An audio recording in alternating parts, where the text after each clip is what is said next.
Meta Tipawong. I'm from Laos. Work for COPE and also as an ADF member. So today is a great honor to share the recap from yesterday, which is a lot of interesting sessions that we has been discussed. Let me go through the first session that we have yesterday. The session 1 is about Beyond 2025, shaping the next chapters of disabilities, inclusions of ASEAN by Asia. The session talks about the important measures. First is discuss what it has been progressing in ASEAN. Since the adoption of the ASEAN Enabling Master Plan 2025 and the benchmarks of disabilities master plan in ASEAN. Second is elaborate the mechanisms and modalities of the operations of the ASEAN's enabling master plans in order to enhance the protections of the person with disability rights.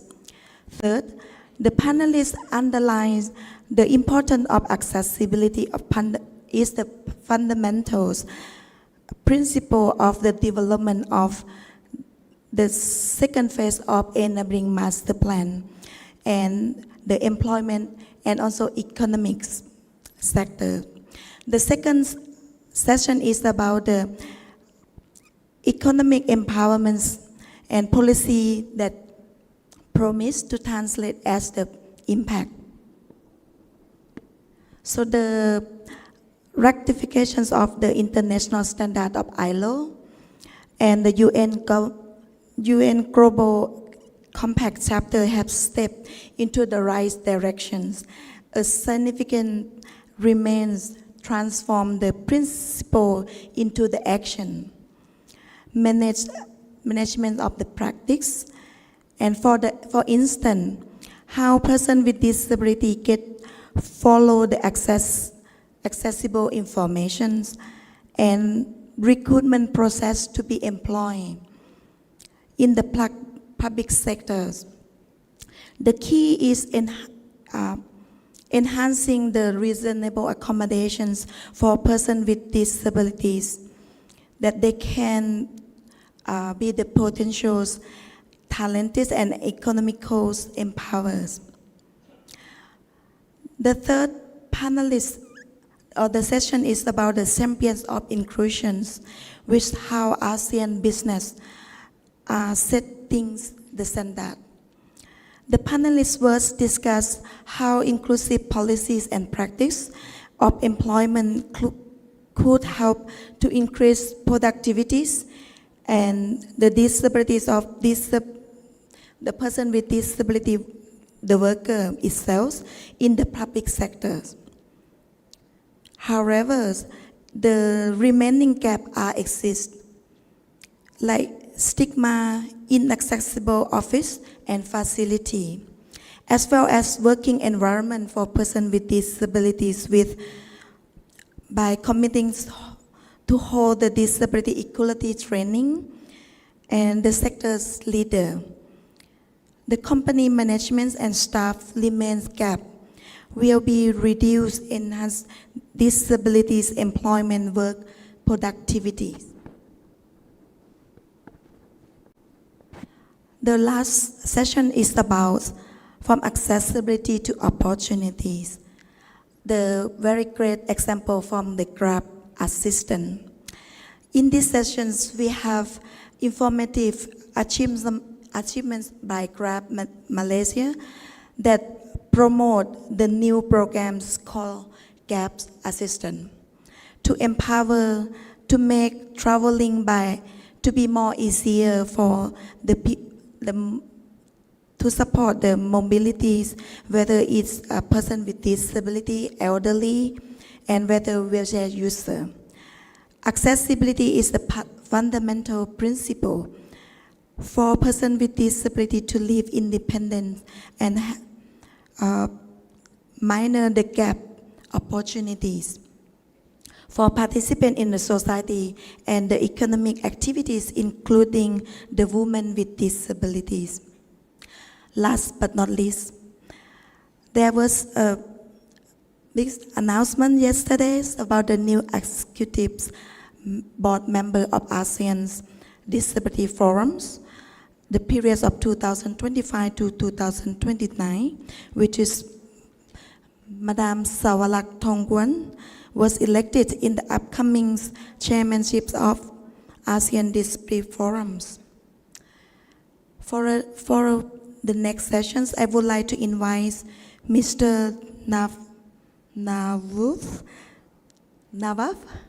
Sorry if I'm pronounced the names incorrect.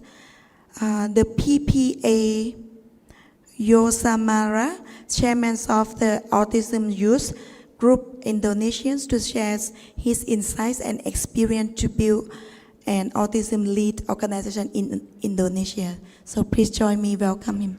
Thank you so much. Thank you, Ms. Mehta. And yes, as shared, we'd like to invite to the stage Mr. Naufal Ashadad of PPPA Yogasmara and chairperson of the Autistic Youth Group Indonesia to deliver his presentation on empowering autistic youth in Central Java, Indonesia.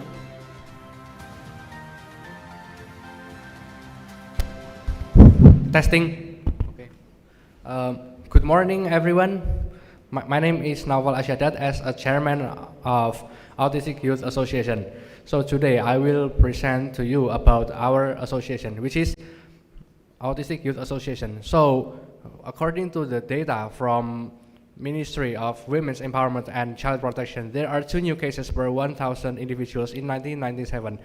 The fact is, autism first existed in Indonesia in 1995, when this, and then in that year, the number of cases skyrocketed in that year. So with the prevalence of 500 new cases per year, there is a part of society that consists of autistic individuals. Next. And then there are several challenges faced by autistic individuals, which is awareness, stigma, unrecognized, and then therapy and education. The fact is, in Central Java, there is a lack of awareness about autism.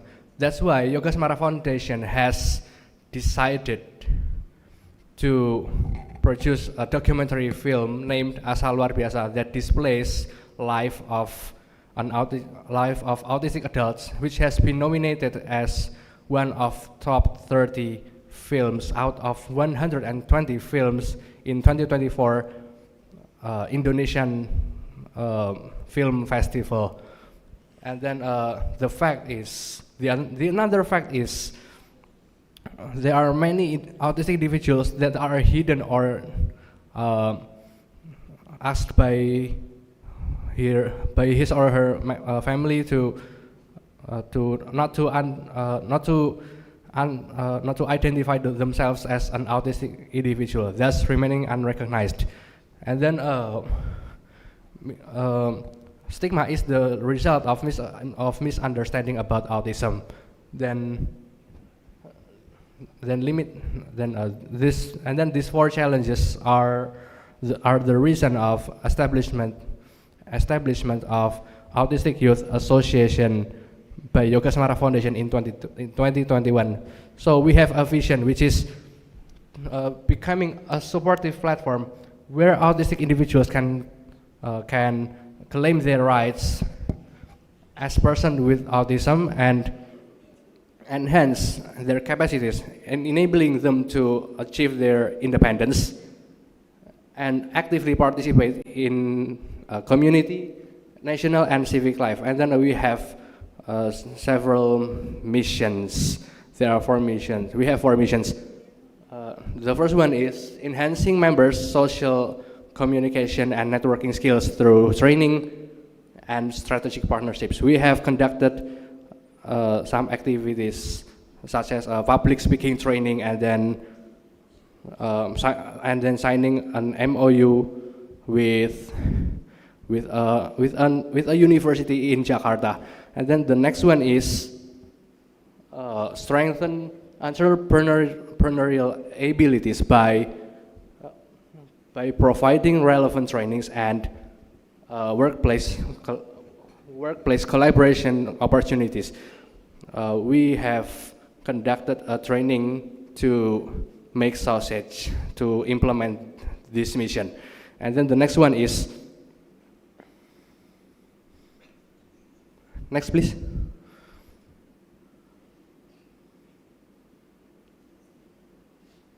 So this is a video of, sorry.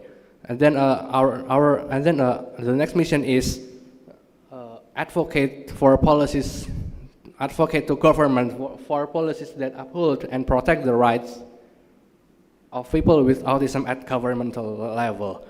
So we have advocate to Department of Labor to protect our rights. And then the next one.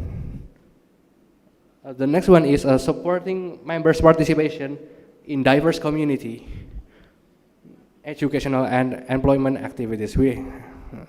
Next. Currently, we are making a guidebook for assisting autistic individual in working. This project is ongoing. Next. And then we have done some activities such as benchmarking and capacity building. We go to several places that employs at least one autistic individual. And then we have conducted trainings such as public speaking training and work ethics training that aimed to give knowledge to autistic individuals. And then we have conducted a training for making curriculum vitae. This is the example of a curriculum vitae made by one of autistic individual. Next. So these are our 3 activities. The first one is public speaking training. The second one is benchmarking, and then the third one is training for making portfolio. Sorry. The third one is conducting a focus group discussion with stakeholders in Central Java. And then there, before I close this presentation, there are five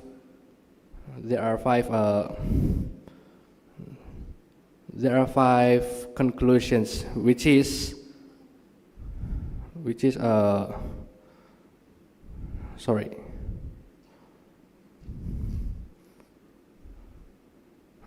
Autistic youth in Indonesia.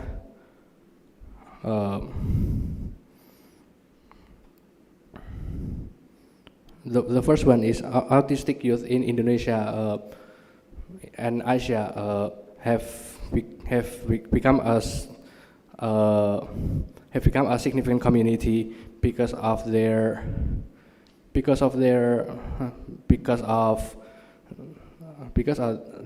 are a lot of autistic individuals. And then the second one is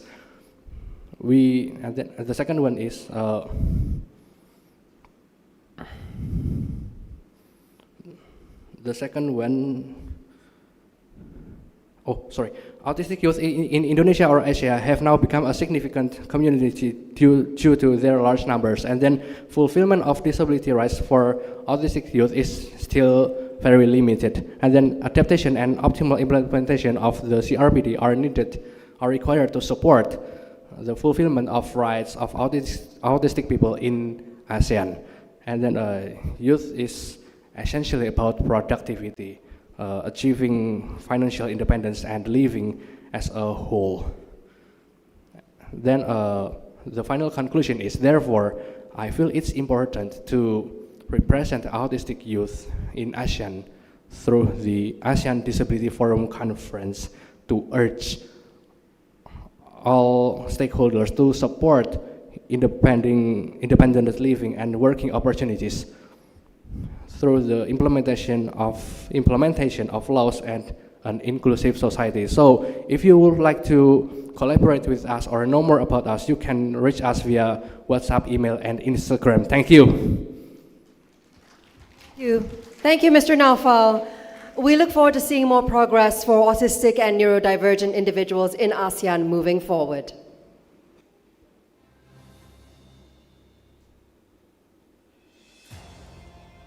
And with that in mind, how about we head straight into our first panel session of the day, ladies and gentlemen, our fifth for this forum, with a deep dive into the topic, Powering Inclusion, Financing a Future Without Barriers. For that, it's my pleasure to introduce our first keynote speaker of the day, Ms. Ting Ting Chen, Social Affairs Officer, Gender Equality and Social Inclusion Section for UNICEF.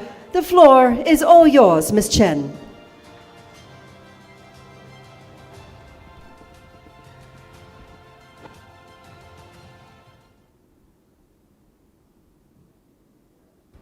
Not yet. Okay, now it works. Thank you so much. Colleagues and friends, good morning. Morning. Thank you for having me. My name is Ting Ting. I'm a Chinese woman, dark hairs, round face. Today I'm wearing a special t-shirt, black t-shirt I got from the exhibit yesterday. I think it comes from a very talented visual artist. Her name is Wan Jamila. I think she and her team are still around today. Please feel free to check out. It's amazing artwork she produces. It's my honor to be here today representing UN ASCEP, which is the UN's Economic and Social Commission for Asia and the Pacific. As we're waiting for my slides to come up, I think I can start by saying most of you in this room today are veterans in the field of disability inclusion, and many of you have also been the backbone for more than one Asian and Pacific decades of persons with disabilities.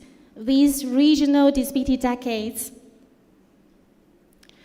have been adopted by Asian Pacific countries to give a framework to convene partnerships and action for disability inclusion in our region. And the current decades, which is the fourth of its kind, started in 2023 when 53 member states in this region officially endorsed the Jakarta Declaration. And before the Jakarta Declaration, it was the Incheon strategy, many of you would know, which guided action from 2013 to 2022. I think in this region, in this previous regional disability decades, the ASEAN Enabling Master Plan very well aligns with the Incheon strategy. And as ASEAN is now taking stock of your progress made on the Enabling Master Plan, in ASCEP we believe it's important and there is a lot of room for us to collaborate. And it only makes sense if we can align the next generation of ASEAN's action plan for disability inclusion with the Jakarta Declaration so that we can synergize our action to amplify impact. And this is even more important than before, than ever, especially because we're all facing shrinking resources to support development cooperation, including in the area of the disability inclusion.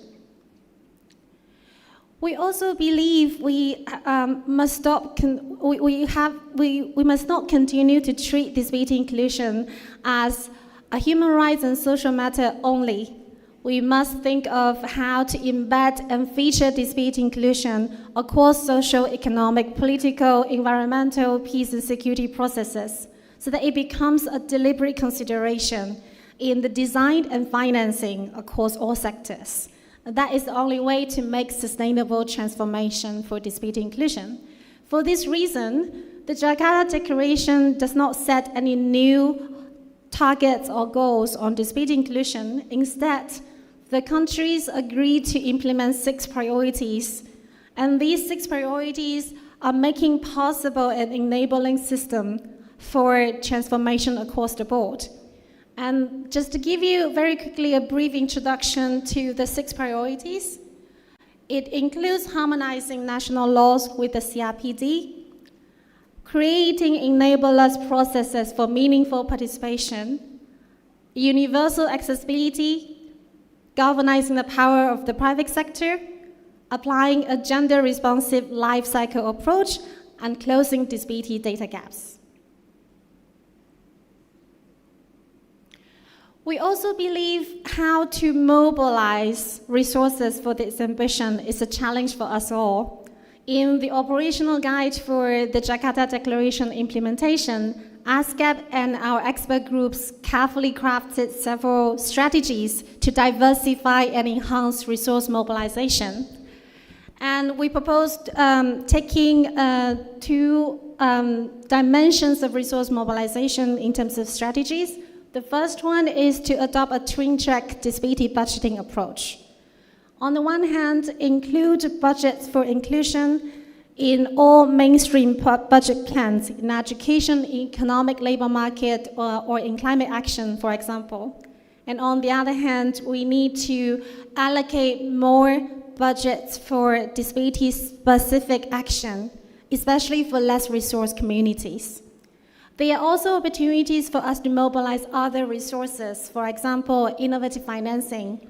Social impact bonds, impact investment, blended finance could be mobilized to support especially innovation in, for example, assistive technology, excuse me, digital accessibility, skills and jobs, and so on. There are also many opportunities for us to mobilize in-kind contributions from sectors, for example, media and social media promotion, to change social norms and public perceptions around disability. This is also very important. So clearly this goes beyond funding programs led by governments, OPDs, or the UN. It's about investing for results that would eventually benefit everyone. Resource mobilization and prioritization is also a regular agenda item for the regional working group ASCAP convenes to steer the implementation. For example, in June this year, the working group met to deliberate on a series of promising action in 3 areas of work: economic inclusion, accessibility, and disability data. They discussed what investment would have the best potential to generate tangible results in each of these 3 areas and how to mobilize resources for that. Many of the experts in the room today were in that discussion. I think in this room, there is no need for me to lecture you on the gaps in economic participation or how much it has been costing economies by excluding persons with disabilities. As the Economic and Social Commission, ASCAP gives a lot of emphasis to economic empowerment of persons with disabilities. But I think we need to make this message as strong as possible and make it as widely recognized as possible and go beyond the disability community. And as Mr. Lim pointed out yesterday, we also need to be able to see what opportunities are out there and that we must seize to make a change. For example, opportunities that have emerged from digitalization and technological transformation. But be mindful, these opportunities would only materialize for persons with disabilities if they provided with the new skills and access to job markets and entrepreneurship systems, for example, in the digital economy. And if accessibility and accommodations can also be upgraded to keep up with the new forms of jobs and workplaces. To support smart and inclusive investments, ASCAP has been producing knowledge products and convening regional dialogues around the topic of economic empowerment of persons with disabilities. On the screen are some recent examples of what we do in terms of knowledge generation. For example, the Disability at a Glance publications and 2 working papers we released this week, including one on how to use assistive technology for economic empowerment and another one on digital inclusion and the future of work. We believe it's a matter of investing in an ecosystem that can continue to generate results for economic empowerment in the longer term. This picture of an ecosystem I show on the screen, it derives from the various research and dialogues I mentioned just now, and it can be summarized into 4 pillars. The first pillar is foundations of inclusion. Basically, it means how we can align policy frameworks for disability with those for economic development, digitalization, skills development, for example, so that we stop planning in silo. And also to institutionalize accessibility and access to accommodation and assistive technology so that these are no longer ad hoc treatments. The second pillar is innovation. Use technology to enable inclusive workplaces, innovate to build an inclusive entrepreneurship support system, for example, by disability inclusive procurement, and also to invest in disability-led AT, assistive technology and digital startups. We have seen many emerging innovations from our own region, including from Malaysia. And the third pillar is representation and agency. Invest in building OPD's capacity, not only to be at the table, but also to co-create the table, as Kun Sawalak mentioned yesterday, so that they can be meaningfully included in the partnership landscape. And also to invest in inclusive data, not only counting how many people are living with disabilities, but also data on the barriers, opportunities, and profiles of different groups of persons with disabilities in different sectors and domains. And the last pillar is productive collaboration. Partnership has to be created with a clear objective in mind. For example, public-private partnerships to redesign the job markets and jobs for persons with disabilities, and also regional collaboration to transfer assistive technology and digital innovation.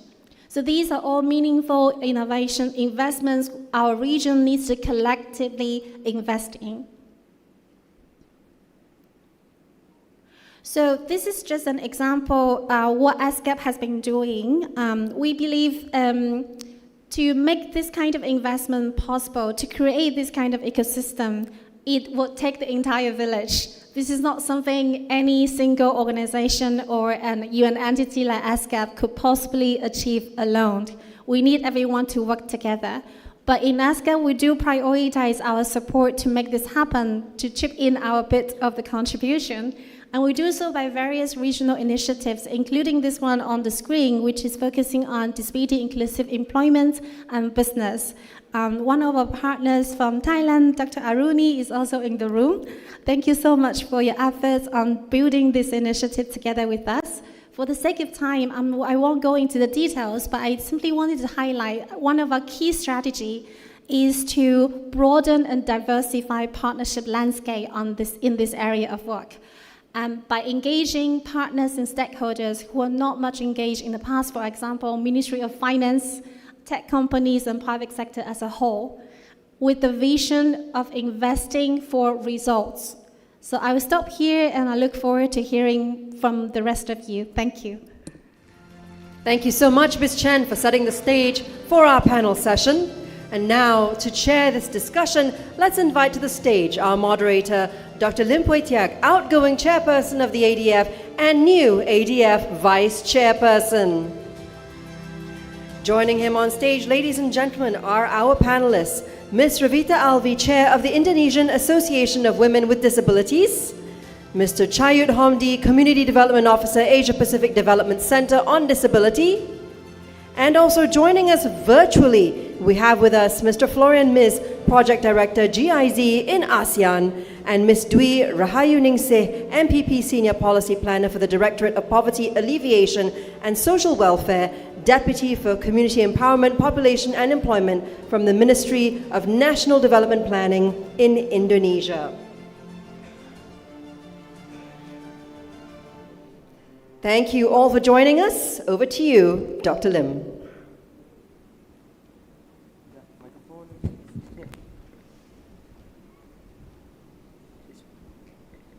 Good morning, everybody. It's a good start to our second day of our conference, and I hope that all of us are ready to deep dive into some of the more important issues that is facing disability inclusion in this region. I want to thank very much again Ting Ting for sharing with us a very broad perspective of how we can fit into the fourth Asia-Pacific decade for persons with disabilities, and how we can really plug into this whole big mechanism of disability inclusion, because we don't stand alone. We are not an island to ourselves. We are part of a bigger global development out there, and I think we must all recognize the fact that once we are part of this big movement, then I think we all know how to play our little part in it. So I'm very happy again that we have 4 persons on the panel to address in their respective areas of expertise and influence, and 2 are virtual and 2 are present with us today in person. So to kick off our discussion this morning, I would like to invite the 4 panelists to give their presentations, and then we will open the floor to you as our very learned audience and interested audience to raise any questions that you may have. And then we will then ask the respective panelists to respond.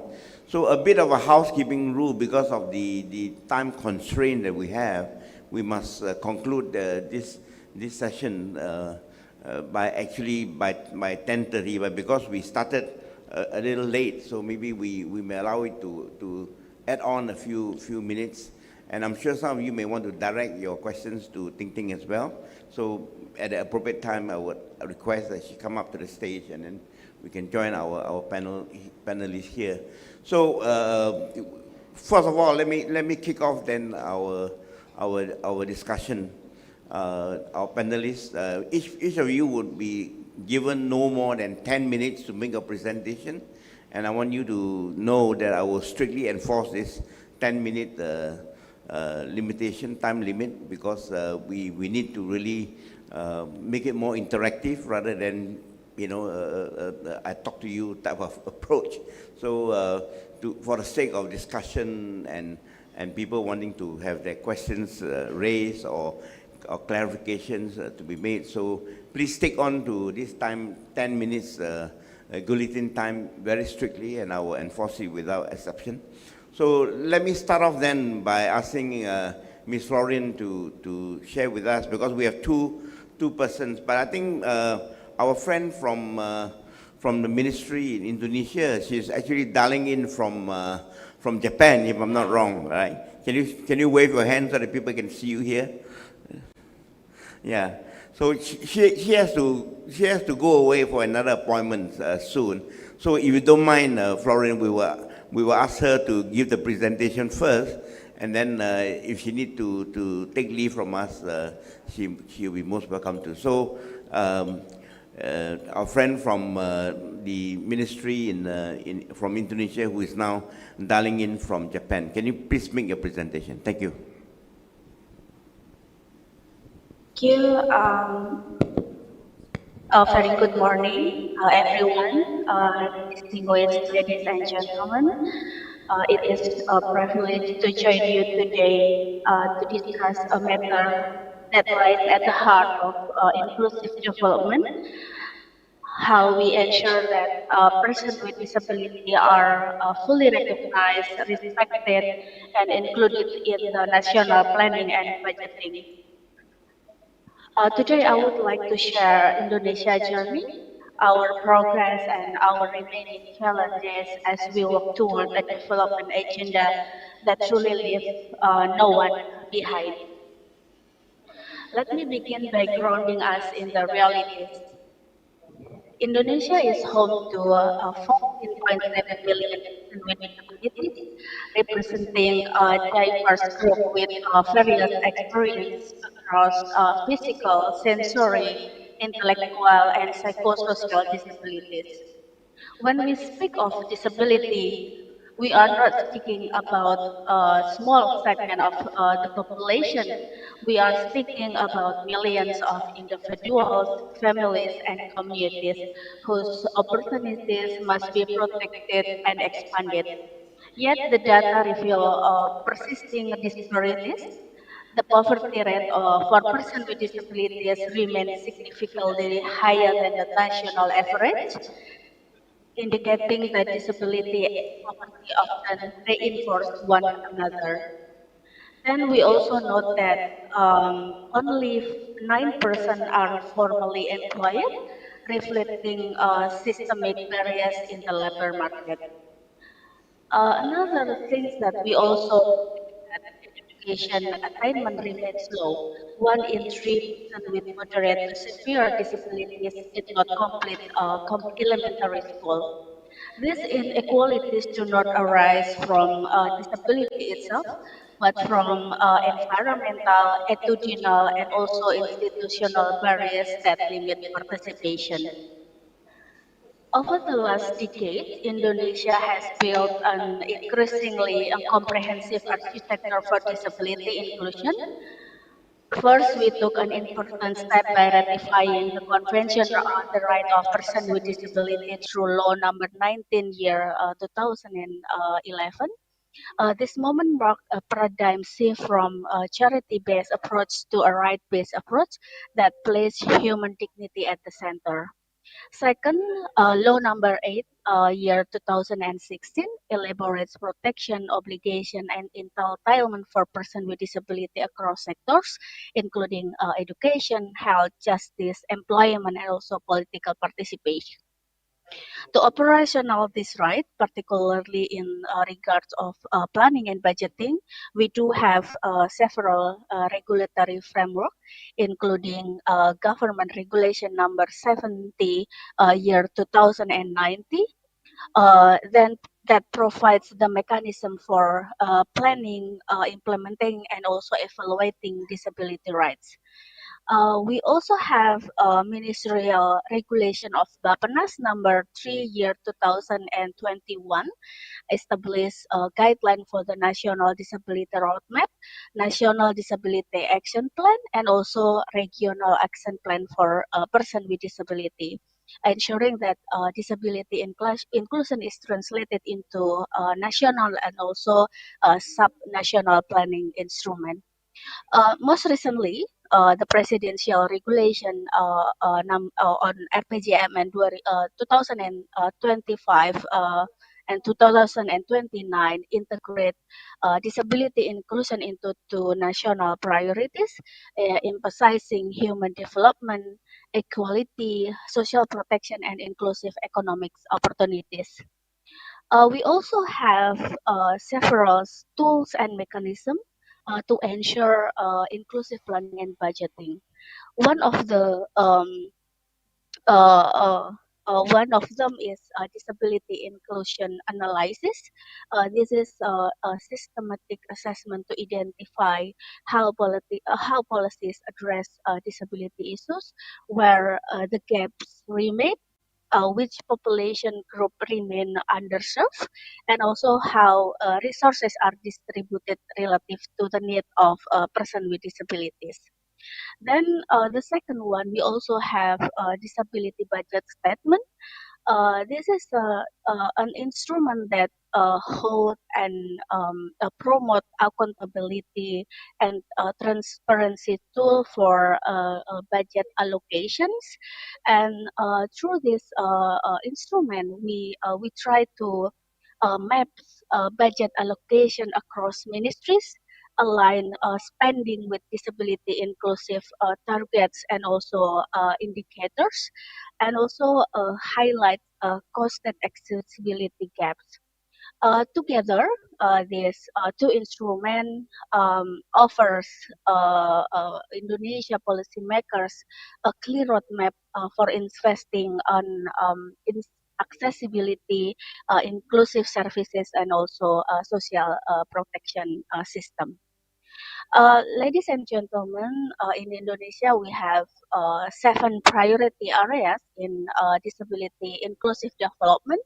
The first one is inclusive data and planning system, where we are trying to build a comprehensive disaggregated database, integrated disability identification into civil registration, and also enhancing coordination across ministries and also local government. The second one is barriers-free environments, in which we are trying to ensure the accessibility in transport, housing, public facilities, digital platform, and also disaster management system.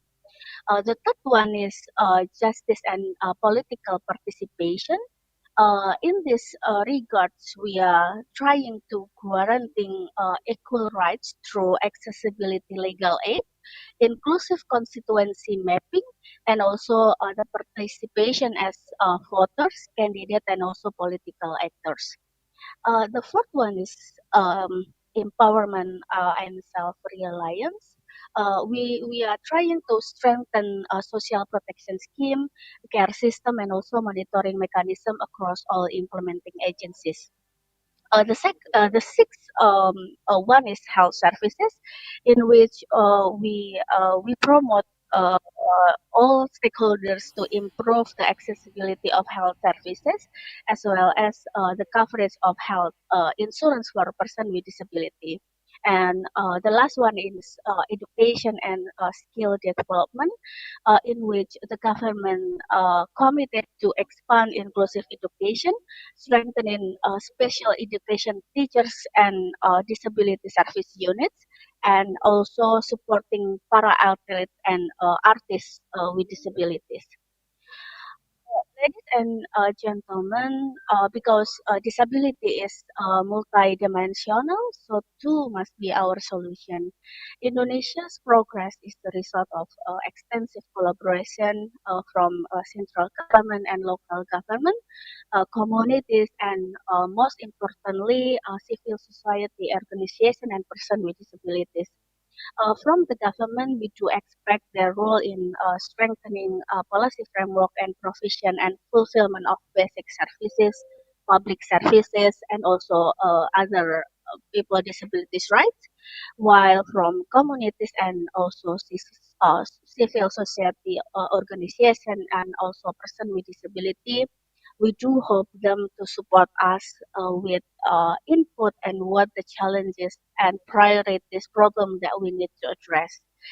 In these matters, Bapenas plays a central role in driving, advocating, and prioritizing vulnerable groups, including person with disability, through inclusive national planning and budgeting. However, this partnership, even though Bapenas plays the central role, but this partnership have helped us in strengthening inclusive governance, develop minimum service standards, doing pilot inclusive service models, and also on community capacity. As we look ahead, Indonesia is committed to ensuring the disability inclusion is not merely as an aspiration, but also integrated part of development practice. Our vision is clear: a society where every person, regardless of ability, um, can access opportunities, exercise their rights, and also contribute meaningfully to national development. Inclusive development is not a charity. Again, it is a matter of justice, human rights, and also good governance. Let us work together toward a future where inclusion is not the exception but the norm, where persons with disability are not left behind, but are leading, shaping, and also driving development together with everyone else in our country. Maybe that would be all from my side for now. and hopefully it would be uh, input for the discussion today. Thank you very much.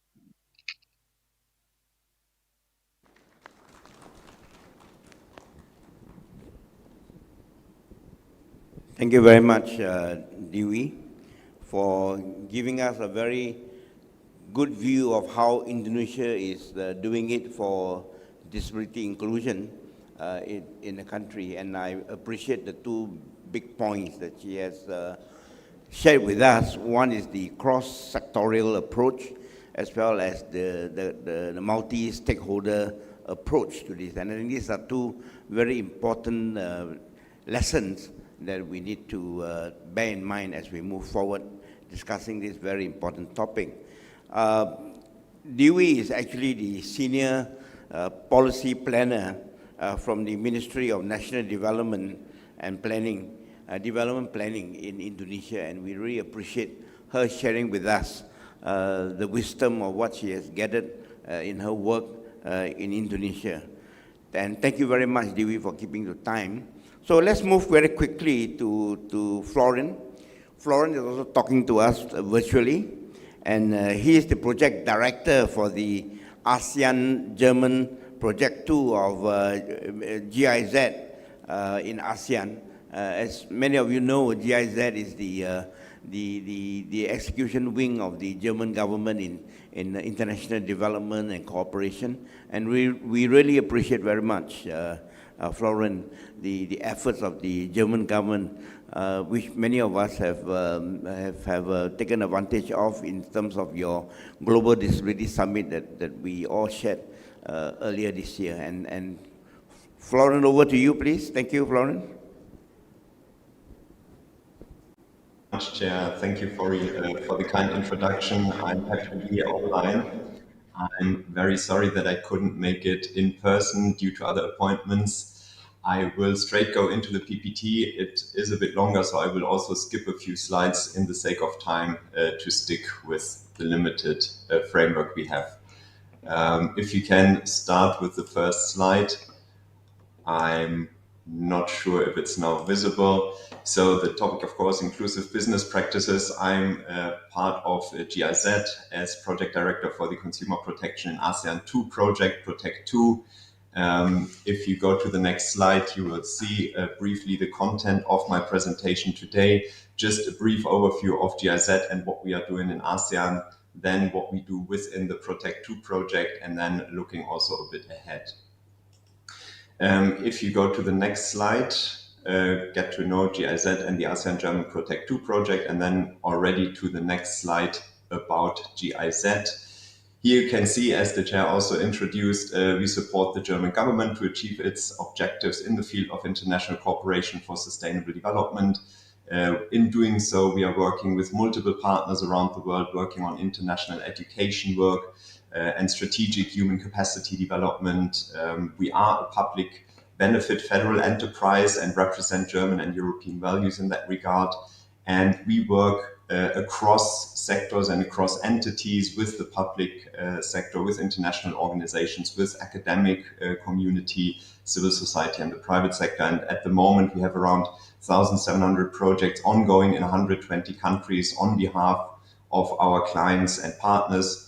Our main commissioning party is most of the time BMZ, the Federal Ministry for Economic Cooperation and Development, which also, as the chair already mentioned, supported the Global Disability Summit this year in Berlin. If you go to the next slide, you see also the spectrum of our thematic areas in GIZ. It's not only or purely on what I represent today with regard to consumer protection, but it's also in the areas of peace and security, agriculture and food, migration, democracy, rule of law, climate, sustainable infrastructure, economic development and employment, as well as digital transformation.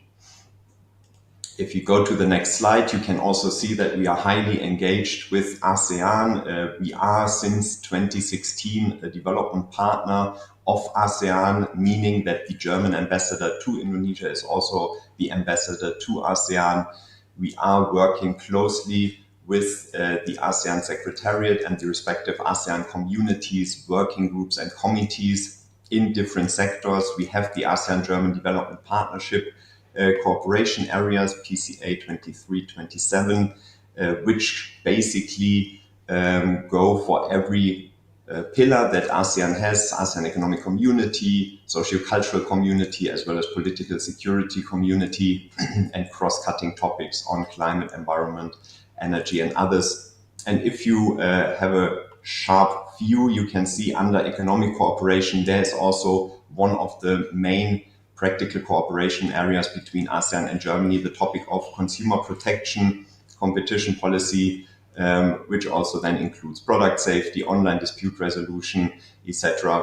But within this wider framework of consumer protection, we also include, of course, vulnerable groups, people with disabilities, to work with them through partners like the ASEAN Disability Forum and others here in the region, as well as national entities. If you go to the next slide, you will see that our project, Consumer Protection ASEAN 2, is very closely linked to the ASEAN Committee for Consumer Protection here in the region. So far, we had 3 million euros for technical assistance to be implemented here on a regional level, and then specifically also in Cambodia, Indonesia, Laos, and Vietnam.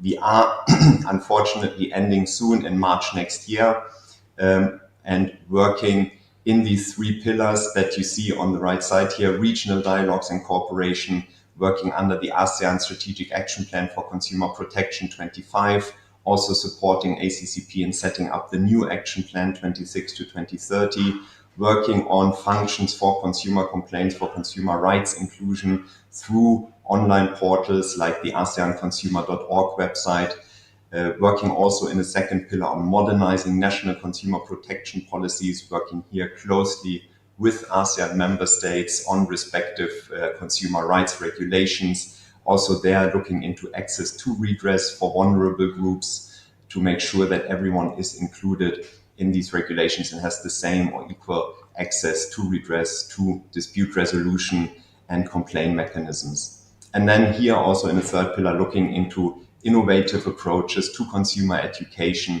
where we look into utilization of apps, e-learning courses, and other methods and instruments. And here, of course, working then also now with the ASEAN Disability Forum, looking closer into what is needed to bring in private sector, civil society, and making products and mechanisms better accessible also for persons with disabilities.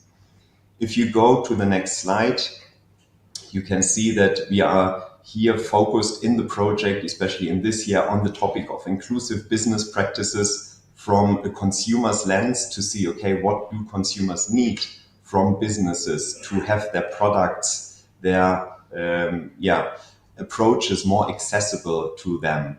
If you go to the next slide, we looked into the background there and said, like, okay, the business to consumer relations need to be implemented fairly and inclusive, of course. There shouldn't be any imbalance of power for benefits for both parties regarding or regardless the background of age, gender, sex, etc. pp.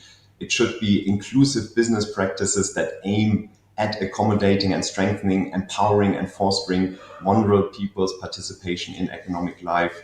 They should not only, or these inclusive business practices should not only extend to employment matters, but also consumer issues, and to relate the business products and services more towards an inclusive approach for better consumer protection also of vulnerable groups. And the inclusive consumer protection here aims, of course, then at fulfilling the needs and protecting the rights of vulnerable consumers, including consumers with disabilities.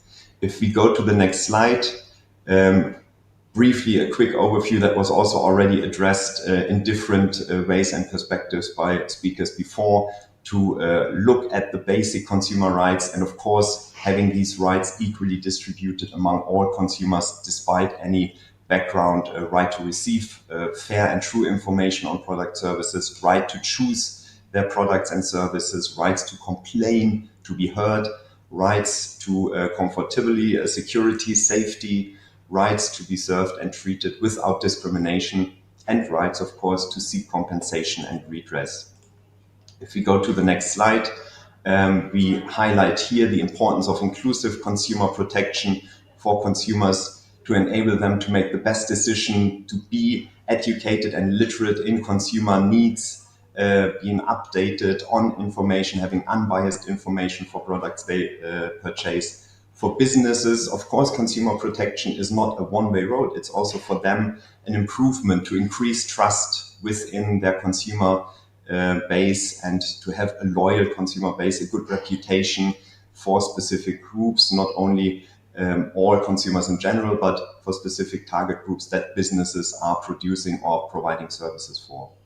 And in the end, inclusive consumer protection leads to a fairer economy and contribute to an overall growth and welfare. If you go to the next slide, our initiatives on a brief look include that we had baseline research on protection of consumers with disabilities in Indonesia. We also did a study in Vietnam on inclusive business practices. We had other research done in Cambodia on this topic. We had pilot workshops then with the ASEAN Disability Forum and entities that are included in this network. We also participated in the Asia Disability Forum, and then through GIZ headquarters, of course, also the Global Summit in Berlin. And now from all these regional and bigger frameworks and national studies, we are working on pilot projects where we look into accessible packaging produced by SMEs for specifically then people with disabilities, to look into public outreach workshops on inclusive business practices in Laos and Cambodia. And if you go to the next slide, you can see that this is kind of a three-layered approach we have, where we engage with consumer associations on that topic to raise awareness, looking for synergies also with civil society organizations in general. Then, of course, including businesses and enterprises in this discussion, in this dialogue, to make them aware of the benefits and incentives they gain through better consumer protection and, of course, inclusive business approaches. And then, last not least, of course, also including governments on a regional and national level to look at regulations that are there to see what needs to be improved with regards to vulnerable groups and inclusive business approaches. And then just coming to the last section in the next slide, moving forward and overcoming these challenges, you can see the next slide then, challenges. There are still, of course, inadequate laws, regulations. There is still hurdles to accessibility and inclusivity.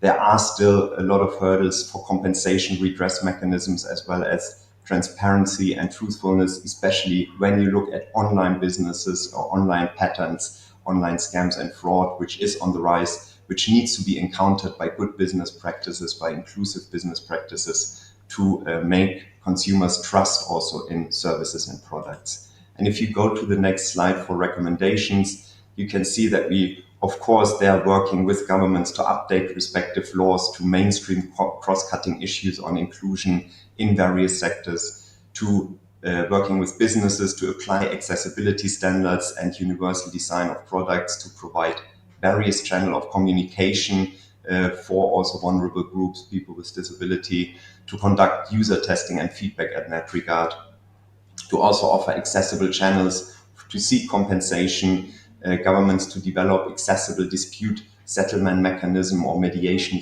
mechanisms, and businesses to provide accurate information and to develop accessible design, websites, apps, platforms, etc. And of course, to avoid, especially with regard to online commerce, dark patterns. If you then go to the next slide, connecting the dots, building the bridge, of course, financing a future without barriers is extremely challenging, as was also introduced by speakers before. We need not only development partners or agencies, development partner agencies to implement it, we need funds from the banking sector, from investment sector, from the business sector to really fulfill all these approaches to synergize between businesses, database policies, utilizing that for a better implementation. And then if you go to the last slide, to highlight that inclusive business practice is not a cost, it's an investment for businesses, for consumers, and it is not a corporate social responsibility. It is a human right to treat consumers equally, despite which background or precondition there is. This would be all from my side. On the last slide, you can also see my contact data. If you have any questions after this, I'm happy to answer or reach out to me via email. Thank you very much. Thank you very much, Florence, for sketching out for us within a very short 10 minutes presentation all the intricacies and all the considerations, the cross-cutting issues, and all the measures that the German government has put in place to talk a great deal about inclusive consumer protection. So bear that in mind as we move forward to our next speaker, who will be with us in person, and she's none other than Ravita Alvi, and she's the chair of the Indonesian Association of Women with Disabilities, or HWDI in short, and she'll be talking to us from the perspective of women with disabilities. So Ravita, go ahead. Thank you. Good morning, everyone. Thank you for being here and for the opportunity to share Indonesian Association of Women with Disability findings on digital financial inclusion for women with disability. Introduce about Indonesian Association of Women with Disability is national organization led by and for women with disability working for advanced equal rights, accessibility, and meaningful participation across all sectors, including health, education, protection, and economic empowerment. And then digital financial inclusion plays a very important role in strengthening economic participation. When digital financial services are accessible to women with disability, they open the door to productivity, entrepreneurship, and more inclusive economic growth. Digital financial inclusion means expanding access to financial service through digital technology. And for little, micro, small, and medium enterprise, especially women with disability, digital financial service can create significant benefits. They help women grow their business, manage their finance better, and reach wider markets.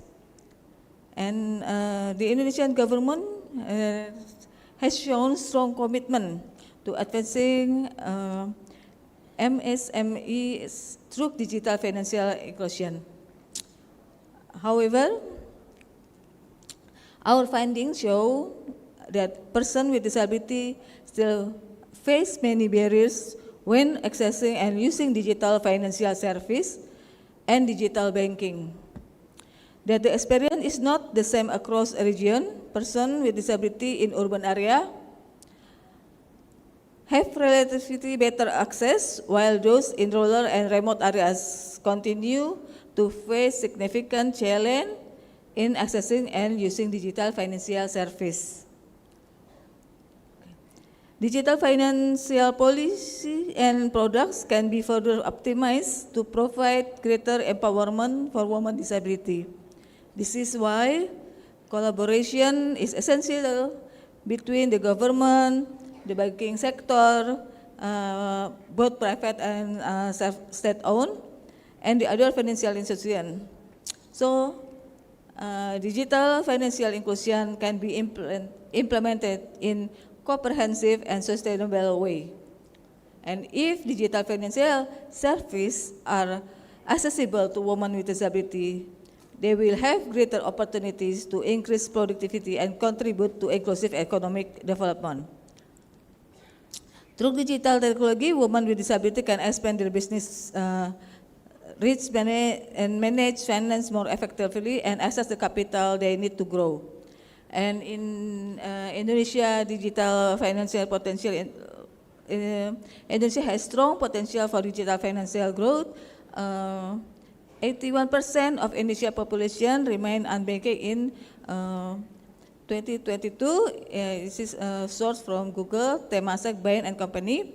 And 54% of households own at least one mobile phone, This is from SORT, National Socio-Economic Survey in 2021, and 6 to 10% of the population had internet access in 2021. This is sourced from Statistic Indonesia National Socio-Economic Survey. Then this number show both opportunity and urgency for inclusive digital financial service. And this is a slide HWDI policy paper in 1992 and 1933. This is to understand the situation more deeply about study using quantitative and qualitative methods. We survey 695 persons with disability from 32 provinces and held a focus group discussion with disability organization, digital financial service provider, and policymaker. And our goals was to support and empower women with disability to strengthen their understanding, digital financial literacy, and skill, and so they can use digital financial platform both as consumer and as entrepreneurs. This slide, you can see a chart, yeah. The survey results shown in the form of chart in terms of banking facilities owned and used by respondent. 35.7% use ATM card, and followed by 34.9% who use passbook, and 55% who use mobile banking service. When accessing ATM, the most common challenge report include physical inaccessibility of ATM location, machine that provide audio only at the beginning or the end of the transaction, and ATM that have no audio support at all. In our finding, person with visual disability shown the highest use of digital finance service, whereas person with intellectual disability shown the lowest. Next slide. Use of the digital finance service. The study show that digital financial services are still rarely used in productive activities. Only 8 of respondents use digital financial service for entrepreneurship, even though 31% identify as entrepreneurs. The main barriers is limiting understanding of digital device and financial application, experienced by 60% of respondents. And furthermore, 75% of persons with disability have never used digital banking or e-wallets. Among those who have used digital banking, e-wallets are the most commonly accessed feature. And key finding from survey and focus group discussion, our analysis show inclusive financial policy exists, but that's stronger regulation, technical guidelines, and monitoring to ensure service and accessible for all disability types and gender responsive. Financial literacy program already exists, yeah, but digital financial literacy is still limited, and outreach approach must also consider women different information access pattern. Clear and accessible complaint mechanism are needed for persons with disability who face difficult using digital platform. When delivering our education, service provider must also consider that women and men access information differently.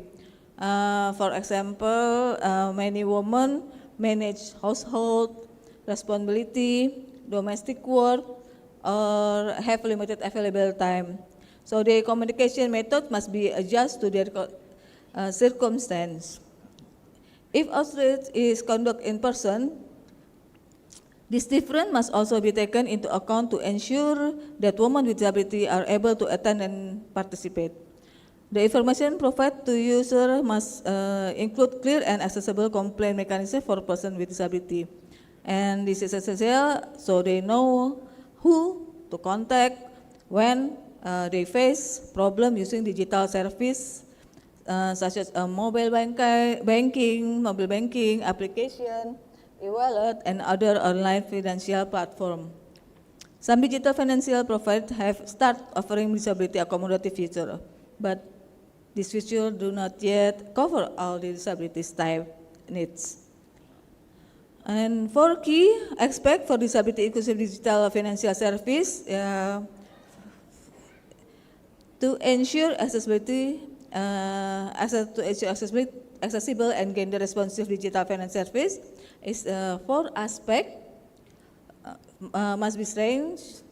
First, education on disability inclusive digital financial service. Second, a policy for disability inclusive digital financial service, and cross-institutional coordination, and last, development of accessible and accommodating digital financial application or software. These 4 aspects work together to build an inclusive digital financial ecosystem. And last, recommendation for policymakers is strengthen commitment for guaranteeing the right of persons with disability to access digital financial service, conduct policy also to all digital financial service provider involving disability organization, harmonize policy with financial guarantor institution to support disability inclusive service. And second, for digital financial service provider, our recommendation is provide both physical and non-physical accessibility in consultation with disability organization. And then design digital financial product suite for entrepreneurs with disability, especially women, and conduct outreach and training to introduce digital financial product to persons with disability. And 3, our recommendation for digital financial application or software developers, improve developer capacity on accessibility standard to accommodate all disability type, involve a representative of different disability group throughout the development and testing process. And 4, recommendation for Ministry of Communication and Informatics, development standard operational procedure for accessible outreach, information dissemination, and digital financial literacy, ensuring meaningful participation of persons with disability, and ensure our offset method apply reasonable accommodation and gender responsive approach. Work with financial institutions to expand digital literacy program for persons with disability, especially women. And then as we close, I want to highlight an important outcome of this program. Through this multi-stakeholder engagement, we have seen meaningful improvement in how the financial sector understand and respond to the needs of persons with disability, especially women with disability. We have seen real progress in advancing disability inclusive financial service. One key milestone is Financial Service Authority or OJK policy update.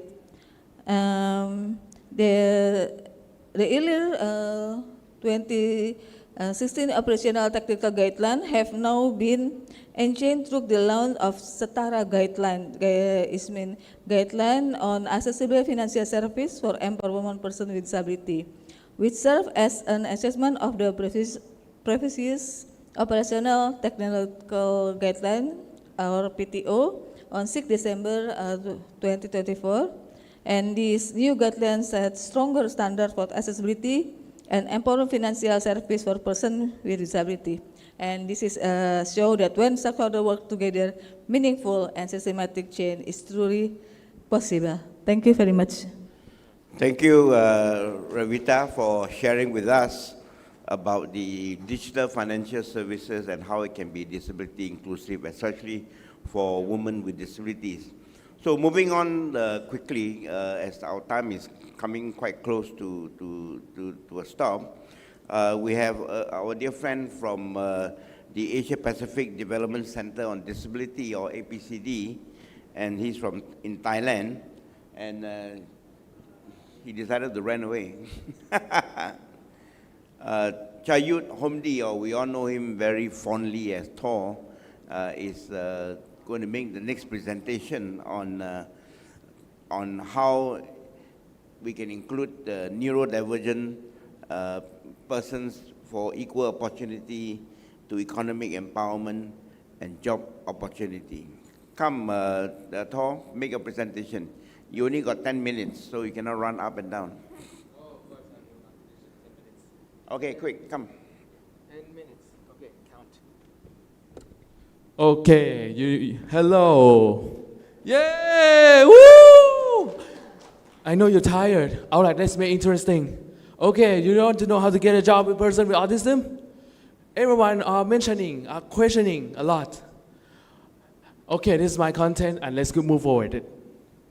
My full name is Chayut, and my nickname is Tor, and my last name is Homdi. Well, I from Community Development, also from Asia Pacific Development Center on Disability. Also, we calling APCD. I am a former of Bridge CRPD SDG training. Thank you, International Disability Alliance. You invite me and you changed my life a lot. Let's go on it. So, ABCD is started since 1993 between Thai government and Japan government. Their purpose is to become a regional training center for persons with disability to get a job. Also, it recognized by UNICEF. Thanks UNICEF for recognizing this one as a regional capacity training. Also, I will help you to take the picture because this one is the overall challenge why a person with autism cannot get a job. Okay, please close the interpreter screen, please. I'm not sure if you can close the interpreter screen. Cannot.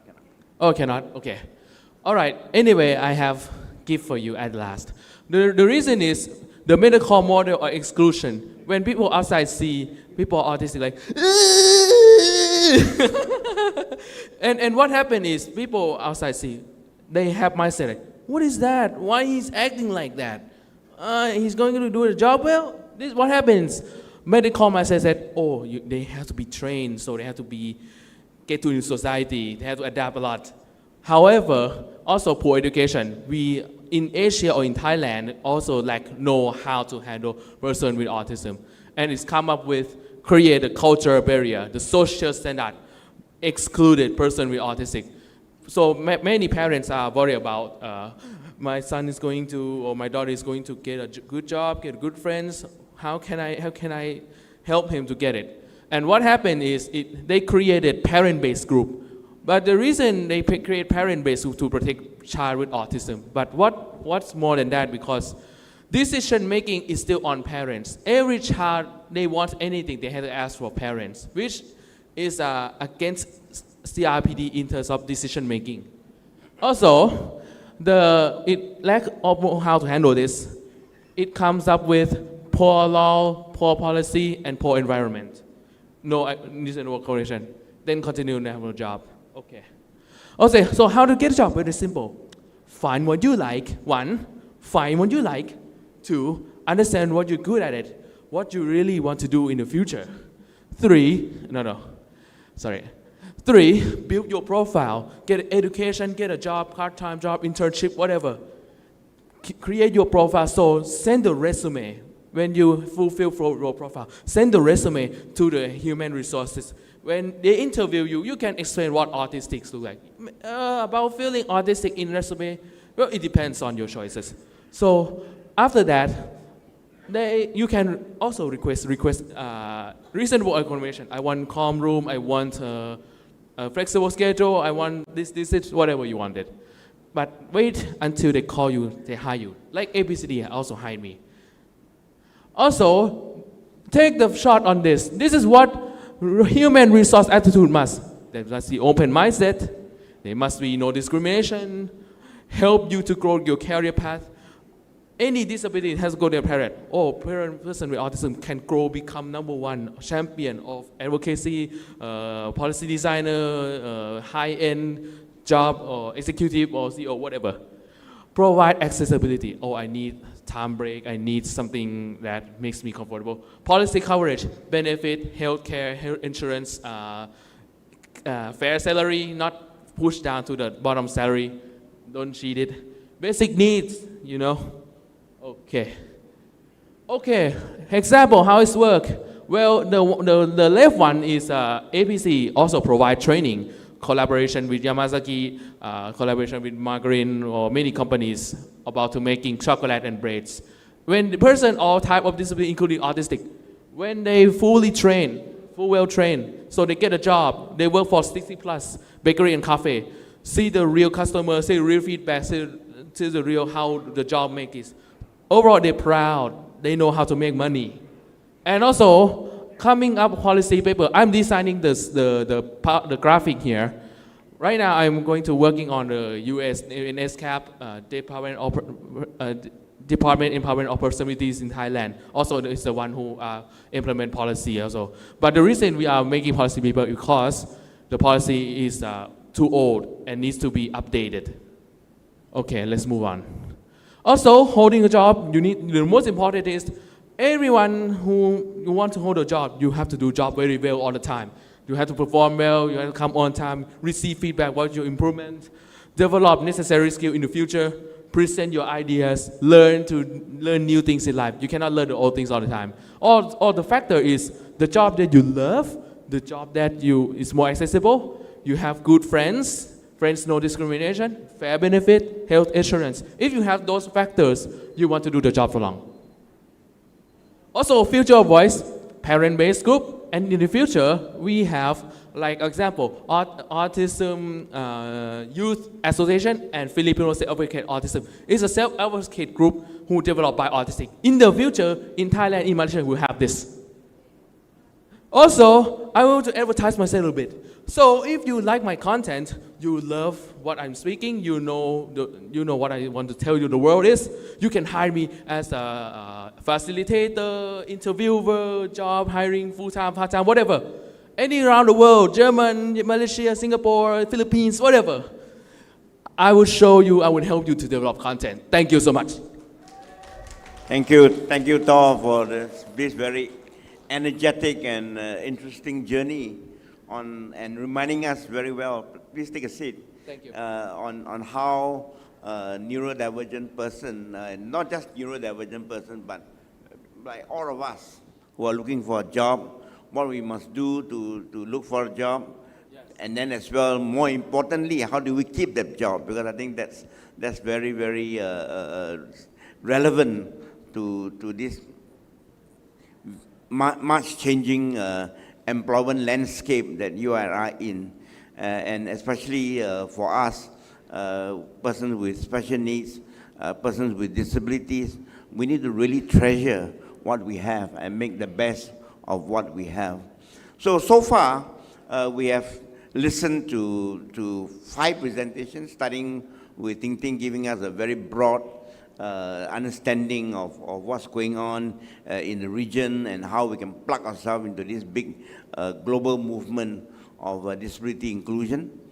We listened to Dewi from Indonesia, who shared with us how it works in Indonesia and how the Indonesian government is helping to talk about cross-cutting issues as well as disability inclusion from across sectors in the big country of Indonesia. We listened to Florian to share with us on how the government, the German government is doing it in terms of inclusive consumer protection. We have heard from Rivita on how women with disabilities in Indonesia is plugging into the digital financial services. We heard from a very personal testimony from Thor on how a person with disability, or perhaps a person with neurodivergent disability, is able to find a job, keep the job, and progress and grow in the job. So now, I'm going to take about 10 minutes at most to entertain any questions or any comments that you may have. Ting Ting, would you like to join us, or you prefer to to speak from where you are. If any question that, okay. So you wait. Hold on. You sit down. You sit down. I'll do it. We have Laurel has put up his hand to share with us some questions. So Laurel, please. Good morning. I just want to commend Tintin for what he did just to help the blind. That is, on behalf of the blind, we would like to appreciate Tintin for describing herself, which only took less than 10 seconds. So I wish so that we could picture the speaker, so that I wish all of the speakers would make Tintin as a very good example, so that we who are blind could picture the speaker. So I commend Tintin and the way she describes herself for even less than 10 seconds. Thank you very much. Thank you, Laurel. The VO will perhaps make it clearer for us. Mr. Lauro Porcil would like to commend Ma'am Tintin Chen because of the way she introduced herself, and she even described her appearance, what she was wearing, and he really appreciated that, especially because he is visually impaired. So that's really a very thoughtful of you to consider those who are visually impaired. So thank you very much, Ma'am. Thank you, Laurel, and thank you, Ting Ting, for bearing that in mind, helping cross disability people to understand a bit more about how we present ourselves to others. I only allow for, in the interest of time, one more question, and I hope that this will be an important question that we have to entertain. Anyone with any question, please raise your hand so that we can come to you. Hi. Okay, go ahead. Hi, my name is Yana. I'm from Malaysia. My question is regarding budgeting. Is there any recommendation of the percentage of the budget that should be allocated for disability inclusion based on a country's GDP, similar to recommended healthcare allocation? Because I looked all over, I couldn't find it, so I'm just wondering whether there is. Thank you. If you can find the answer, I think it's a good dissertation topic for a PhD study. Florence, you want to try to attempt to answer this? Maybe you may share some insights into how things have been done over your end. I hope I'm not putting you in the spot. Florence, please. Thank you very much, Mr. Chair. No, I can't also specifically answer. We can hear you. You are silent. Okay. Does it work now? It should be. Yeah, we can hear you now. No, it's okay. Okay, thank you very much. Thank you, Mr. Chair. Now,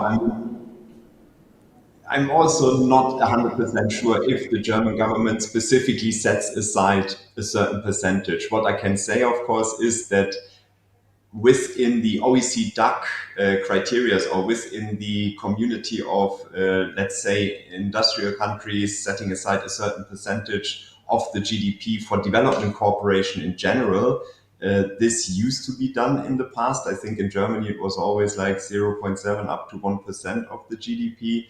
But within this wider budget, I'm not sure if there was also a specific amount then set aside for vulnerable groups or people with disabilities. I think this is then more based on initiatives, as I mentioned before, the Ministry of Economic Cooperation and Development is initiating with regional and international partners when it comes to aspects or platforms like the Global Disability Forum or Global Disability Summit, and then initiating these regional summits to raise awareness around the globe. But it's a very good question, and I'm happy to follow up also with our commissioning parties to clarify a bit further on this, because as we have it for other sectors, topics, etc., there is often an allocated budget, so why not in that case as well?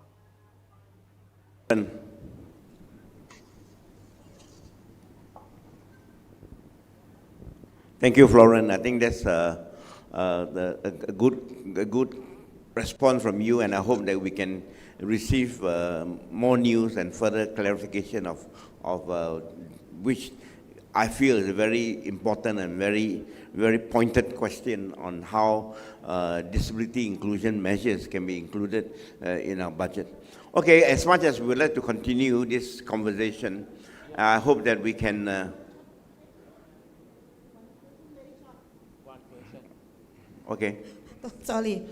I would like to, my question is go to Thai representative, youth representative, Yes. and also Greece, representative from Greece. We all know that in Southeast Asia, ASEAN autism networks exist and established several years ago. If it's possible, Thai youth, can you please a little bit, introduce ASEAN Autism Network, and also for Greece, is it possible in the future that ADF and ASEAN Autism Network and Greece could be a partner? Yeah, could create open a partnership to strengthen ASEAN youth autistic persons. Thank you. Wow. Talk 1 minute. Can you say something very quickly? Yeah. Okay. And we 1 can minute. continue. Yeah, thank you. Okay, Later on. very simple. Yes, ADF can contact to Asia Pacific Development Center on Disability, and also, yes, question? No, you just respond, please. Okay. All right, back to topic. Of course, APCD can help with that because APCD is the one who started AAN as well. AAN is a parent-based group of persons with autism. But I like Kun Samrat said that can be partnership. Yes, because ADF know how to develop a youth with autism. So that's why APC is can make a partnership. I have experience for finding a network as well. Yeah, APC can do that. Okay, thank you very much, Tor, and ladies and gentlemen, let me quickly thank our presenters for being with us today. Florence, Dewi, who has already left us, Ting Ting, Ravita, and Tor for sharing with us their insights into this very important topic. So thank you very much and appreciate your attention. Thank you so much to our moderators and panelists for that session. Very insightful indeed. Could we please invite our moderator and our panelists for a quick photo at the center of the stage, joined by our keynote speaker, Ms. Ting Ting Chen.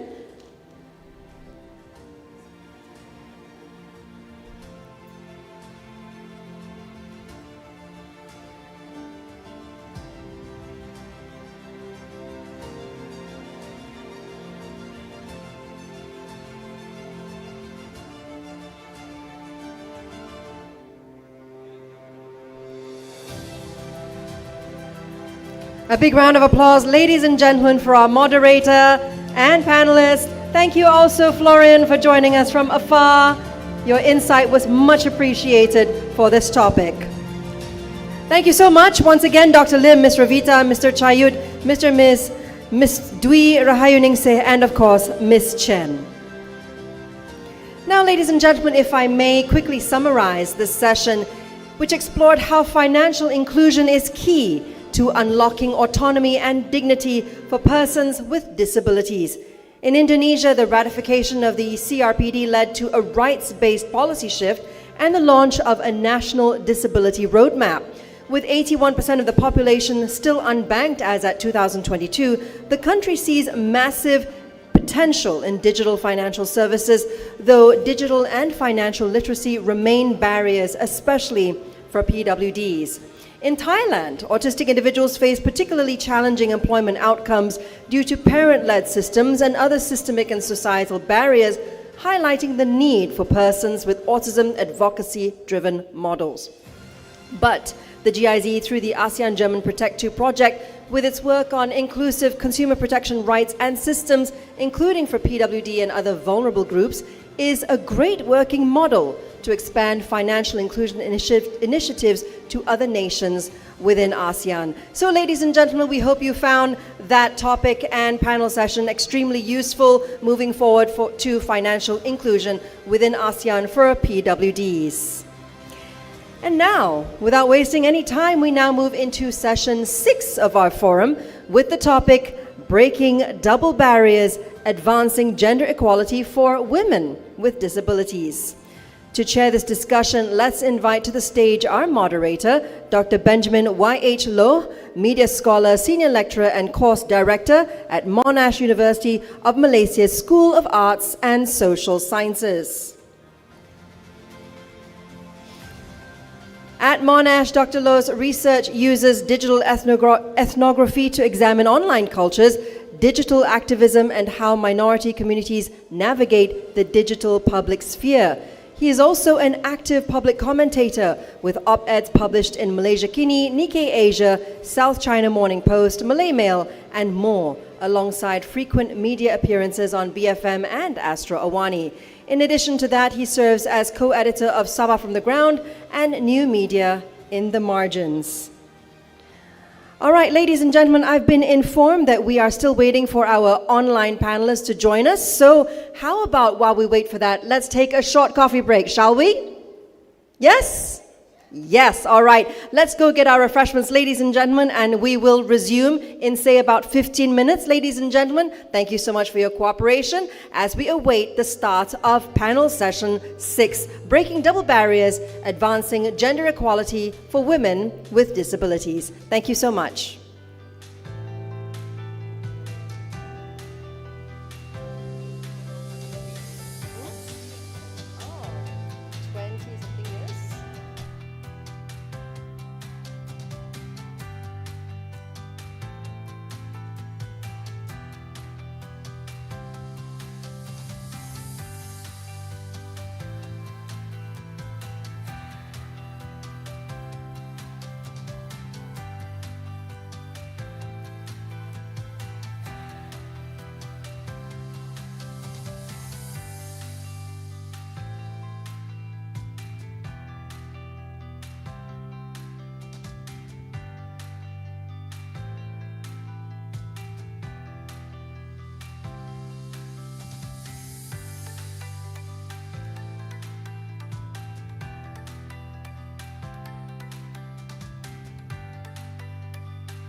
Ladies and gentlemen, we will be kickstarting our sessions again with panel session 6 of our forum with the topic Breaking Double Barriers, Advancing Gender Equality for Women with Disabilities in just a short while. We'd like to invite you to make your way back, please, into this hall so that we can begin our session any moment from now. Our moderator and panelists are on standby to treat you to this interesting and insightful session led by Dr. Benjamin Y.H. Loh. So please do make your way into the hall, get comfortable, ladies and gentlemen, and we will see you in just a short while. Thank you.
All right, ladies and gentlemen, last call to enter the hall, please, before we move into session 6 of our forum.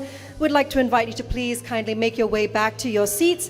Get comfortable as we plan to start any minute now, ladies and gentlemen, with our moderator and panelists all on standby for this session.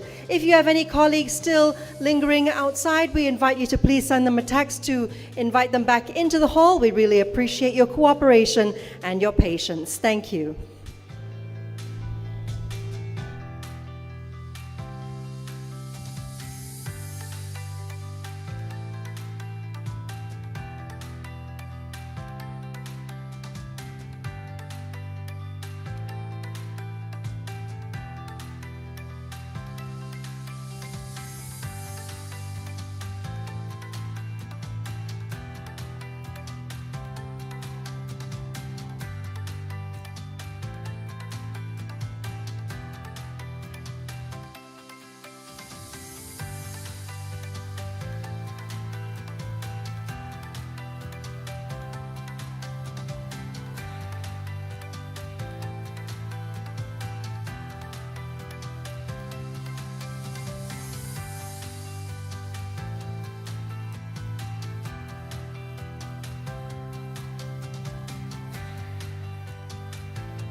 Ladies and gentlemen, without wasting any time, we now move into session 6 of our forum with the topic Breaking Double Barriers, Advancing Gender Equality for Women with Disabilities. Once again, to chair this discussion, let's invite to the stage our moderator, Dr. Benjamin Y.H. Loh, media scholar, senior lecturer and course director at Monash University of Malaysia's School of Arts and Social Sciences. At Monash, Dr. Loh's research uses digital ethnography to examine online cultures, digital activism, and how minority communities navigate the digital public sphere. He is also a public commentator, very active one indeed, with op-eds published in Malaysia Kini, Nikkei Asia, South China Morning Post, Malay Mail, and more, alongside frequent media appearances on BFM and Astro Awani. In addition to that, he serves as co-editor of Sabah from the Ground and New Media in the Margins. Ladies and gentlemen, please give a warm round of applause to Dr. Benjamin Loh. Joining him on stage, let's invite also our panelists, Dr. Nadira Babji, Senior Humanitarian Program Officer and Medical Doctor, Ms. Beatrice Leong, Disability Activist and Documentary Filmmaker, and joining us virtually, let's welcome Ms. Smruti Suda, Senior Program Officer at the Asia Pacific Resource and Research Center for Women, ARROW. It's an honor to have you all with us. Over to you, Dr. Loh.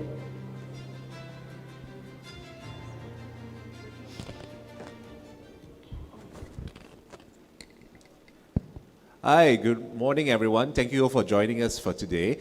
So today, on behalf of ARROW and also the organization that I'm actually representing, which is the DATEM Initiative, we actually conducted a study in the middle of this year where we actually looked at the lived experiences of women with disabilities and their sort of like encounters with sexual and reproductive healthcare rights in Malaysia, essentially. So today, for this particular session, we're going to be presenting the report that is going to be put up on ARROW's website later this month.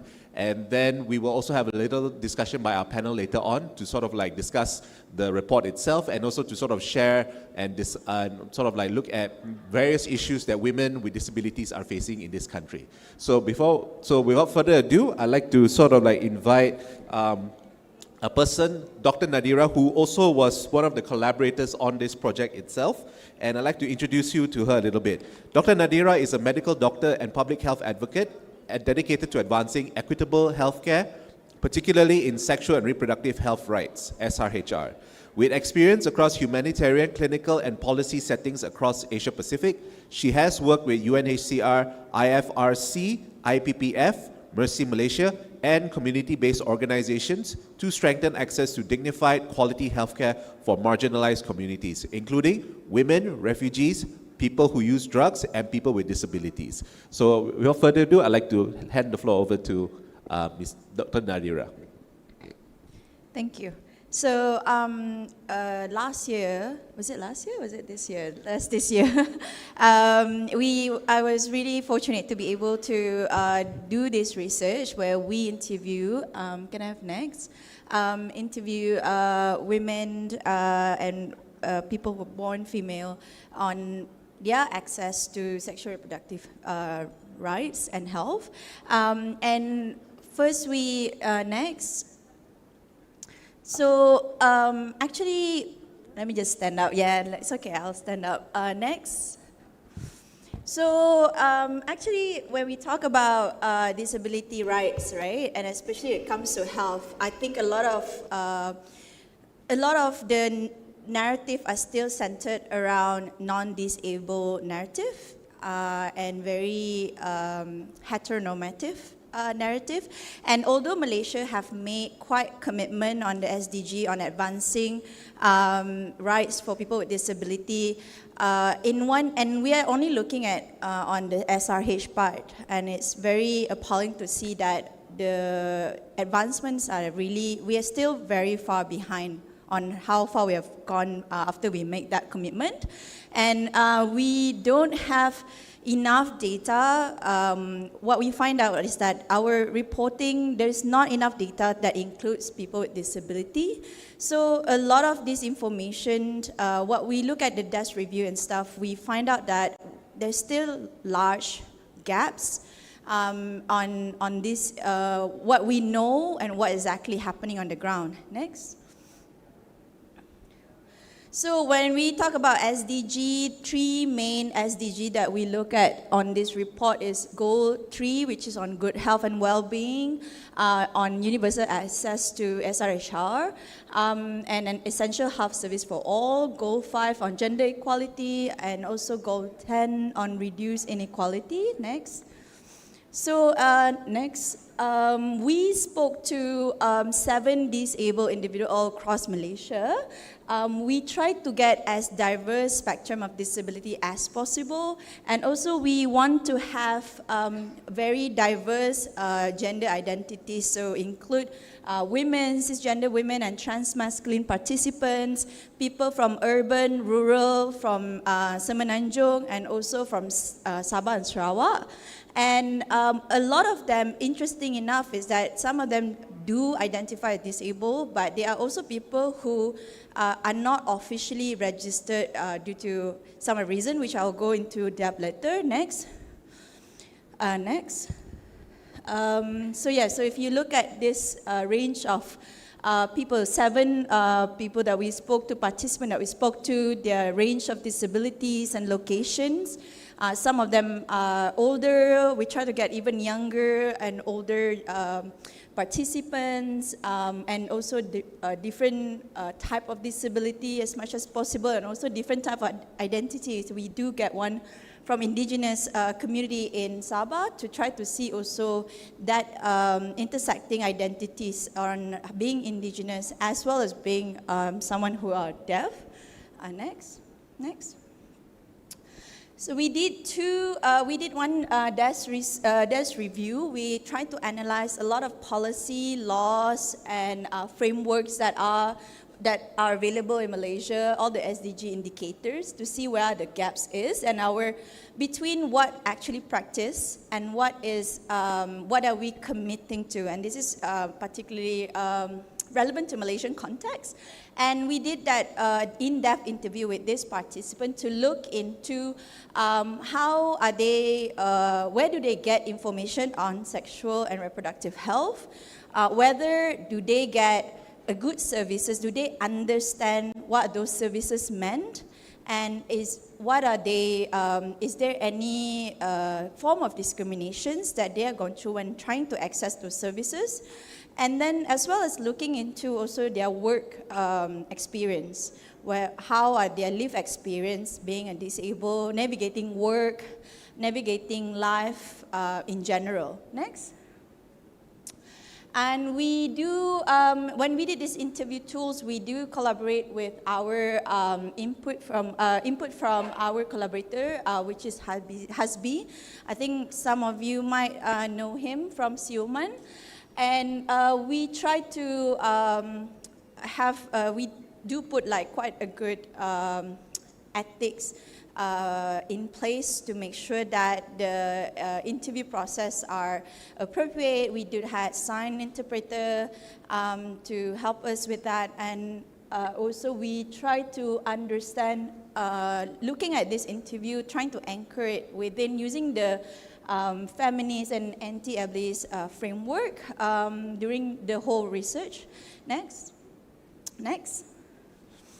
Okay, so let's go into sexual reproductive health, which mainly will be something that I think for me is very interesting.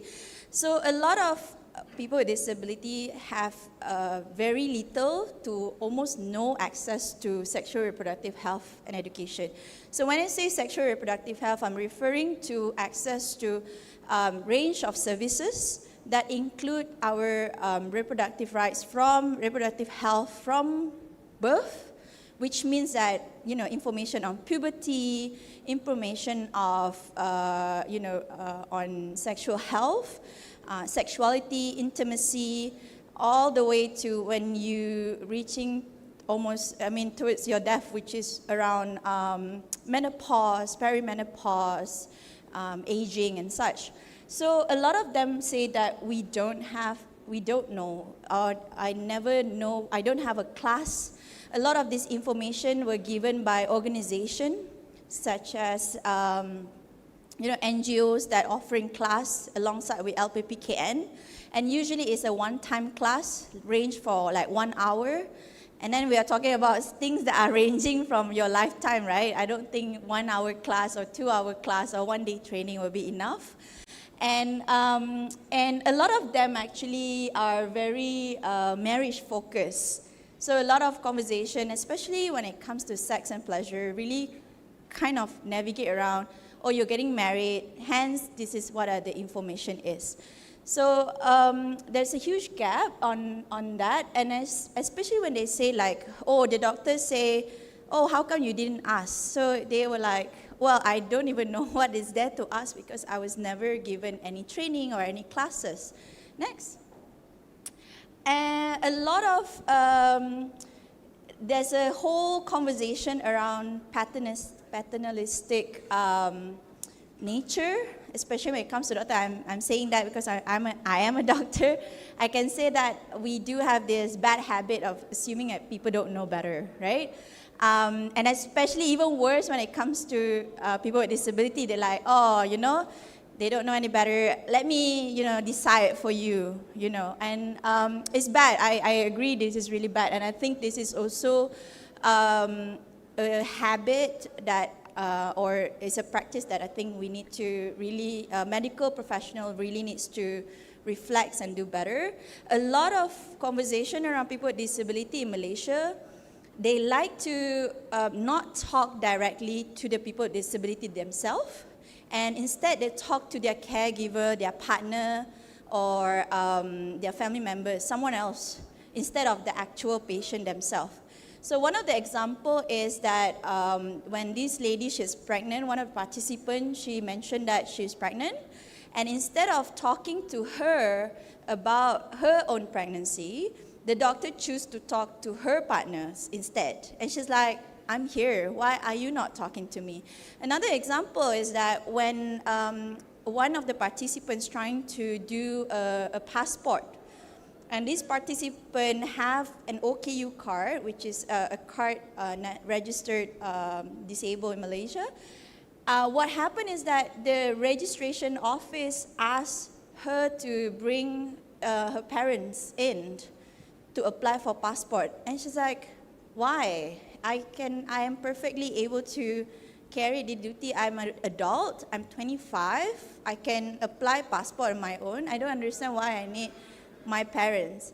And it seems like this is a common practice, not just medical, but also when it comes to national registration and such, to assume that people with disability are not able to carry out these tasks. And then there's also another one of the disturbing I find was that they are doctors, particularly medical professional, not just doctors, but medical professional, including nurse and the medical assistant. There's this whole idea of that, people with disability will pass down the genes, bad genes, or they will produce another disabled child. So there's also an encounter that we found out about some sort of like coercive sterilization, coercive contraceptives, where we tell people to take long-acting contraceptions so that they don't reproduce or they don't have babies that might have disability, which is very bad, very wrong.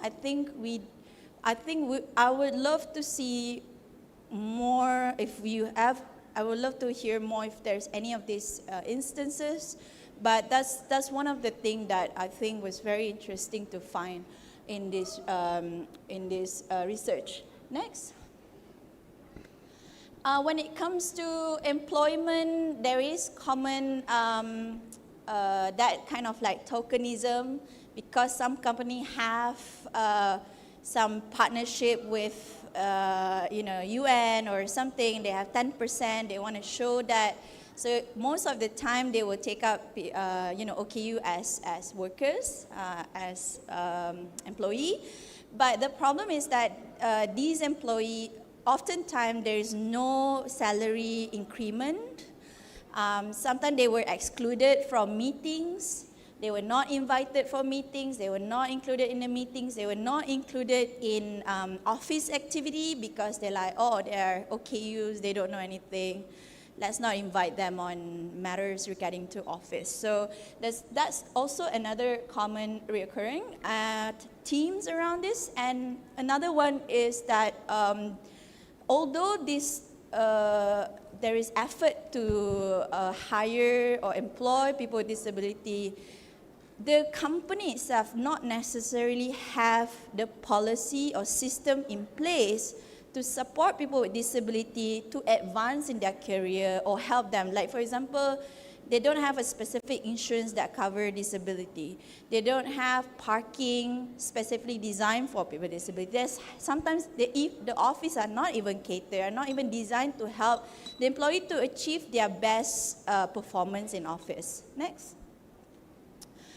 And this is the one that I was talking about when it comes to registering as an OKU in Malaysia. Do you register or do you not register? One part of it is that if you register, you might have some perks. You might get to park in specific spots.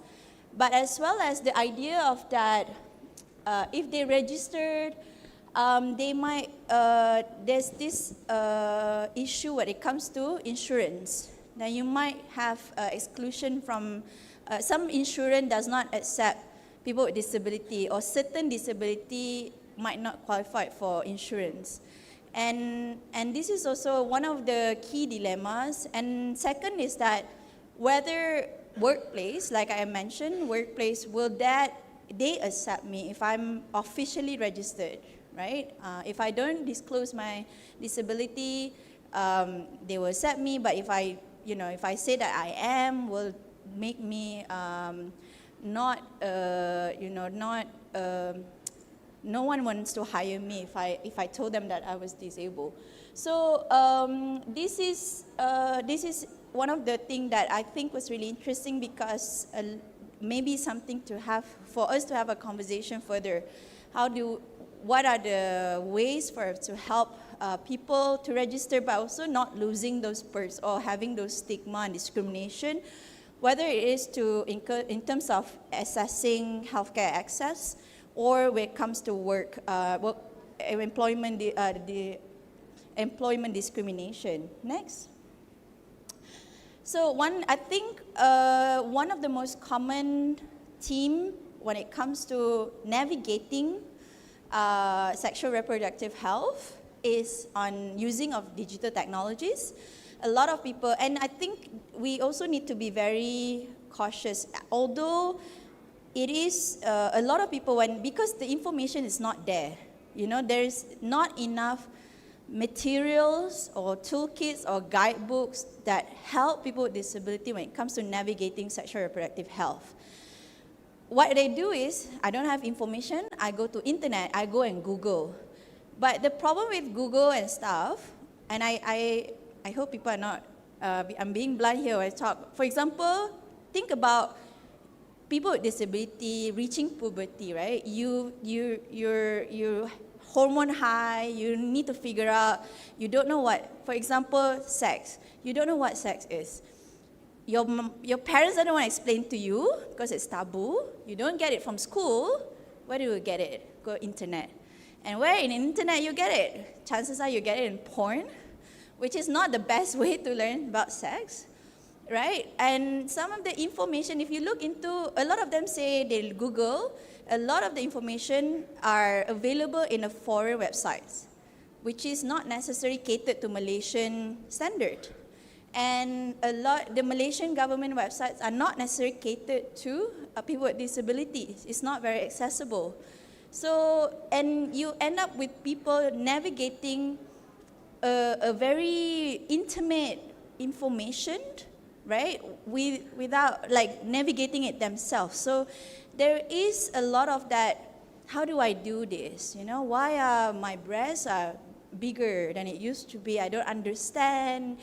Let me Google this, and still might not be the right answer, might not be the most accurate information out there. So we do have people, one of the participants I remember when she got married, she's somewhat older, where I asked her, like back then you don't have internet. So where do you figure out, when you get married, how do you figure out, what to do what, when you get married? And she's like, I watch the TV, I watch the drama, and then I just somewhat guess what's happening. So that's how people learn about relationship, about intimacy, about pleasure. And I think this is very important because I feel like intimacy, relationship, pleasure is a very, very sensitive, right? You want to be safe to be able to learn. And when it comes to consent, that's a whole different conversation. It's almost none. Like I said, if you go into porn to learn about sex and stuff, there's no consent in porn. Yeah, you don't go into porn and learn. They don't ask, "Are you okay if I touch you?" Nobody. It just happened, right? It's not the best way to learn about sexual reproductive health from porn. So I don't recommend that. But that's where people go when they want to know some things that is just nobody wants to tell them. So I think this is something very important for us to talk about. And even more so with pregnancy, we have someone who's blind, one of our participants was blind, and she was like, how do I tell if I'm, bocho, if the bloods come out from my clothes because I can't see? How do I navigate, how much I need to frequently change my pads and stuff, because nobody is telling me things. I don't know that, bocho is a big embarrassing thing in public, right? I just go around with my clothes soaked in bloods and stuff.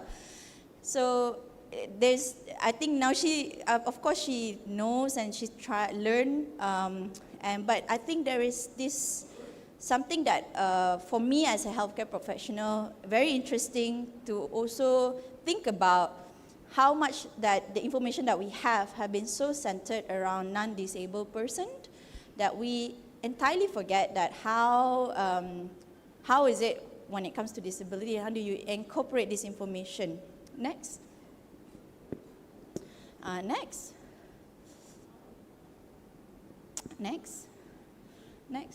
Okay, so around this time, I think we did have a couple of recommendations. How do we improve this? One of this is we talk about policy and reform. There is, within the healthcare community, healthcare system, we're still using the word deaf and dumb, which absolutely wrong, very bad. When I was going to join medical, before you go into medical hospital, you have to do some sort of induction, government brainwashing thing, right? Can I say that here? But I hope it's fine. And then I think they invited one person from JKM and bless that guy, very nice, good intention. But some of the terms they use also still very old school. And I feel like our system are still using we are not updating it, right? A lot of the terms that we use are still outdated terms. Some of the stuff, they try to, I think they still not updated with some of the terms, some of the language that they use in the hospitals are still very old. Again, I think there's a conversation around Mental Capacity Act.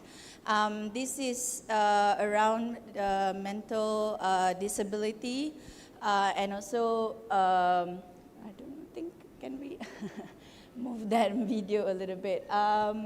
Because I think this is like something very important because this is part of the convention, UN Convention for People with Disabilities, to improve that Mental Capacity Act, to safeguard people with disability when it comes to, in terms of how can you get access to consents and, provide, you're able to have accountability, have action, be responsible on your own action. Next. When it comes to SRHR, we talk about community engagement.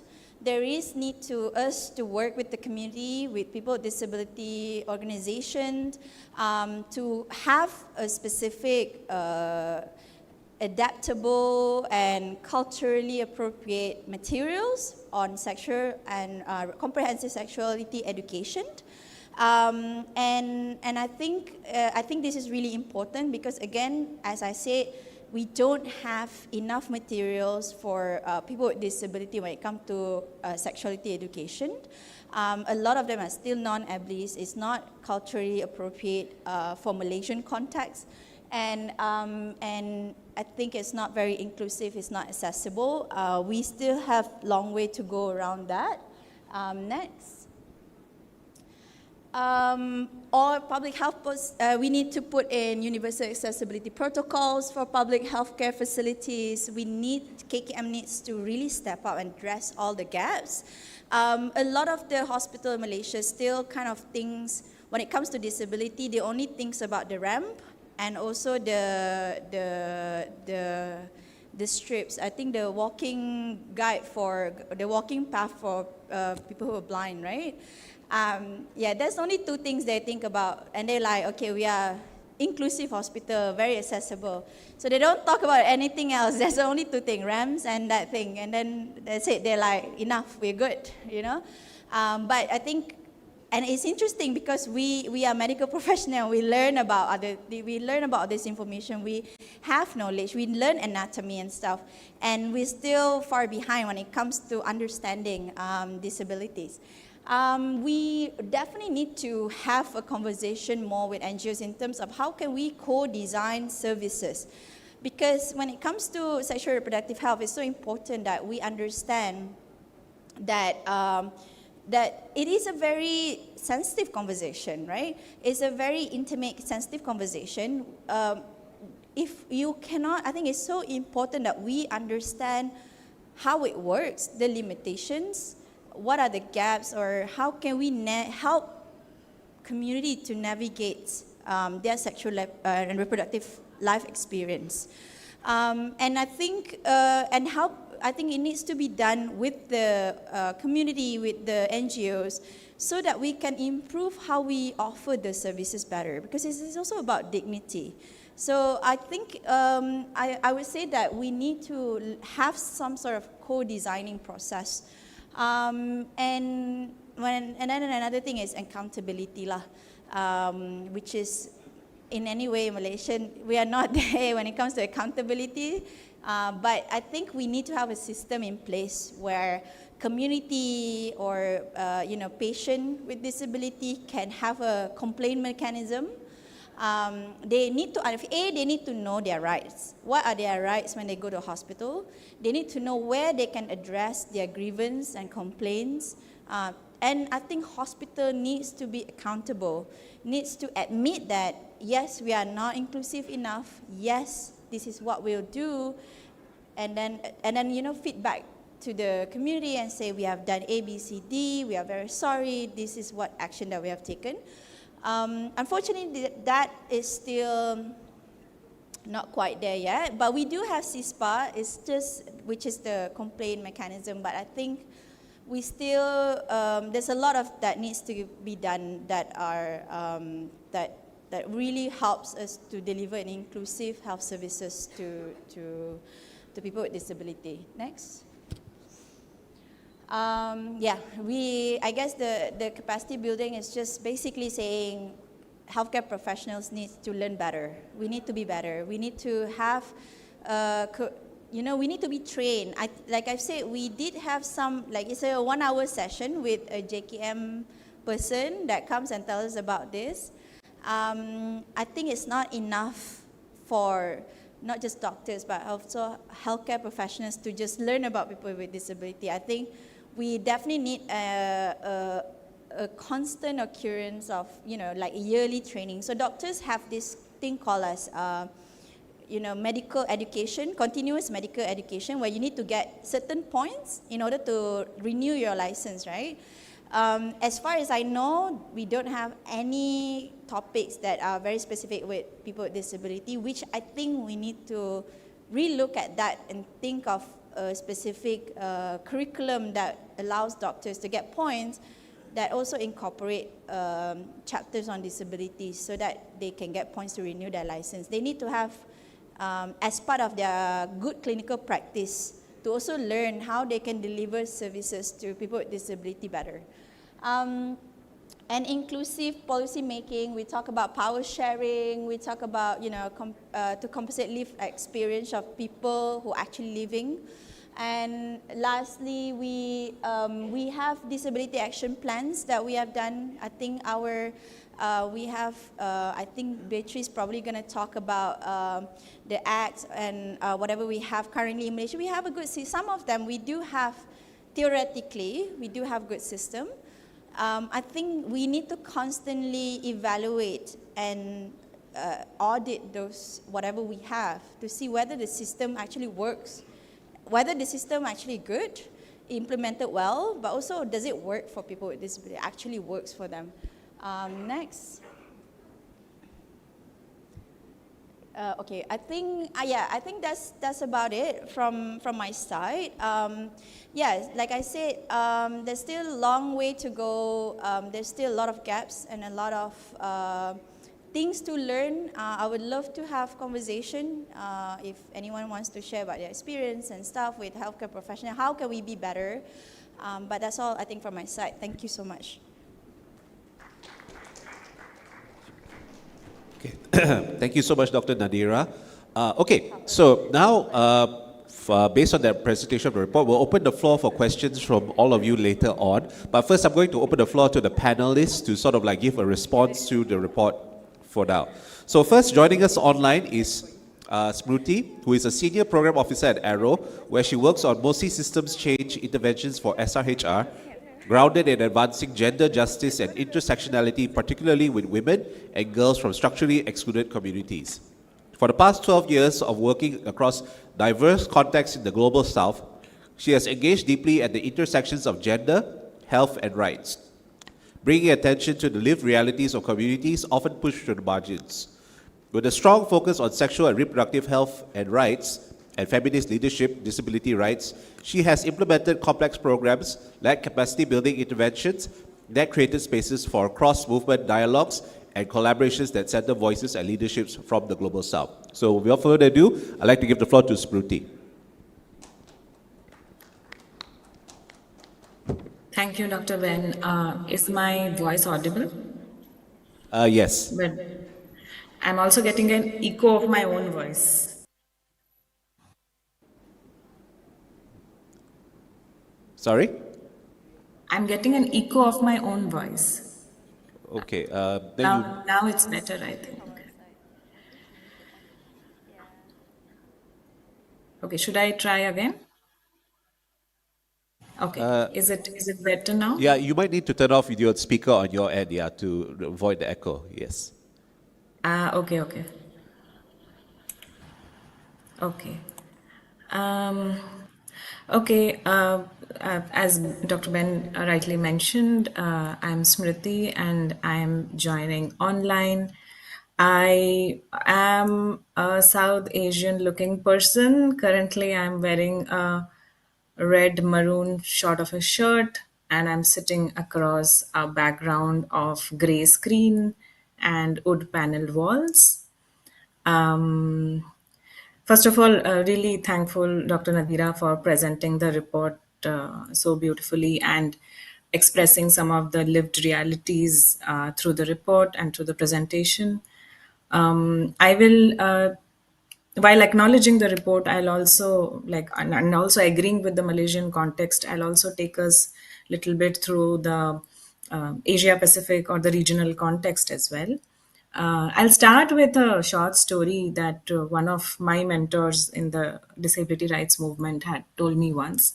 So there is this prominent disability rights activist in South Asia who was once doing a training with a group of women from rural parts of a particular country in South Asia.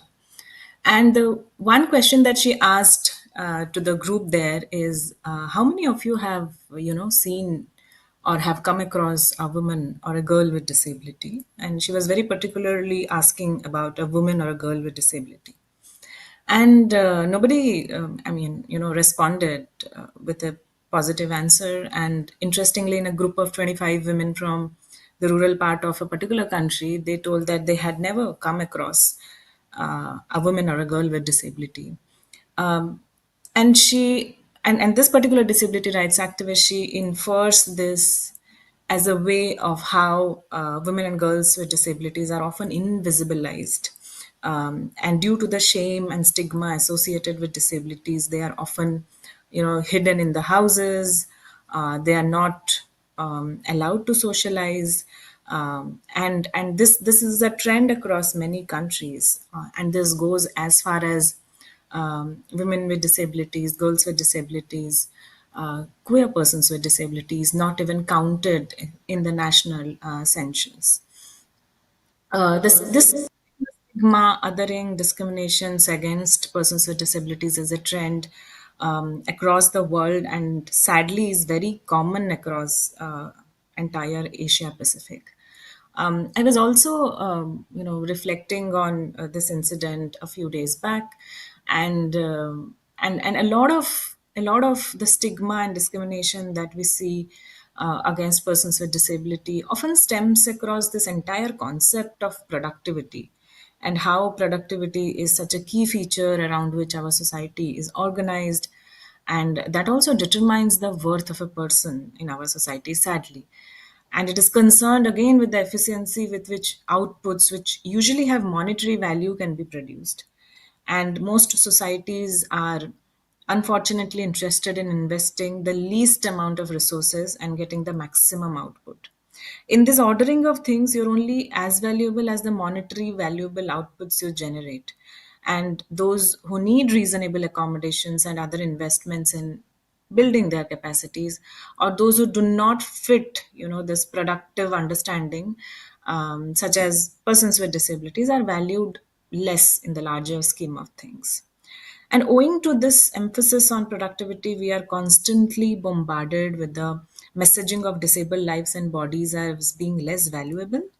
And this constant negative messaging from media, government, societies, and families is bound to create a negative impact on the self esteem of persons with disabilities, and that in turn affects their relationship with their bodies also.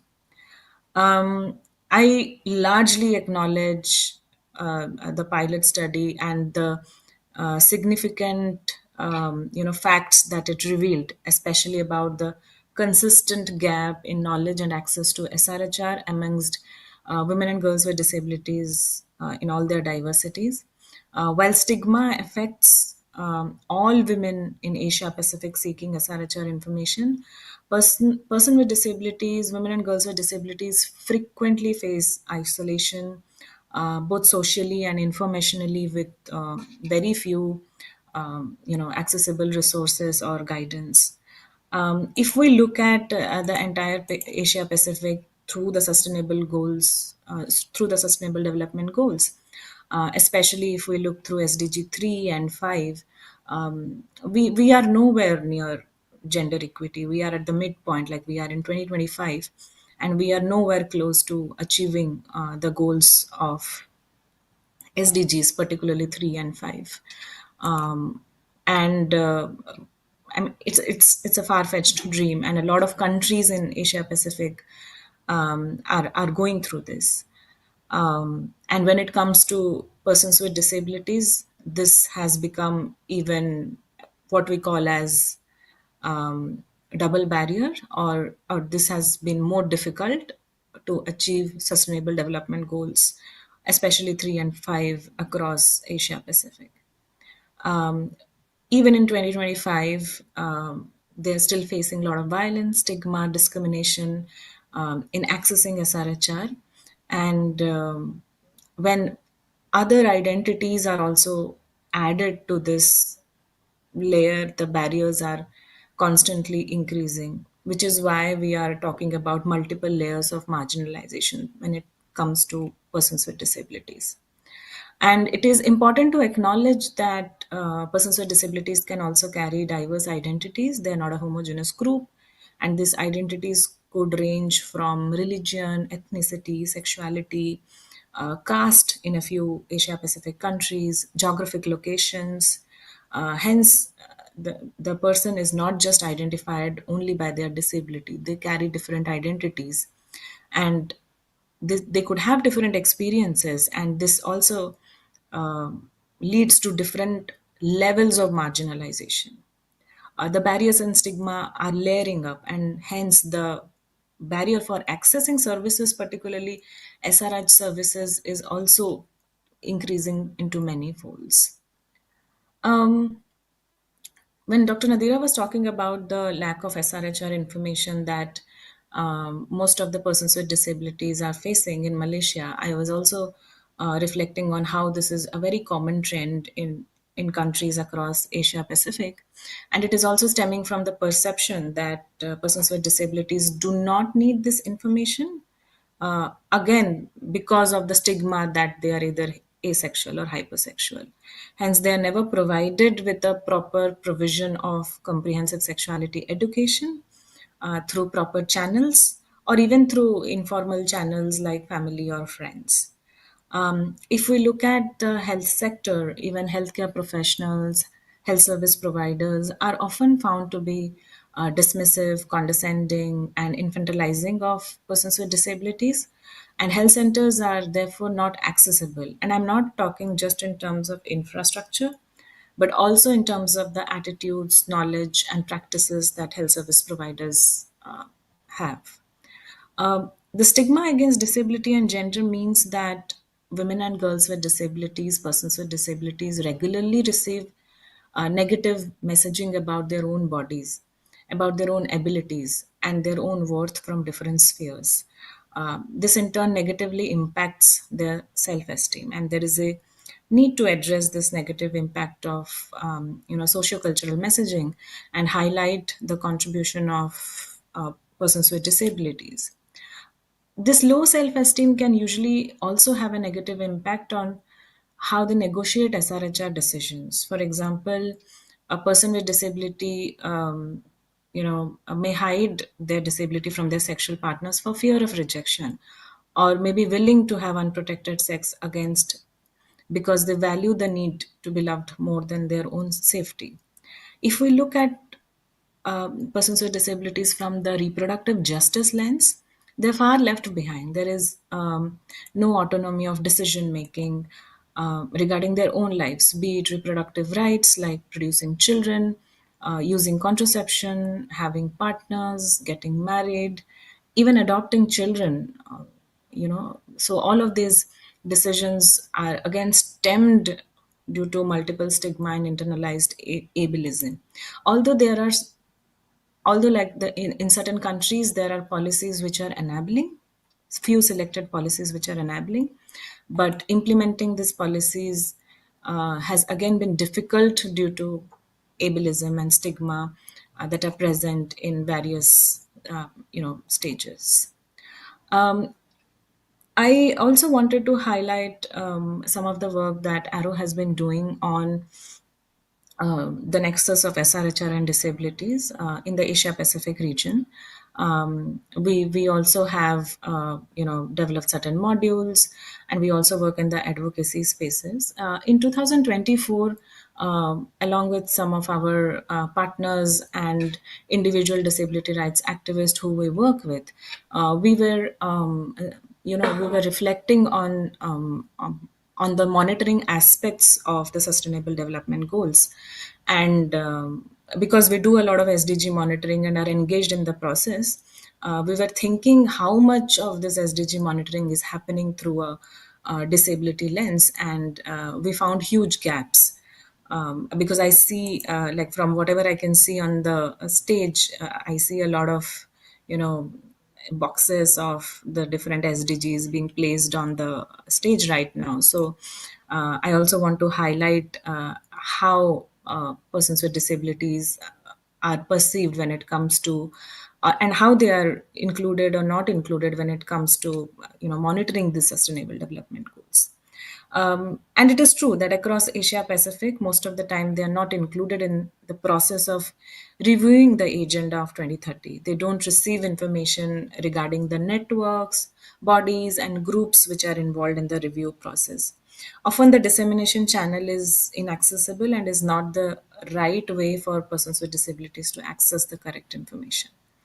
At national and sub-regional level in Asia Pacific countries, it is mostly traditional organizations working with persons with disabilities that are invited to participate in the review process. Often organizations working with women with disabilities, or led by women with disabilities, young persons with disabilities, indigenous persons with disabilities, and people with intersectional identities are not included in the process, and hence complicated issues regarding the SDGs are not covered. Although we see a lot of SDGs like 3, 4, 5, 8, 10, 11, and 16, and the specific indicators have a direct relationship with the lives of persons with disabilities, national level processes don't monitor these indicators well enough as compared to global and regional level. Hence, voices of persons with disabilities on these indicators are often missed out.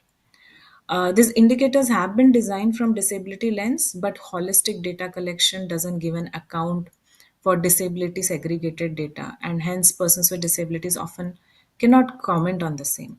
Besides that, other goals like goal 1, goal 3, and goal 10, I mean, even they are not monitored properly, even if they have direct relationship with the lives of persons with disabilities.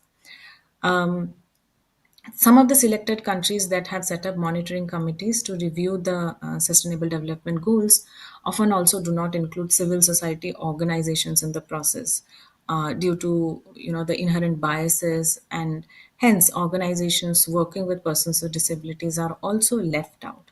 So apart from working in different sectors in say in the employment sector, in the health sector, and apart from working very closely in a participatory approach with persons with disabilities, it is also important to intervene in this national level, regional level monitoring processes, especially when it comes to policies and when it comes to sustainable development goals, so that the disability perspective is included, and we can bring change at scale. If something is getting implemented at policy level, we can bring change at scale, and we can advocate more strongly for the rights of persons with disabilities, especially in accessing the sexual and reproductive health and rights. So I think this is something that I wanted to say at this point now. I'm sure we'll hear more on this in the from the upcoming speakers. Over to you, Dr. Ben.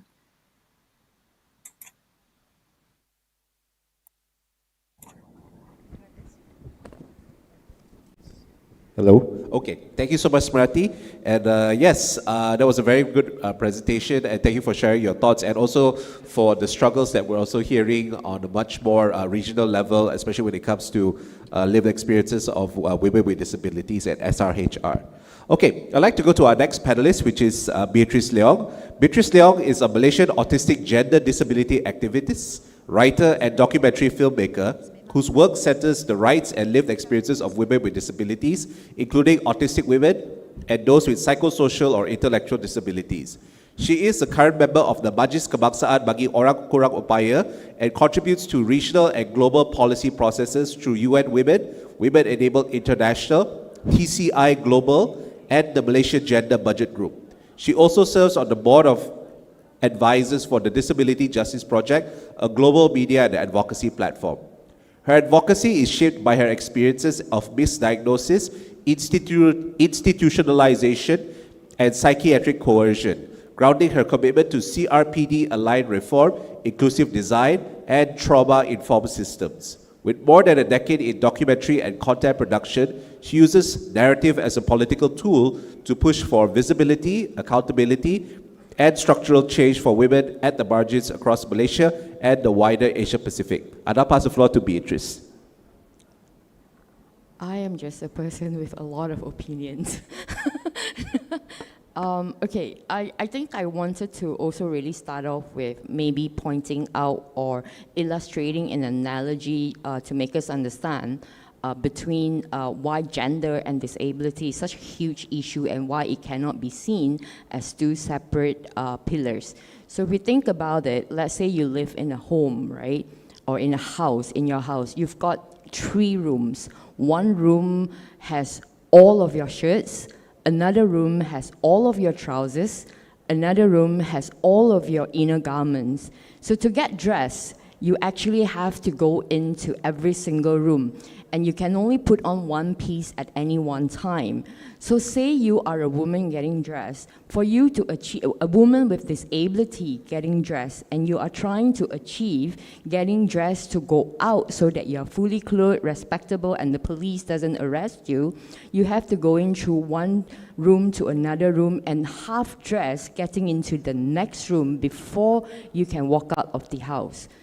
So when we looked at disability and gender in a siloed way, that is your life experience where you are always half naked in the corridor.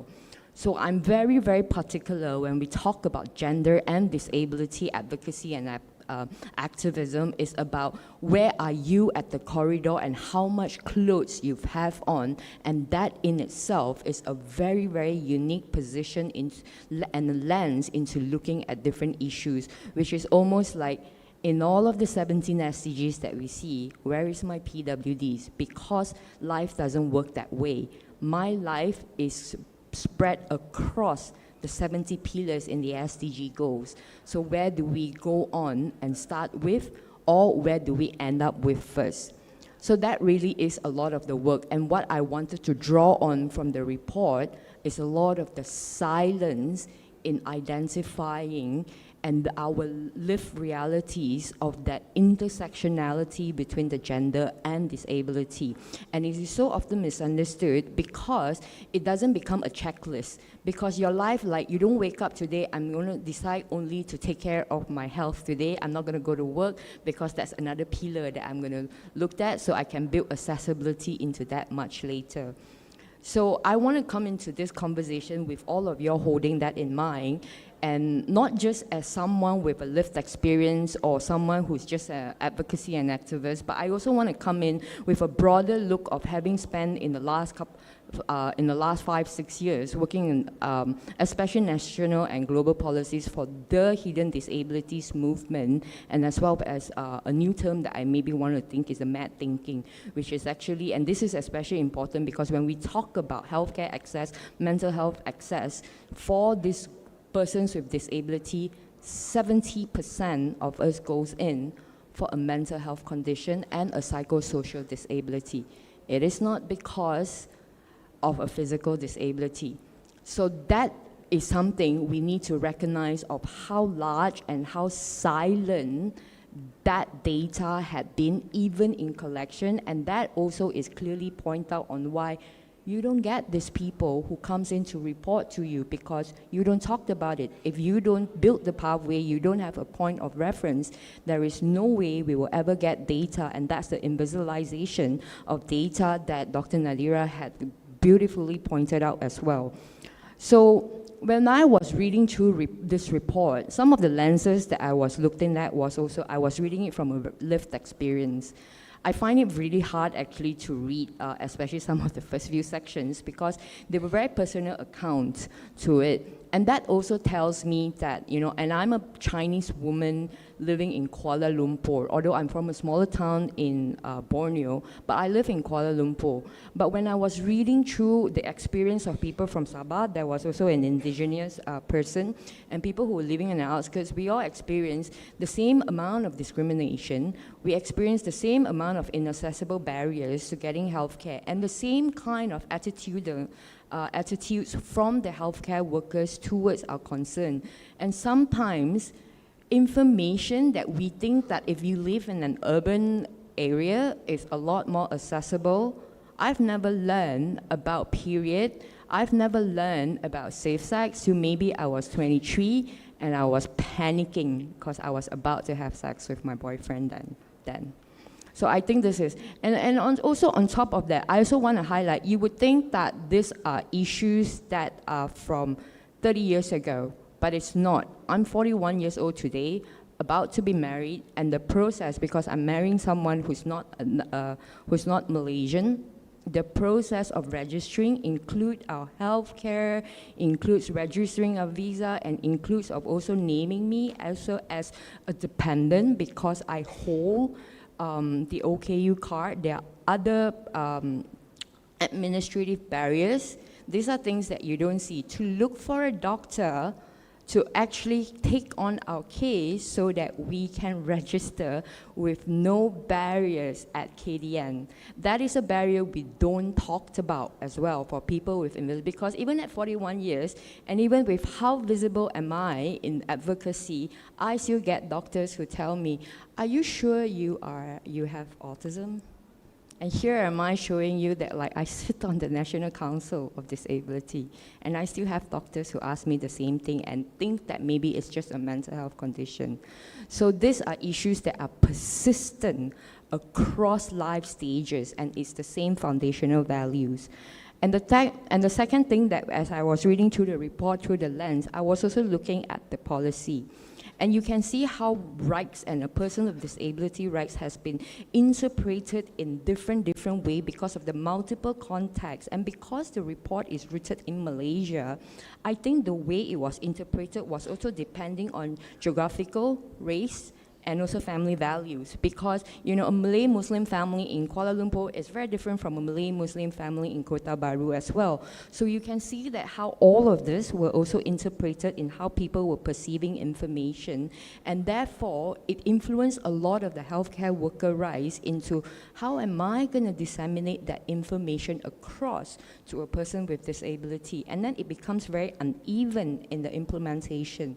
Even yesterday, I was just having a conversation with another advocate who tells me of how it's so different for her to live in Kuala Lumpur and for her to live in another town just 2 hours away from Kuala Lumpur, and how the societal attitude is different in how she can go out and her independence in the mobility of being out alone.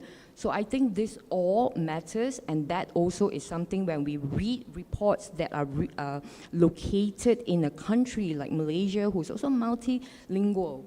So it's also language, the translation of disability is a pain in the ass. So can I say ass? Okay, sorry. It's a pain in Malaysia because it's difficult to interpret that and what is the unifying. So that makes the implementation of policies and recommendation to be additionally difficult in a country like Malaysia as well. And then the third also, and this is where I wanted to chime off Smriti as well, because I also have a different lens when I looked at it. I don't just only look at Malaysia at the moment in the work that I do. The foundational values of the discrimination that persist, the foundational barriers that women with disabilities face are the same across globally. And this is because of a large paternalism within the healthcare and a heavily medicalized model of looking at disability, because that is how our economic system works. Because it is funded by insurance, it is funded by services that needs that kind of money, that needs the capital injection to function. So you will see that this is not a Malaysia issue. And in understanding that, it also makes you see that the effort for any changes to happen has to be a concerted, has to be a concentrated and a unifying global mindset shift for us to be able to achieve any progress within the 17 pillars to get access for a person with disabilities. And that's something that's, that's why there are a lot of all these international instruments that we reference to, because I think sometimes when we look at report and then we can put in the CRPD, the CEDAW, and people are like, why? I don't care. But it does matter, because it is a global lens into looking at all of this stuff. And the commonality of these experiences that persist, and I've also shared how it had expanded across life changes, even when what I have experienced 30 years ago to now, it also shows that we've not addressed the root cause. And that's really, really sad to read when I read the report, and I think that is something that will take me on to the next point that I want to take. I think great foundational work with the reports, and I really recognize a lot of work that had gone into it, and I want to be able to also offer where can it go next, right? Because I think that's the most important thing sometimes as OPDs, as policymakers, we do all this brief, and then what's next, right? So I think for Malaysia, we need to use this report to also recognize how the lives of women and girls with disabilities have been determined, their future have been determined from birth. This is the truth that we have not been able to verbalize through the accounts of these women that we've got from this report. From the moment that you are born, when you identify with your gender, and as you acquire with a disability or a congenital disability, just because you are born a woman, your lives has been quietly determined. And that is very, very dangerous, because it then leads you to the multiple risks and barriers, not just as a woman, but also as a person with disability. So you're at higher risk for mental health condition, you're at higher risk, you have lower mobility, you have, and people love to say women have higher tolerance of pain, women can withstand mental resistance. It's not. It is because there is not enough resources accorded to women and girls with disability, so you have to build mental resilience, and that's not what achieving any life, quality of life is about. So we need to be able to recognize this. So I really would like to see how we can use the report to really talk about this power structure to also influence maybe even the national health and mobility data. How can DOSM also use these readings to look at, if we can't find this aggregated data now, can we look at where are the gaps in the data and start reading gaps? To me, no data is data, but that's the boring side of me, not really. And I think the second risk of, the second strand to take on this report, and it's a gap to, because this is a pilot, as I understand it, to really look at, and this is especially what's happening within the women's spaces at the moment, the risk of institutionalization. And maybe institutionalization may not be a word that's familiar with a lot of us in Malaysia, but it means long-term care where you are segregated from mainstream society. So this means psychiatric ward institution or in informal old folks' home are a form of institutionalization. And also care within care within families where you are not allowed to leave the compound with no access of your disability. And all of these points, that report clearly points towards what will happen if we don't address it. And we are starting to also see it, because we don't address it, we don't see the problems, we don't spell out the structures with this. We are investing so much money in care economy. This is what will happen, and this is the impact of care economy if we do not put an intersectionality lens into looking at disability inclusive policies within it. And that's really important, because I am sitting here, I am that proof of the impact of long-term institutionalization. I've been coerced into electroconvulsive treatment without my care and without my consent. And this is where I also caution one of the recommendation that we had, which is mental capacity law. Mental Capacity Act is substituted decision making.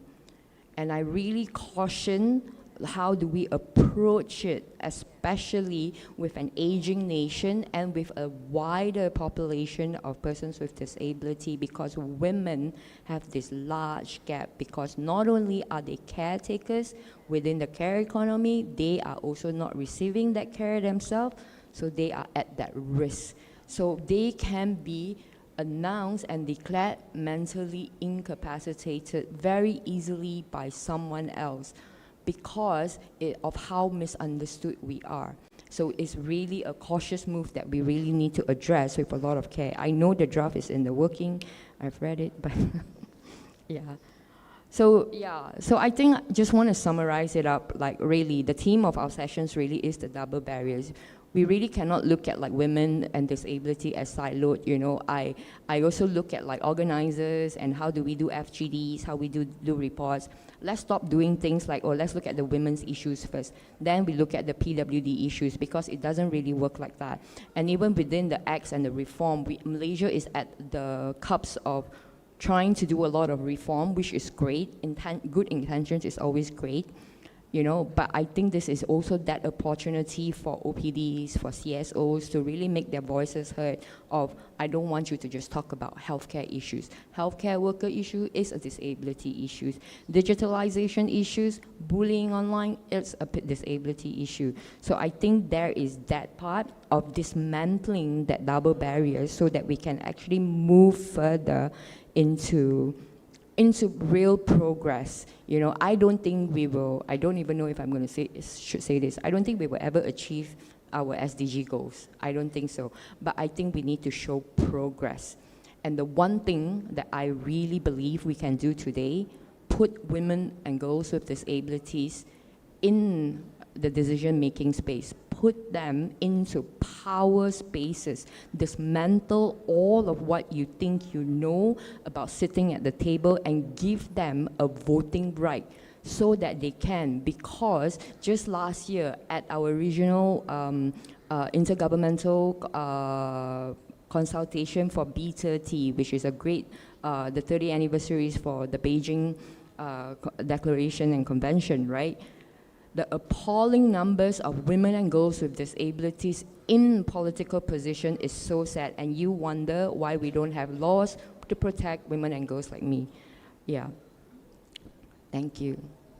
All right, thank you so much, Beatrice. All right, so yes, Beatrice shared a lot about the the Malaysian context, a lot of the many issues that are faced both at the individual level as well as at sort of like advocacy and societal levels as well. All right, so I have a list of questions to sort of like ask the panelists as well. But before we go into that, based on the interest that we have here, I wanted to open the floor first to those of you in the audience if you have any questions regarding so we'll maybe take a few questions, give some time for the panelists to respond, and then if there's any time left over after that, I will have my own questions after that. But I would also like to ask that, because again, the whole point of this report is to present lived experiences that otherwise don't really get a platform in many cases. So if you do not necessarily have a question, but you just like to share your experiences, we welcome you to sort of like use the space now to do that today, okay? So I see a couple of hands up already, so I don't know if there's a floating mic that can go, so we got one over there and another one over here, yes. and one there as well. So you've got 3 hands raised at the moment. Hi, Dr. Ben. I'm Yana from Bodespace. Just want to thank you for doing this research as an initial start to improving our lives, because it's super hard just going to the hospitals. So sorry, I'm a bit emotional because it's very personal to me, because I'm also a care partner to my elderly mother.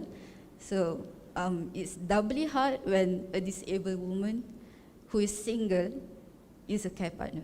So just one comment to Dr. Nadira. I just want to double check. You said that you during your studies, a JKM person went to teach the doctors something.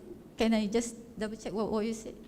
Yeah, so before any medical doctors, when they get to appointing, it's not in the research, I was saying about my experience, but before a medical doctor, when we go into officially go into hospitals, we will have a session, right? I think, what is it called? I think it's sort of like a 1-week introduction before you get into government, government service, right? So they will invite, I think, 1 hour session, 1 or 2 hour session. Is the JKM person disabled? No, unfortunately. That's where it happened. Yeah. Because you are coming from a medical model of disability, and the person telling you about us is coming from the welfare model. So you should be looking at it from the social model.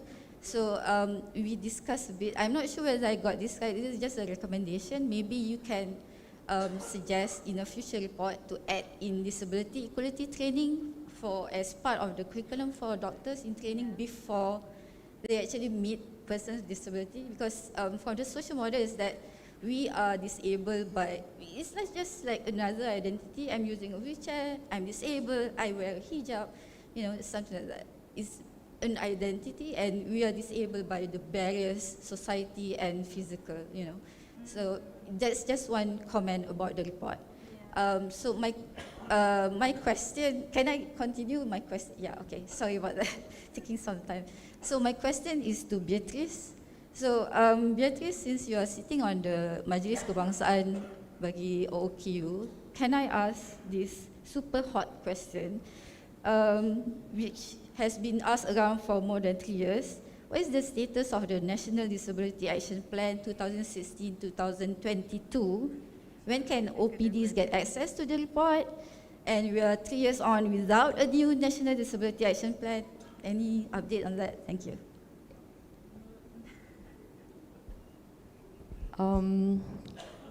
I will speak not as a spokesperson of the Majlis. I'm not allowed to do that, apparently. But the report had actually had a review. The government did report that they had achieved 73%, or I think the number was 73 or 80% of what's in the previous National Action Plan. But that's self-reporting mechanism. And because our National Action Plan in Malaysia is programmatic, so as long as you finish a program, it's a success indicator. I am sharing this to, hopefully it catches the attention of CSOs here on what's next in the question to us. However, there is a draft at the moment. I have personally cited it. Take that off record. And it will be and the good thing about, I think a lot of people have a lot of criticism with the National Council of Disability because we have no executive power. We are an advisory board, right? But this year, first time ever, 8 persons are persons with disability themselves. So that in itself is a power move, right? So the next thing is really actually this. So I'm sharing that it shows that there is a will and there is a shared camaraderie this time around with the council, that at every single engagement that we've been in, the same us that we've had. So we are literally holding them by the balls. sorry. No, yeah, okay. We are literally making them accountable. Yeah, so it is there. There is already an intervention that this time around there has to be a community input. And we had a sitting to also look at what are the different suggestions. So I feel that I see hope. I do see hope, and I do think there is a political will for it to be tabled next year. Yeah, it is in our, the council this year had also gave ourselves KPI, so we will make sure it happens. All right, thank you. I will think there were two other questions there as well. So one over here. Yes.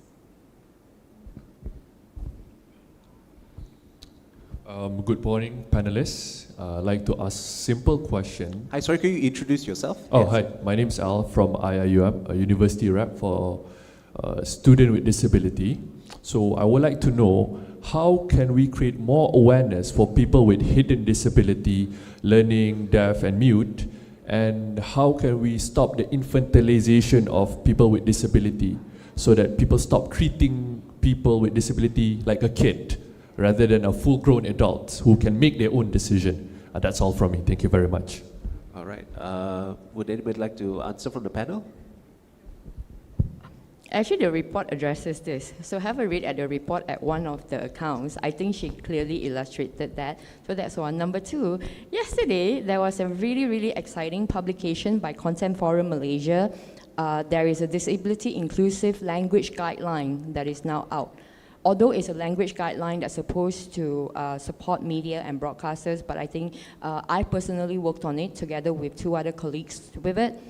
It's such a beautiful guideline because it tells you how to treat people with disability with respect and dignity and autonomy.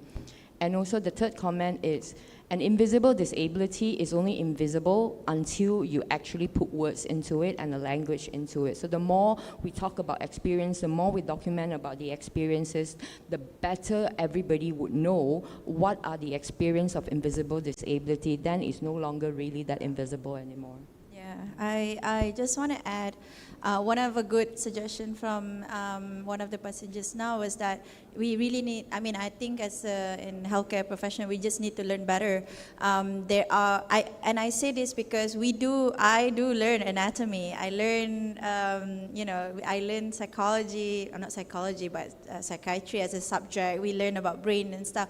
We should forefront know more about this thing, above everyone, I would say, because we studied this, extensively, but in reality and in practice, we're just so far back behind. It's really embarrassing, honestly, to think about it. But we definitely learn to do better.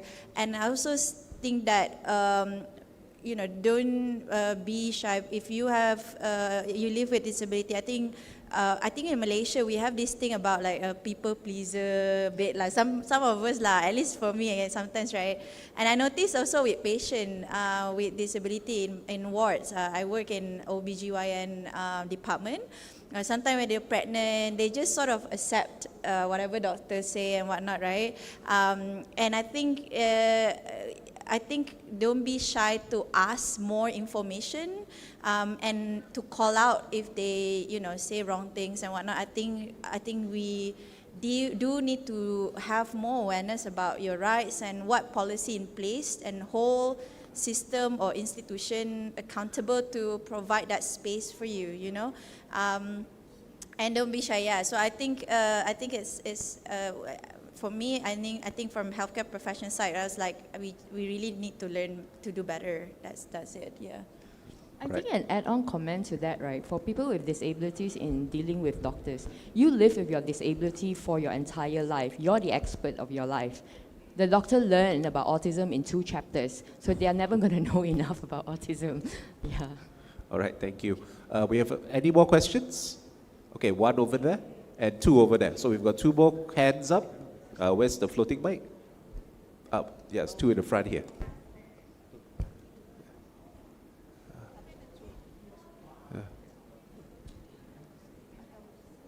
Yes, 2 in the front here. Yeah.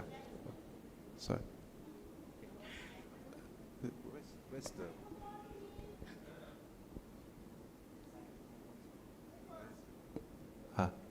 Either of you can go first, yes.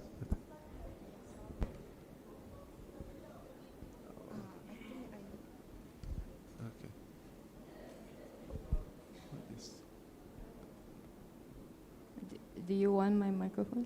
I don't. Sorry? Oh, okay. Okay, nama saya Hema Sultan dari DON, Persatuan Orang Pekak. Dan Doktor, saya ingin bertanya kepada Dr. Nadira, apa yang doktor kongsikan tadi tu sememangnya bertepatanlah dengan apa yang saya rasa. Saya rasa apabila saya lahir, saya memang rasa tidak bertepatan apa yang Puan sharing tadi. Contohnya macam kalau ibu bapa yang ataupun ibu yang lahir ada anak pekak, mereka menggalakkan menggunakan cochlear implant. Jadi kadang-kadang bukan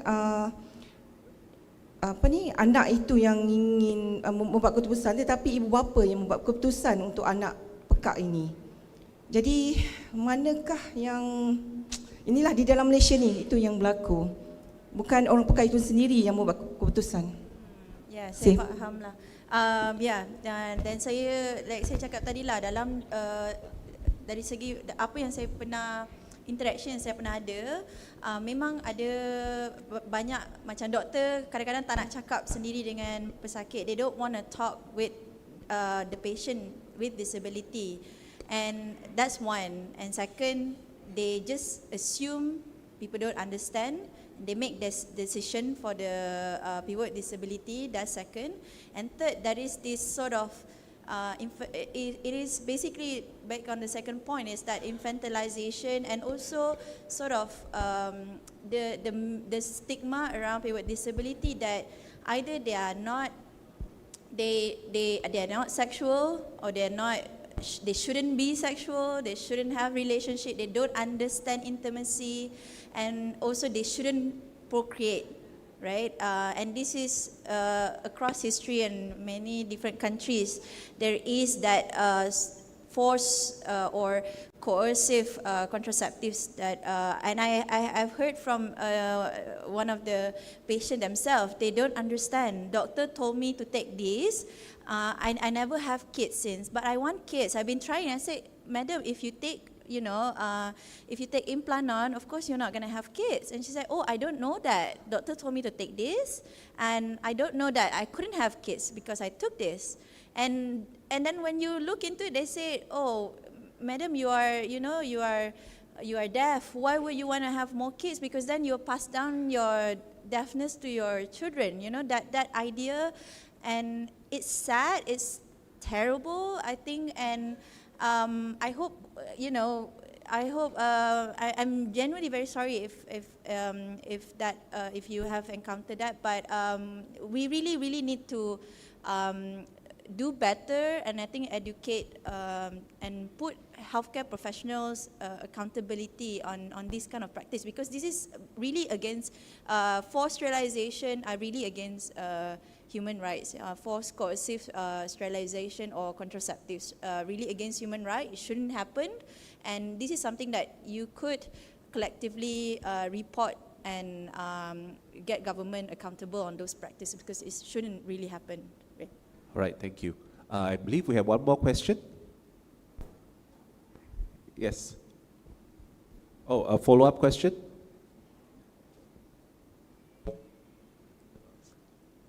She just needs a mic. Okay, saya ingin bertanya lagi soalan.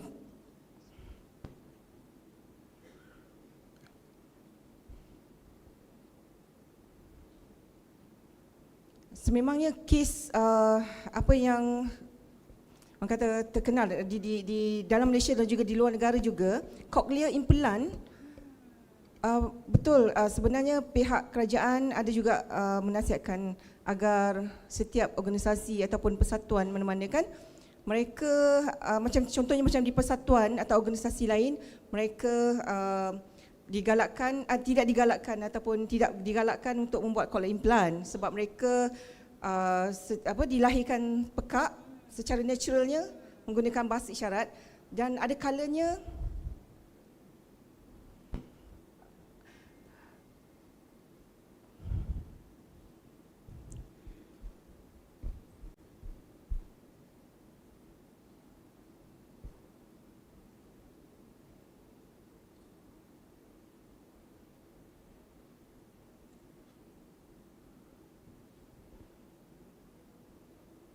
sebab ada kalanya macam di hospital kan, mereka menggalakkan anak-anak ini menggunakan cochlear implant, dan apabila mereka dewasa mereka menasihati tidak,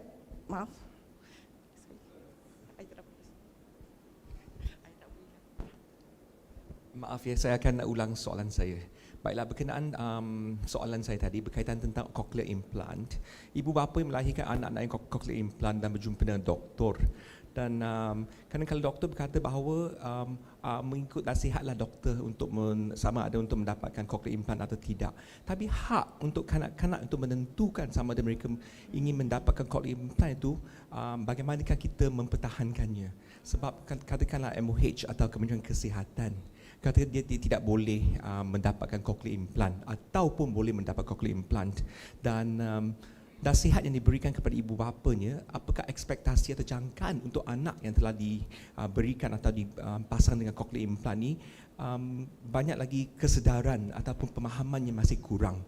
Dan satu lagi perkara, doktor sendiri agak sibuk dan mungkin tidak menentukan apakah penyelesaian yang lebih paling baik untuk kanak-kanak ini. Terima kasih. Okay, thank you. We have another hand. I think we got 2 questions, right? The lady in the wheelchair here, yes, she's been waiting for a while to ask a question.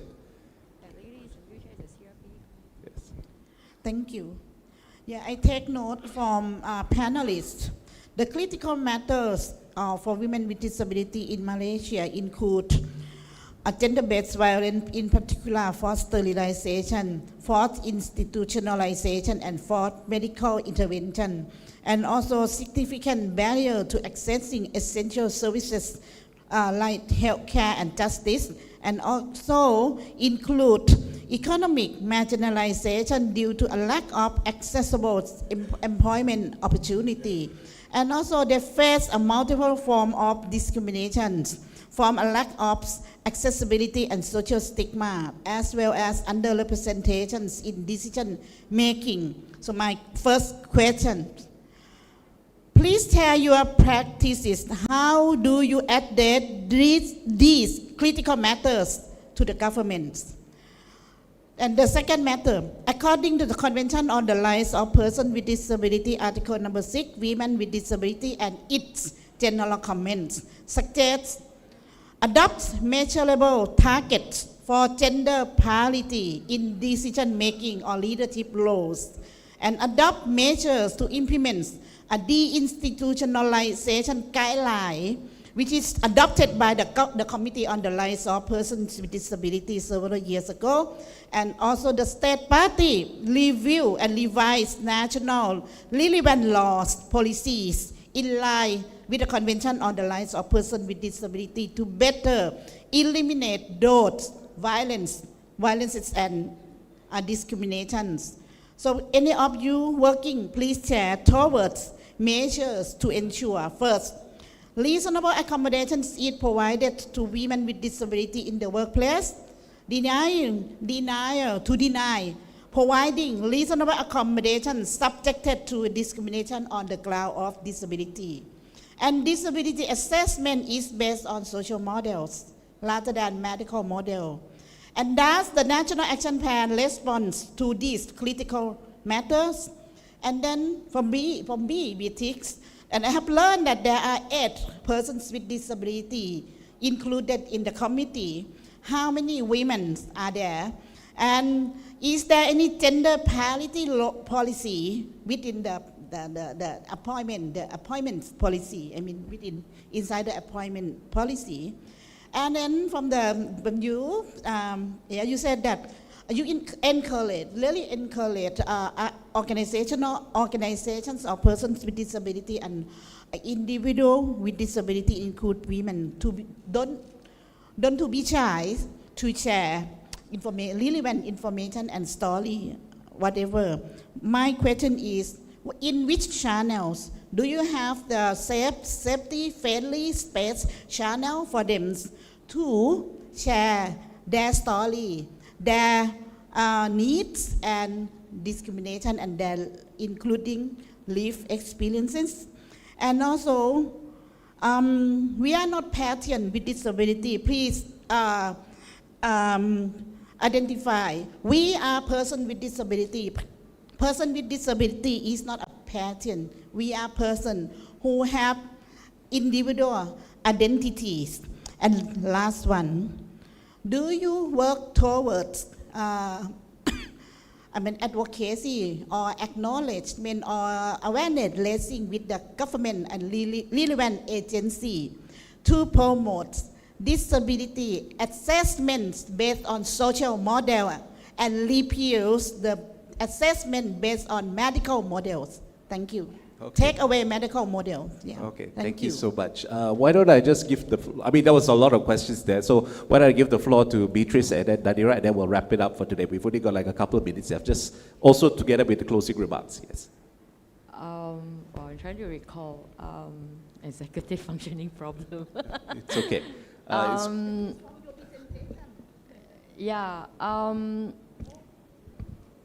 many women in the community? Right now, there's 3 women. So out of 10, we have 3. So we at the minimum base level of achieving 30%. 2 are women with disability, 1 from a younger generation, 1 also represents a physical disability and an older person. 1's a psychiatrist who represents, she's a lovely lady, but I think we need to improve on psychosocial representation. But despite that being said, I don't want to say that this is not a bad, we can do more. We definitely can do more. But as I shared, the council this year had actually made our own strategic plan to achieve certain indicators, and one of the indicators in there is to ensure that we institutionalize the criteria of the council to achieve gender equality and gender parity, and the fight now is to put a number to it because it cannot be generalized. So I'm personally asking for 50%. So that we try to achieve that, and I think that's fair because it disproportionately affects women, the experience of disability. So that's one. And the work against what the government is doing, CRPD had been a long-standing issues, and like I said, I am hopeful. There are, the report is actually ready from the state. I think this is public knowledge. The report is ready from the state. It is undergoing through review at the moment. And this is my call to general public, and even by using this kind of reports that we have to really pull together, I think OPDs in Malaysia need to stop being fragmented and put aside our differences and our reliance on government for welfare and grants and budgets to really come together and really sit down together and really start working on the shadow report right now, and also to get capacity building in actually getting the language right on what are we reporting. Do not wait for the report by the state before we start the work in itself, because data collection will take such a really, really long time. And I'm pretty sure Sao here would be happy to help us with workshops. All right. Okay, we've run out of time. Thank you so much to the panel. Thank you so much, Smriti, for joining us online. Sorry there were no questions for you, but it was a really very lively discussion. I was really very enthused to hear this, and I'm really very sorry that we couldn't give a longer platform for you guys to share your experiences, but I hope that that's the hope that we have with this report. We want to use it as a starting point for a discussion where, there's not many formal reports like this floating around. So hopefully this will be a good way to sort of like begin conversations and also be a focal point that will help to push the discussion better for the future. So thank you again so much for tuning in to this presentation. Really appreciate your kind words, and very happy to have a conversation after this as we conclude. So thank you so much, and enjoy the rest of the conference. Thank you so much, Dr. Loh, Dr. Nadira, Ms. Leong, and of course, Ms. Smruti joining us online. May I please invite our moderator and panelists to the front of the stage for a quick photo. And while they are taking their photo, ladies and gentlemen, let me just quickly summarize the content of that discussion. Despite progress on the SDGs, our panelists felt that women with disabilities remain largely invisible in policy and data, especially in the areas of sexual and reproductive health. Current work lacks a focus on intersectionality of gender and disability and continues to be viewed in silos. Now, the study shared earlier with context given by our other panelists showed that women with disabilities continue to face double discrimination, lack of inclusive education, inaccessible healthcare, employment barriers, and stigma around both visible and invisible disabilities. So how do we move forward? Reforms must center their voices with decision-making roles in the development of inclusive laws, accessible systems, disability-aware training, and co-designed services. True equity, not just equality, means seeing disabled women not just as beneficiaries, but as leaders shaping their own future.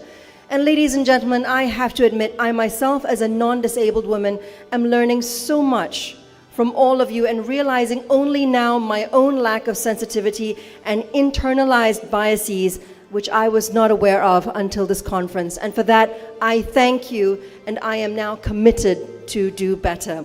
Thank you. Ladies and gentlemen, we now take a break from our program for lunch, which is now served at the Taman Masuri, just outside this hall. For our Muslim delegates, you may head to the surau at level 1 for your Zohor prayers as well. We look forward to seeing you all again at our next session at 1:45 p.m. Thank you and enjoy your break.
Test, test.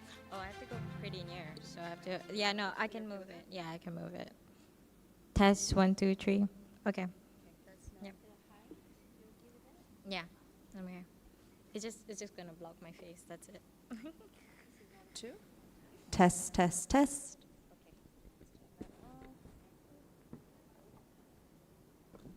One. Test, test, test.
To make a substantial commitment tangible to strategies to disabilities, women, children, indigenous.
Okay. Hello, testing. Is it clear? All right. Okay, great. Thank you.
A very good afternoon, ladies and gentlemen. We hope you've had enough time to have your lunch, and for our Muslim delegates, your Zohor prayers as well.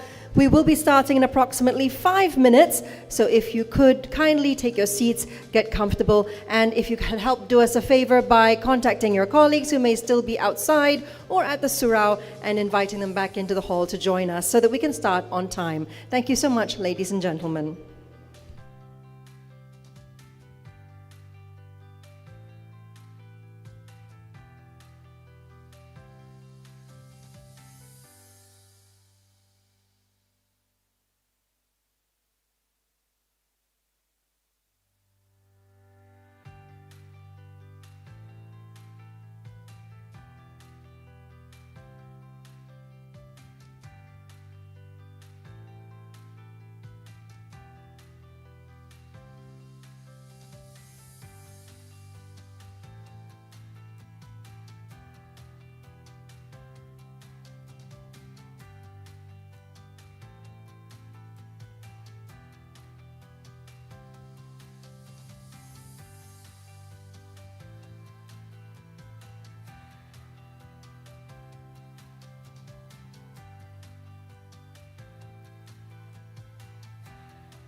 All right, welcome back, ladies and gentlemen. I trust you've had a good meal and are raring to dive back into our program.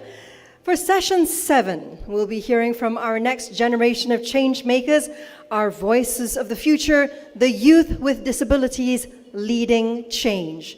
Now, to share her perspectives on this topic, it is my pleasure to invite to the stage for her keynote address, Ms. Miza Marsha of the Malaysian Rare Disorders Society.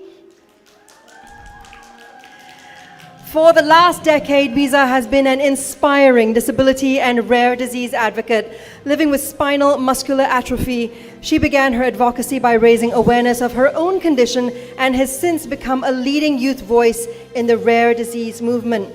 She serves on the board of the Malaysian Rare Disorders Society, is a founding member of SMA Malaysia, and sits on the Malaysian Disability Youth Council.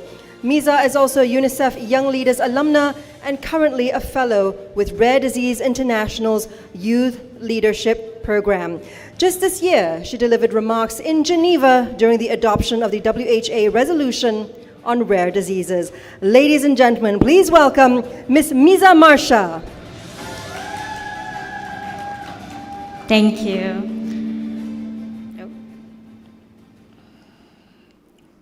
Good afternoon, distinguished guests, fellow advocates, and friends. To start off, I would like to first say thank you to ASEAN Disability Forum, Malaysian Federation of the Deaf, and a special thanks to UNICEF for the support for the last 2 days. When we speak about young persons with disability, we often think of them, when we speak about young persons as leaders, we think of them as the voices of the future. But dare I say that young persons with disability today are already leaders. Joining with me shortly on the stage are 3 young individuals who are leaders in their own community, and it is an honor to share this stage with them. The UNICEF Child Functioning Model, used in 14 countries in the region, indicates that children with disabilities are significantly less likely to attend early childhood education programs and more likely to miss out on schooling, adequate nutrition, and protection from violence. This discrimination starts early, in the segregated classrooms, in the isolation from peers, and in the brutal reality of bullying.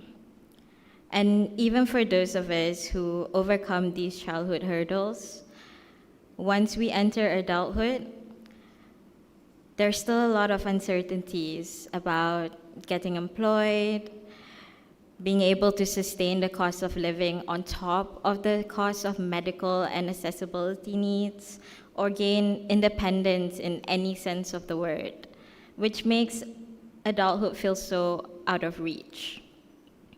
A recent Nippon Foundation survey across 7 ASEAN countries found that persons with disabilities, including youths, university graduates, face fewer job promotions compared to their non-disabled peers.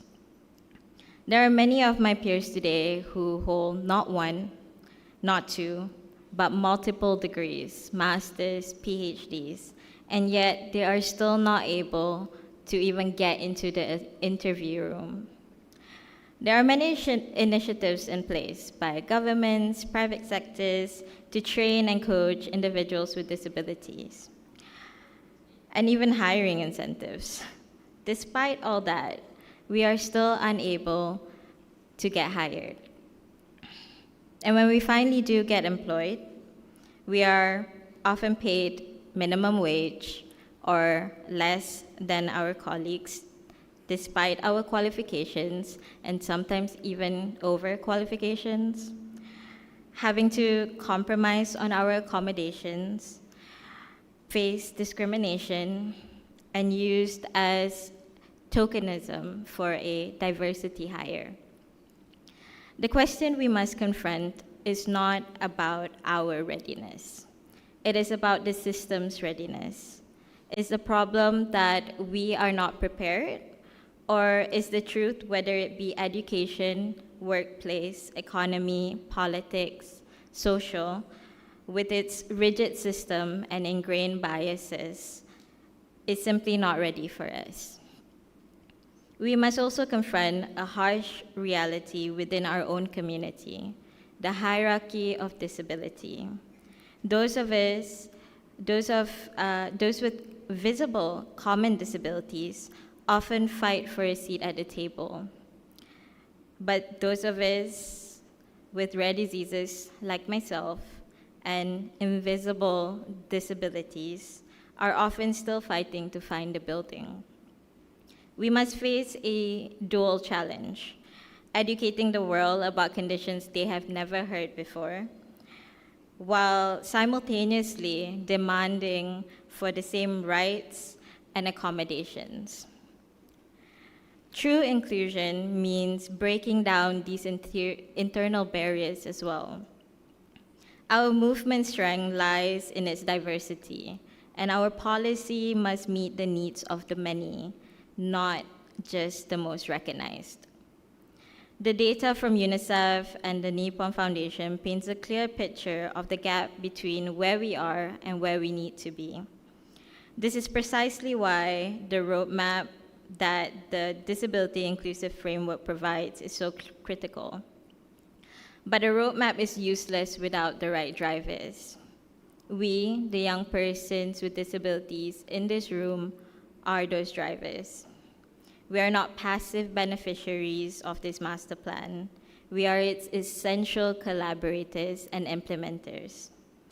It has been said multiple times before that the world was not built for disabled people. So we learned to rebuild it in order to overcome obstacles, make things just a little bit easier for us. From the curb cut you see when you walk around the city, to the keyboard you type on, to the bendy straw that are used in most juice boxes, and even the audiobooks you listen on your way to this forum. Those are all accessibility tools that were designed for the disabled community, but ended up benefiting everyone. Disability inclusion is not a charitable act.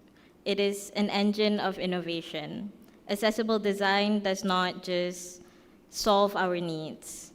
It often builds a better, more usable world for all. Providing flexible hours and reasonable accommodation has been proven to help in the long run. Disability inclusion only requires one simple question: how can we integrate disability in everything we do? If inclusion wasn't just specialized, but it was the standard, we would be seeing a completely different world. Molly Burke, PWD advocate, says it best: disability is the only minority community that anybody can join at any time. You are temporarily non-disabled. You can join us at any time. The voices of young persons with disability are not often heard, especially when it comes to decision making. While there are still ongoing debates on what to call the disabled community, the disabled youths are more concerned about their mental health, social participation, education, employment, our rights, and how climate change will disproportionately affect us than what label you think is the most empowering or appropriate for us. So, to my policymakers, business leaders, community advocates, don't just invite us to the table. Give us the microphone. Embed us in your committees that design your policies. Hire us not just for our stories, but for our skills and solutions. Partner with our youth-led organizations. The ASEAN Enabling Master Plan will only be a success if it is built with us, not just for us. When you stop seeing the disabled community as a problem to be solved, you'll be able to see us for who we truly are: partners, in building a more accessible, resilient, and innovative ASEAN. Thank you. Thank you so much, Miza, for sharing important context for our next panel session. We'd now like to invite Miza to chair this discussion, joined on stage by our panelists, Ong Zi Kin, UNICEF Malaysia's Young Persons Advisory Group Malaysia, Ratri Puspita Nur Jasmino, or Jasmine, Indonesia Revolution and Education for Social Inclusion, Remisi, Indonesia, and Hai Yen Dong, Youth Representative from Vietnam. Now, I would like to make a gentle request to our audience and photographers before we hand over the floor to kindly refrain from any form of flash photography throughout this session. We'd very much appreciate your cooperation. Please, you are welcome to take photos, but do avoid using the flash. Thank you so much. Miza, over to you.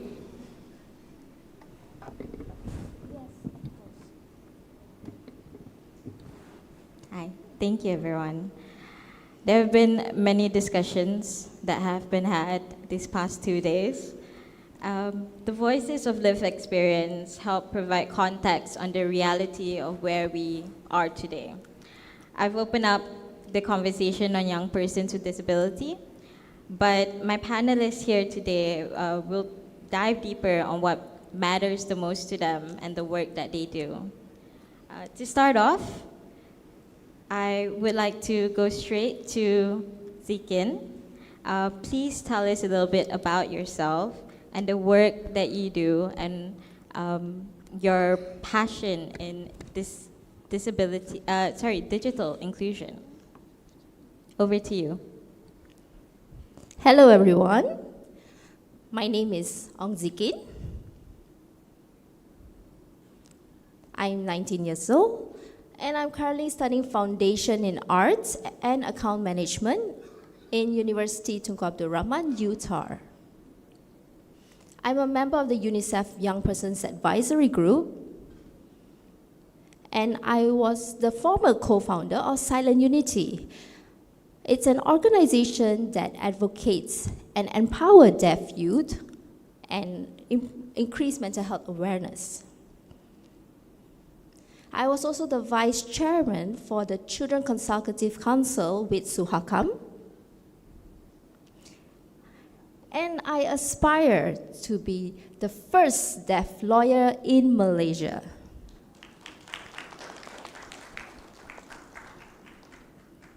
So today I'm going to talk about the challenges that deaf individuals face in Malaysia.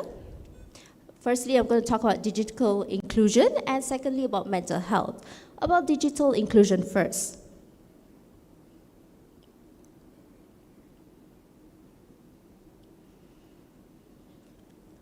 We face challenges.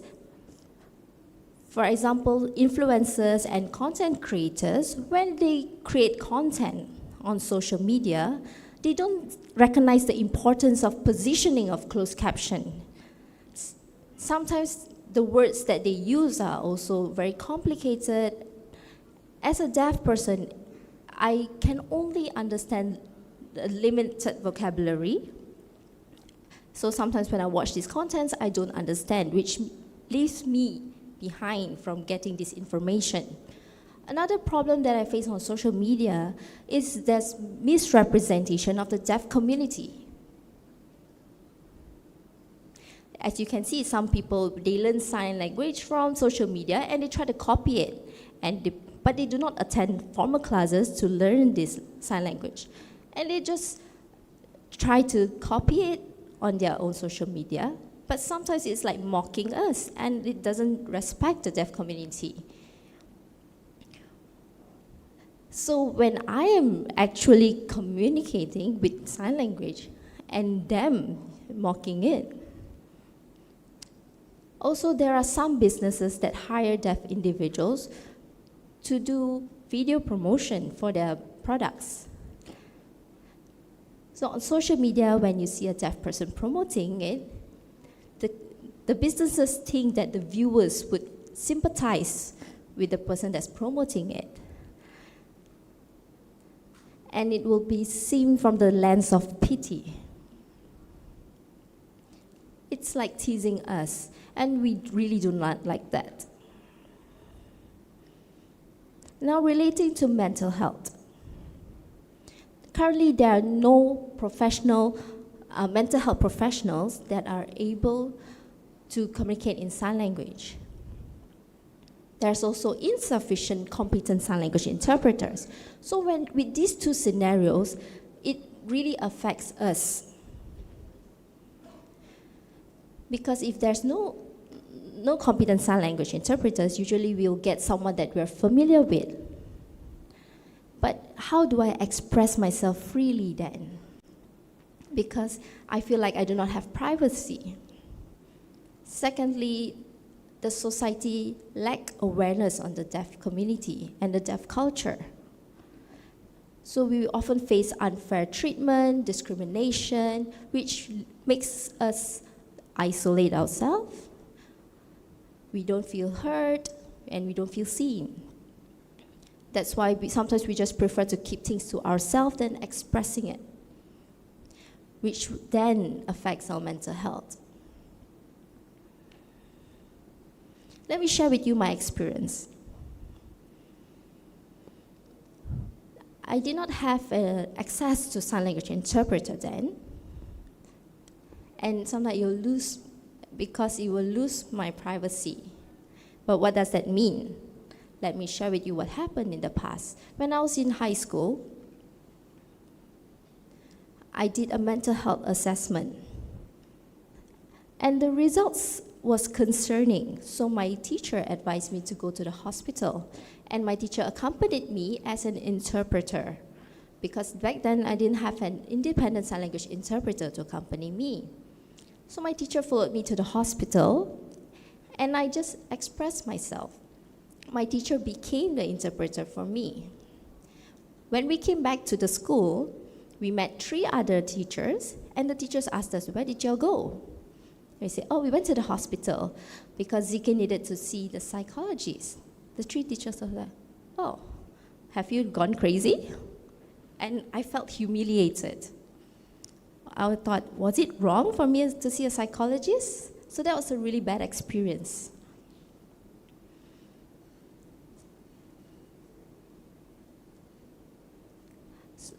Up till now, I have met a few psychologists, and I've used different ways to communicate, written communication and also with an interpreter, but not an independent interpreter. It's similar to how I shared earlier.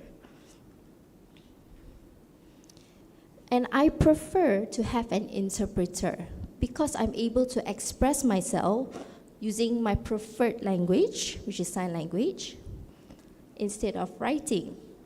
I do know how to write in English, but when I write down my thoughts, I have to think, how do I fit into the hearing community? What are words to use? How to construct a sentence? But with an interpreter, I can express myself freely. So that's all I'd like to share. Thank you. Thank you, Ziken.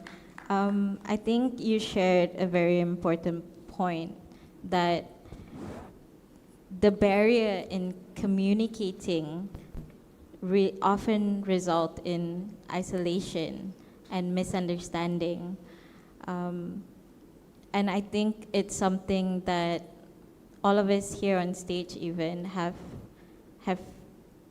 experience on our own with our own disabilities. So thank you so much for sharing that. I'd like to hear more with Hyan. Please share the work that you have done with employment and mental health.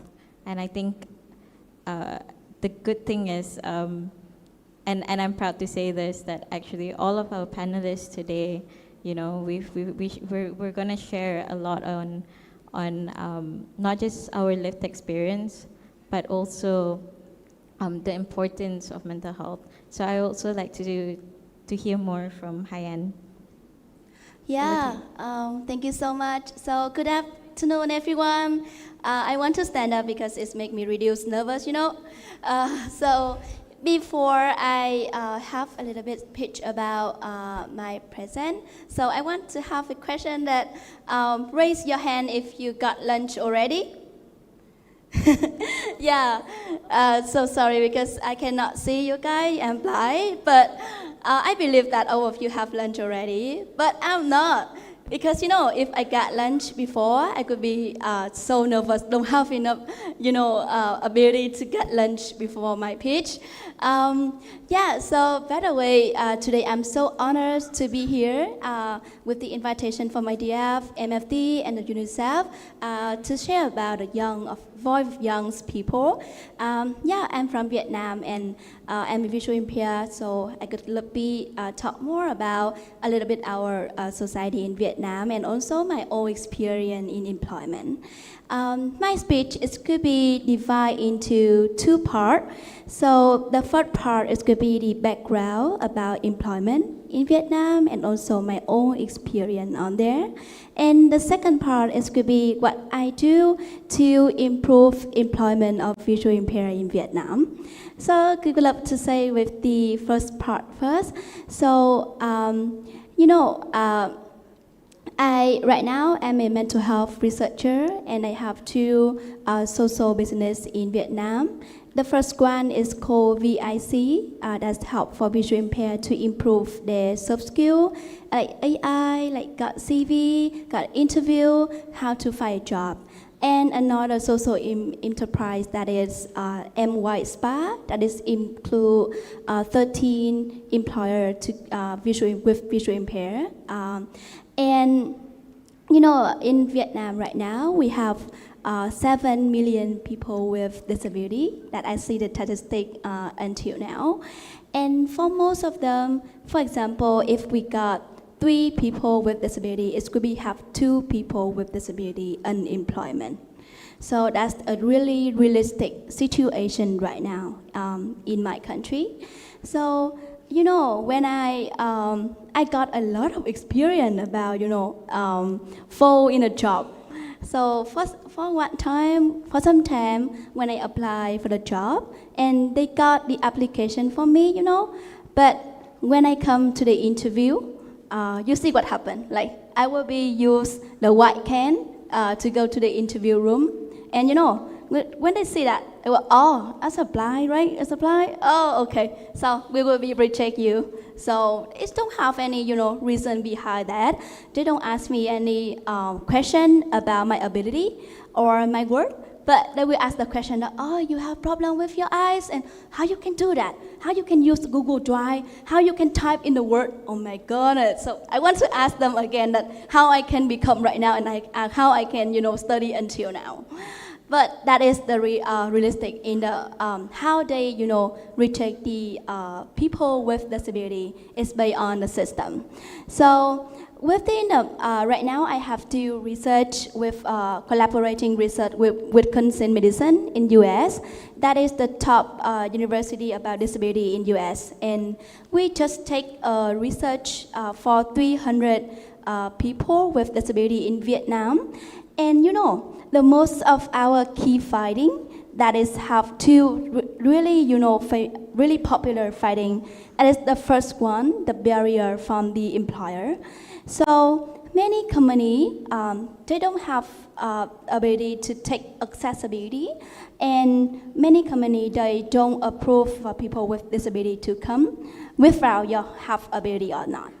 And the second thing that is based on the, you know, self-stigma of their own disability. For example, a lot of people with disability, they get self-stigma. What has become is like when they were young and when in their grow-up journey, they heard a lot of, you know, the voice from other people. Oh, you don't have ability, you don't need to try. You try is for no reason. So that's why it's got the, you know, the mindset that, oh, I'm disability and I don't have any ability to grow up or to apply for the job. So with that two key findings that I see, and so I recognize that the problem here is not based on the ability of disability people, but it's based on the barrier with the society when they have with people with disability. So we will move to the second part, that what I do to improve that in my country. I could say that my job is really, really small. So I have MY Spa and the VIC that I talked you above. And until now, we have for more than 80 visually impaired people by, creating the workshop to training in CV, how to get the CV, professional CV, how to answer in the interview, how to find the, the job application, and how to make it become realistic if you go to the company. And so, until now, we also face with many barriers based on our job, because when we approach with the visual impaired in Vietnam, and so guide them how to apply for the job is also based on what the company will accept for them. So you can imagine the situation that the young people, they have ability, they can do the job, but they have the capacity, but the barrier is come from, what the company will accept for them. So I think that's really key issue right now. And I really hope that, like, with the voice from a young person in Vietnam, I think the most words that I want to say that we need to break out the system of discrimination with disability people to help them get a job. So that's something about my sharing. Thank you so much. Thank you, Hayan. What I love about this presentation is that she saw a problem and then she immediately tried to find ways to solve that problem. And from the two projects that you shared, you not only identified, you adapted to the situations that you were given, and you implemented it. You did not wait for anyone to do that. And yeah, I think that was really amazing. I'm really impressed with the work that you've done in Vietnam. Next, I would like to invite Jasmine. I've had the privilege to spend the last 2 days speaking with Jasmine, and I think we really connected almost immediately. I really want to know a bit more about, the work that you do with the community, as well as your focus in advocacy is also on legal capacity. Over to you. Okay, thank you so much, Miza. I'm a bit nervous here because this is my first time speaking in a regional forum. So sorry if maybe my English is my third language. You got this. Yeah, so hello everyone, my name is Jasmine for short, but my long name is Ratri Puspita Nur Jasmina. So you can call me Jasmine. And this is my sign name, Jasmine. Yes, this is my sign name. I'm from Indonesia Revolution and Education for Social Inclusion. So I'm coming from Indonesia, from Jakarta. I flew here 2 hours.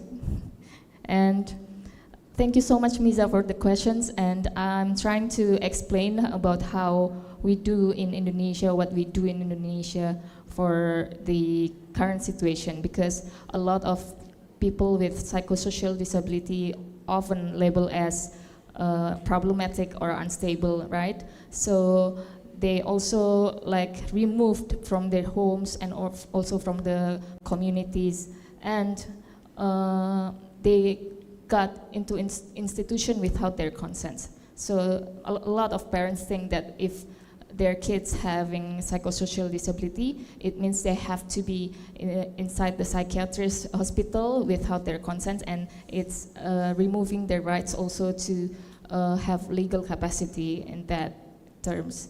That's why we also advocate for the legal capacity where the professionals are given the power to decide whatever they can that make our choices is deniable. So yeah, the system is really oppressive and also rooted in sanism. Sanism is the concept of like thinking that people with psychosocial disability is lesser than people that not having a psychosocial disability. And so what we do with the oppression system, we try to make a peer support group. In Indonesia, we have it in Jakarta and also Yogyakarta. I'm the one that co-facilitating it. But it's not yet open for everyone because I can sign, but the thing is if I'm signing alone and interpreting for everyone, I'll be like tired, so we only have it for like hearing people now, but we are trying to maybe in the future make it accessible for deaf people. And also within the deaf community about mental health, we have the SRQ, the survey, self-questionnaires, and it says that more than 80% of deaf people having depression and also mental health issues, and it's really saddening because the access is not there yet. There's only one psychiatrist and one psychologist that able to signing, and they live in Jakarta, and mind you, Indonesia has 17,000 islands, so it's a bit challenging for us. And that's why community-based support is very important. So we highlight about that because of the legal frameworks often fail our rights to be protected, right? So yeah, I think the youth leaders is very important. That's my highlight, like how our legal capacities can still be taken away because of the power oppressions, and also again the sanism that happening around us. And what I think what ASEAN must be prioritized is we have to focus on the regional issues, like how the decision making and also respecting the psychosocial disabilities, and also how they embedding the anti-sanism principles in policy and practice, and also ensuring youth with psychosocial disability are meaningfully represented in any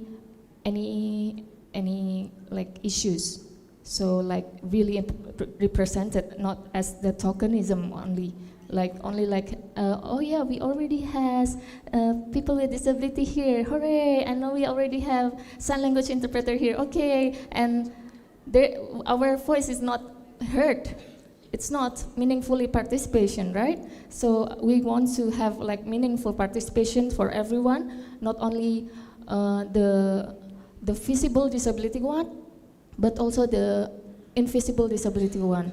Also for a deaf blind, they're always left behind because they are deaf and they are blind. So we need to be involved them more and really giving them the opportunities for them to talk about their self and also their experience, not us as themselves while we are not experiencing it.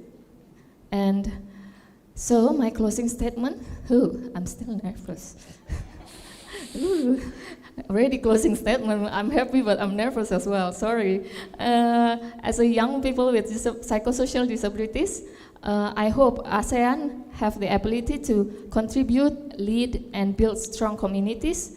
Actually, we ask something simple, the dignity, autonomy, and full recognition of our rights with meaningful inclusion, not tokenism, once again. And also we can participate as equal partners in shaping our shared future. That's all from me. Thank you so much. Well done. Thank you so much, Jasmine. I think you made an important point there. Just because our disabilities are not seen, they are invisible, that it doesn't make it any less real. Yes. And it doesn't make it any less important. Yes, girl. Yeah. And I think And you know, again, every single one of you spoke about mental health, and it correlates.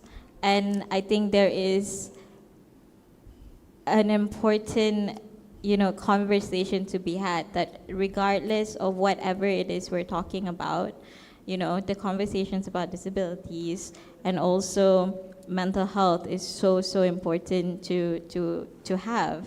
I want to go straight to questions. And my first question is for Zikin. What are some of the major gaps when it comes to digital inclusion by decision that affects the rights and livelihoods of young persons with disability? There are many deaf youth that face multiple challenges in accessing digital, the world. There's always misrepresentation that worsens their mental health. It affects them more and compared to their hearing peers. In our lived reality, we already face discrimination and isolation, and in the digital world, we face equal discrimination. And we all know the world is advancing rapidly, and we struggle to keep up because we do not have full access to important information. For example, there's no closed captioning, and we aren't able to get the information. And for professional and personal development, usually, how do you get your information? Like planning a budget, you get it from YouTube probably. When you watch the videos, you are able to gain the information. For us deaf individuals, some of us, of course, we can't afford private tuition, and we find for other alternatives. So we try to use YouTube to get information or social media. But when we watch these videos, sometimes there's no closed caption, or if there is, it's blocked by the interface. So it's really hard for us to read and to catch up with all this information. Therefore, we are left behind.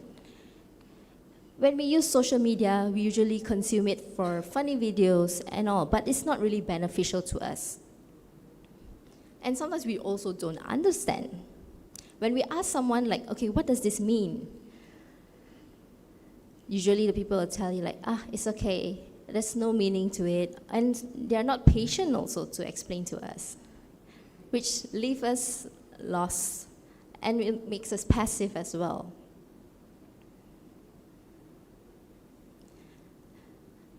It limits our growth and our personal development. It also limits our opportunity in lives. That's all I'd like to share. No, you're absolutely right.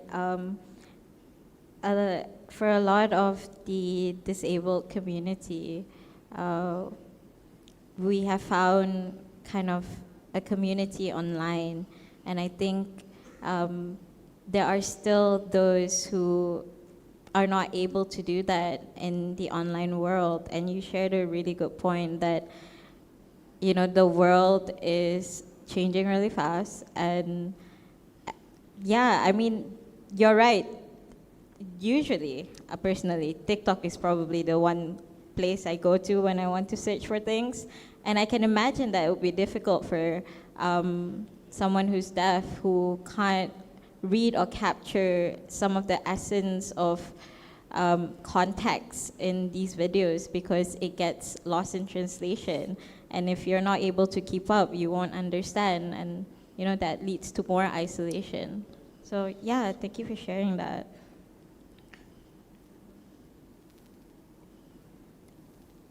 Hyan, you shared about employers often rejecting you when, you know, they see your cane. And I personally have gone through the same experience, you know. The moment they see you in the interview and they realize you're disabled, then they immediately, you don't hear back from them.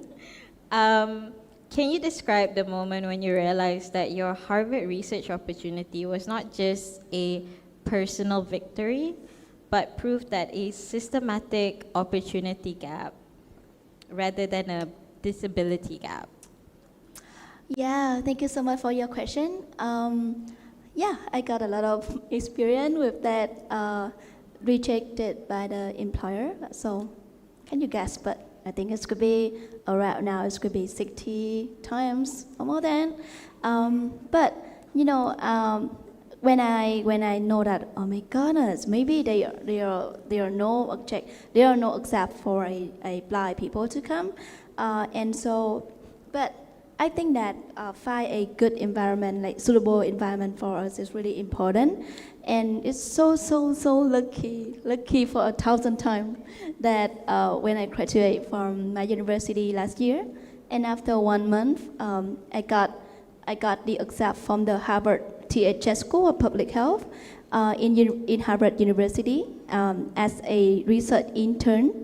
You know, I remember that the application is just 24 hours, and so, you know, when I see the description about the job via Facebook, you know, and so I recognize that I need to apply directly because I love research and I want to follow research in mental health, and that's really a really big opportunity. And so I have just made my application for, I remember it's 4 hours, and I need to submit.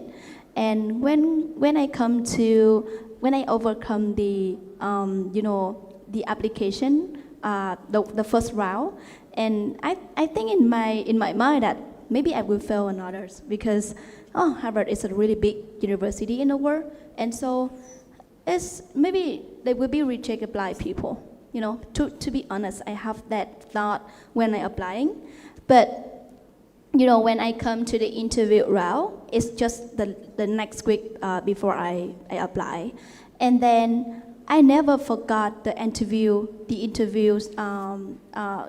days, you know, because we have 1 hour for the interview.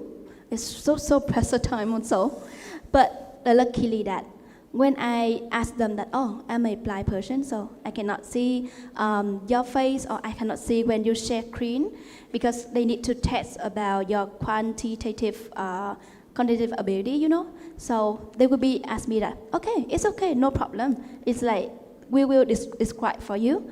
And at that time, you know, I really want close to cry, you know, because that's the first time I received the acceptable that, oh, we can do the accessibility for you. You don't need to change your eyes, or you don't need to become a sighted person. And you know, when I got the first time into the Harvard intern, it's got just 5 months, but I learned a lot. And the most of my change, that is my, you know, myself in my mind. And I recognize that if disability people, or if when we come to the suitable environment, we can develop. Don't have all the environment protect you, but it could be have somewhere except for you. So when I got as opportunity, it's changed my mind all the time on that. Yeah, we have ability and we can try our best to get that. Yeah. Yeah, beautifully said. Thank you. And you know, I'm super proud of the work that you're doing with Harvard as well, and the research you're doing. They're important, and they mean a lot for the community. So thank you for that. Over to you, Jasmine. Are you ready? From your experience in advocacy spaces, what does genuine, meaningful inclusion of a persons with psychosocial disability in a policy meeting look like versus a tokenistic gesture? I think that's quite a heavy question that we must to reflect on, because maybe some of us still having the bias over psychosocial disability. For instance, like, oh, you don't look like ADHD because you sit still really well. Like, how come you judge me if I'm having ADHD or not? For instance, like that. A lot of people love to have the bias on themselves. In my own experience, a lot of people are telling me that I'm not ADHD enough. So what is ADHD enough? Should I be doing like a gymnastic over you or something? Something like that. That's often happened to me. Like, even like, I'm working as sign language interpreter too. So I've been experiencing interpreting for 10 years. A lot of people not believing that I'm having I'm also psychosocial disability. They think that I'm not disabled enough. So again, about legal capacity, we should, again, we have the bias, still having the bias. Also about legal capacity, a lot of things that needs to be taken care of, like really taken care of, because everyone can be disabled, as you mentioned earlier. Because I'm also got diagnosed like 2 years ago or three years ago, so it's quite hard for the grown up disabled to get to used to with their new identity. So the legal capacity and everything, their rights should be there. Even the bare minimum should not be bare minimum. It's just like the normal thing for everyone, I think. No. Hope it helps. No, yeah. I think I wasn't the only one who mentioned about, tokenism. And it's something that we see more often now, that yes, there are a lot of conversations about disability and disability inclusion, but often when it's our in real life experiences, we often find that, it's not necessarily, I think the problem is the execution, I think what the changes that we want to do is great, and it's great that we're having these important conversations, but your execution is very, very important as well, to not make the community feel more uncomfortable or upset in any way. Or excluded, feeling like excluded. That's very important. Like the inclusion should be really, really seeing the people with disabilities needs and rights, not only their like general access. That's all. We need to really seeing the person whether they can be heard or not.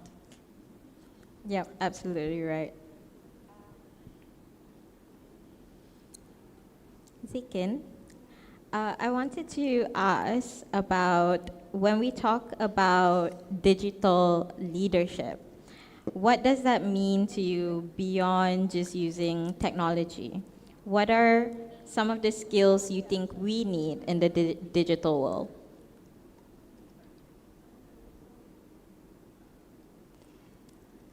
I think the digital skills that we need are like vocational and high skills training opportunity. Same like, now TVET is very popular. Let me give you an example. For a hearing student, once they've completed their final examination in high school, they'll be able to attend or enroll in university. But for a deaf student, most of the time we can't enroll in university. And usually we'll be sent to polytechnic. And what do we learn there? We learn cooking, we learn repair works, but that's not really something that we can progress. We need high skills course that would match the standards in university, but of course baby steps.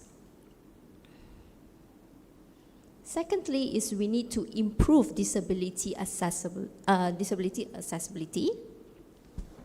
For example, that we need to ensure that closed captioning and positioning and using simpler terms in all contents that are related to education and employment. And I also like to add is to provide opportunity to youth with disability to be included in like industrial training and companies, especially when they're designing digital products. Because these youths with disability, they would know what's best to fit their community, not that the company assume what the community needs. So that's all I'd like to share. Thank you. No, I love that. Yeah, never assume, because more often than not, you are wrong. um, I would like to ask, actually, I would like to open this question to any of you to answer. Okay, so how do I word this? Recently, I had a conversation saying that there are a lot of, I guess, there are more awareness. The rise of awareness on neurodivergence has increased. A lot of people are talking about it, which is a good thing. And a lot of employers, both government and private sectors, have taken, real initiatives. But there are certain comments in our own community that says that we're starting to forget about those who are physically disabled. Do you agree? Can I answer first, since I'm the neurodivergent here? Yeah, of course. As a neurodivergent myself, in Indonesia, it's the other way around.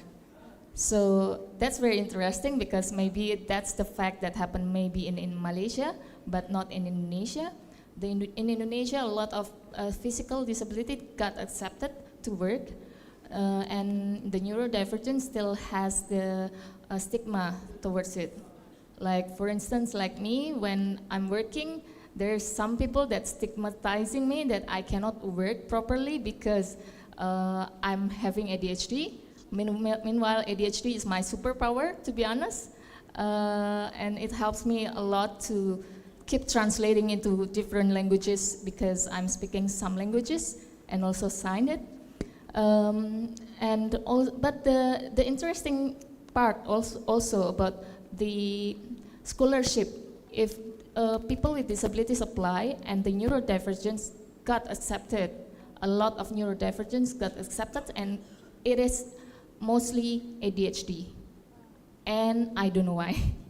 I don't know what happened. And also one of my friends telling me like the people that giving the scholarship telling me that actually if the neurodivergent applying, they will immediately accepting the ADHD people rather than the autism.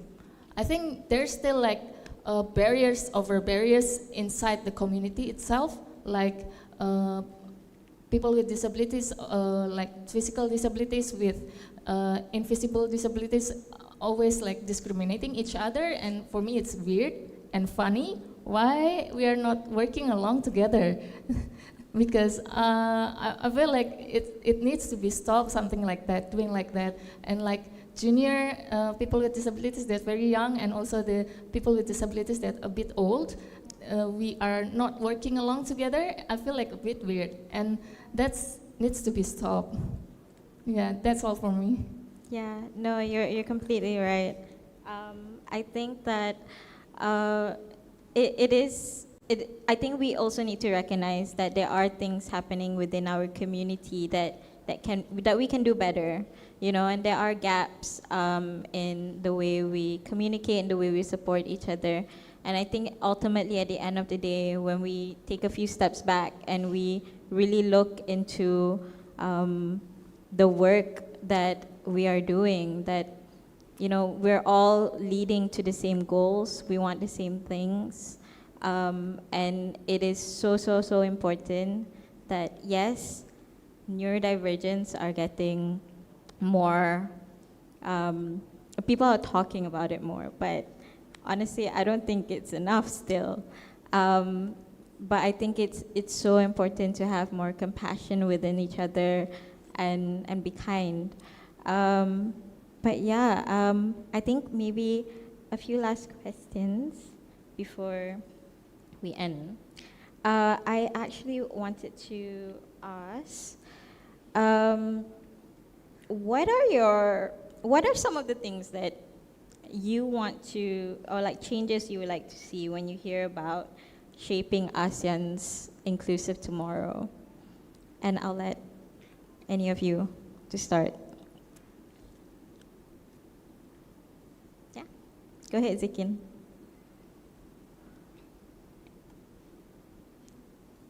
I hope like ASEAN government would recognize sign language interpretation as a right, not an option. And important settings, for example, in police station, in hospitals, or any important settings. This is because we all have, in Malaysia, we have our persons with disability card. And this card, yes, it identifies us, but it doesn't mean that we're a charitable group that we need your pity. It's an identity that means it's our rights to get special accommodation for us. And secondly, you need to have more awareness about the various disabilities. For example, in educational setting or workplaces. Like, you know, in school we learn moral studies. We always learn of how do we take care of our neighbors. Like when they're sick, we need to take care of them. But it got me thinking, why not we learn on awareness and how to collaborate and adapt with communities of like persons with disability and diverse individuals. Lastly, we need stricter anti-discriminatory policies. We need to have strict actions against any educational settings or workplaces that discriminate persons with disability. Whoever that discriminates should be punished. That's all from me. Well said. What about you, Hyan? Yeah, thank you for your question. In my mind right now, I think it's could be two hope that I really hope that it could be kinship in ASEAN for disability in the future. The first one is it could be transfer from education to employment, because my focus right now is employment. So include my research, I see that if people with disability, they can get a job, it could be lead to a lot of problem like mental health. So when they see that, oh, I don't have contribute anything for the society. So the most important here, that is how can disability people transfer from education to employment, because the situation in our country that we have 0.1% people with disability come to the university. But when they come to the university and they graduate, they're also unemployment. Why is that? So that's why some program or some conference like this or ASEAN like government focus on how to help people with disability, how to create a chance for them to get the internship when they're into the university, and also after that they have a suitable job. So, and the second one I really want to share, that is about myself.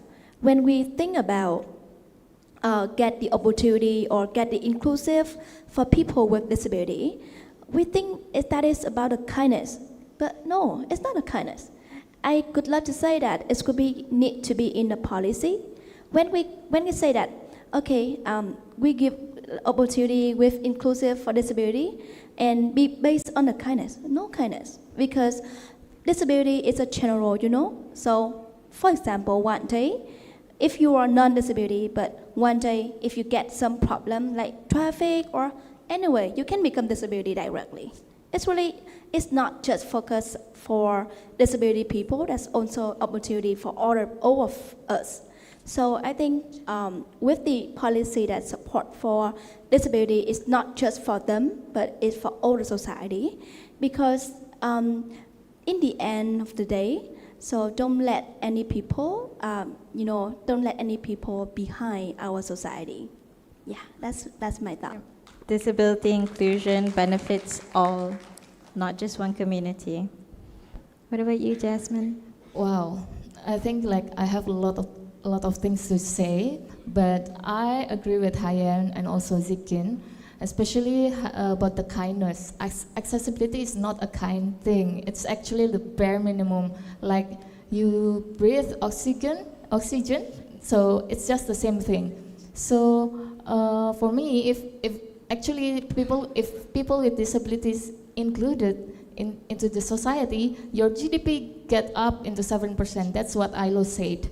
And 7% is big number actually for GDP. So I think also we need also to focus on youth with disability. Like we are the agent of change. So we are leading in the future. Why you are abandoning us? So we need to work along together, not leaving anyone behind, and also like do the bare minimum. Like, dude, bare minimum is bare minimum. Like, come on, why you are not doing the bare minimum? I don't quite understand. I'm sorry, this is my ADHD thing. So if it's ignorant or stupid, I was just like, why? And it's shown on my face, I know. So yeah, I think that's my response. Thank you. Thank you. Maybe one last question before we end this. What are some of your key takeaways? Maybe 3 points from each of you. Sure, go ahead, Sikin. I hope that everyone knows that persons with disability, regardless of what disability, we have our own special accommodation that's needed. For example, as a deaf person, we need to have special accommodation, and it's not a one size fit all.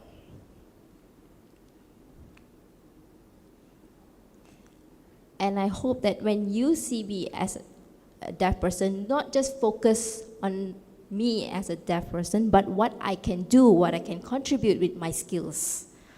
That's what I hope for. Thank you. Thank you. And what about you, Hayan? Yes, I have 2 key takeaways. The first one is could be for who are blindness like me or disability people also. That is, you need to believe by yourself that you have ability.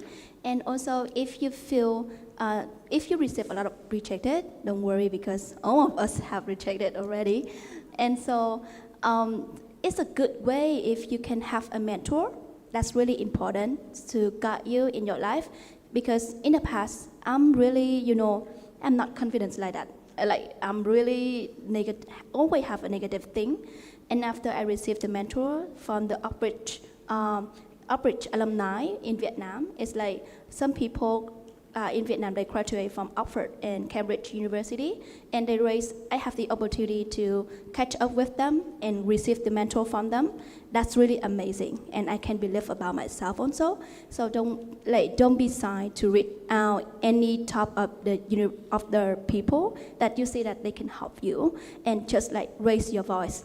And the second key message that I want to say with the community, that is, we are a disability, but what problem? We also have a capability to have a job, and to have a good life. So it's just the thing that you're okay to give us the opportunity. Yes. Can I add on? Yeah, go ahead. Sorry, just now I lost a point. Okay. Another thing I would like to add on is the society has to be patient with us. For example, me as a deaf person, sometimes when I'm signing, my interpreter needs a little bit of time to interpret that information. And even when I'm writing to communicate, sometimes it takes time for me to write or text. So just wanted to request for some patience when you're communicating with a person like me. That's all. Thank you so much. Thank you. Okay. So I'm the last person that giving the takeaways. I think whatever they mentioned earlier are true. That's valid. I mean, like, we have to validating our experience. Like, I don't know, people always people always having the stigma and also bias behind their back. And I think that needs to be stopped. Like their own bias on someone else. Like, we cannot judge someone else easily. especially people with disabilities, whether there's visible disabilities or invisible disabilities.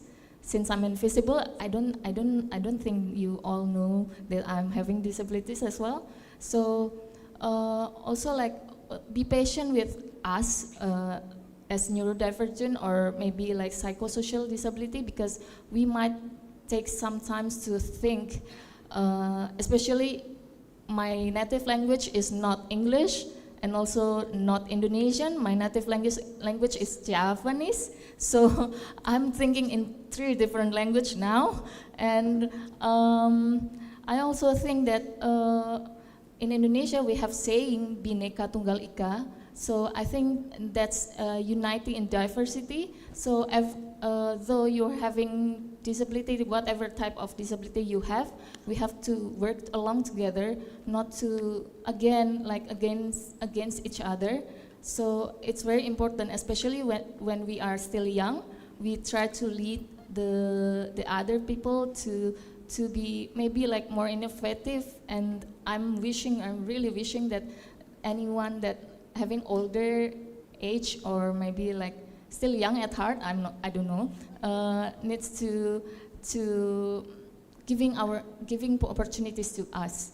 Like we can lead and we can also make a change for others. And I'm really wishing that can be happen, especially for youth with disabilities in ASEAN. And really wishing that ASEAN countries has more growth in terms of people with disabilities access and also accommodation for people with disabilities. That's all from me. Wonderfully said, everyone. Just to conclude, I think we all share pretty similar points here. And to me, it is pretty wild to have to say this out loud. But I think the main key things that we have repeatedly say is be kind to each other, be patient, have compassion, include us in the conversation, don't assume, and most importantly, see us as the leaders that we already are in our own community.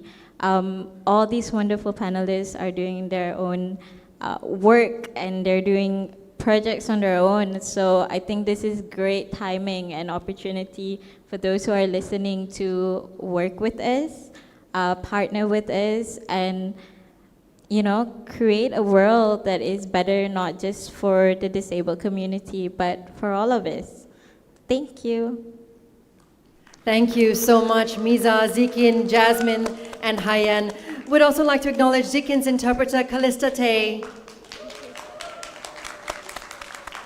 Ladies and gentlemen, if we could please have our panelists and moderator come to the center if possible for a group photo.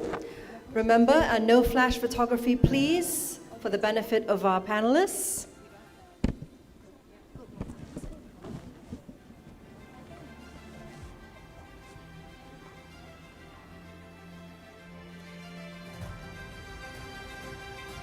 And while that takes place, ladies and gentlemen, allow me to very quickly summarize that wonderful session.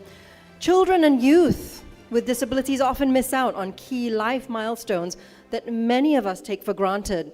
This early exclusion from education, public spheres, and interpersonal relationships, that compounds over time, leaving many vulnerable, isolated, and uncertain about their future.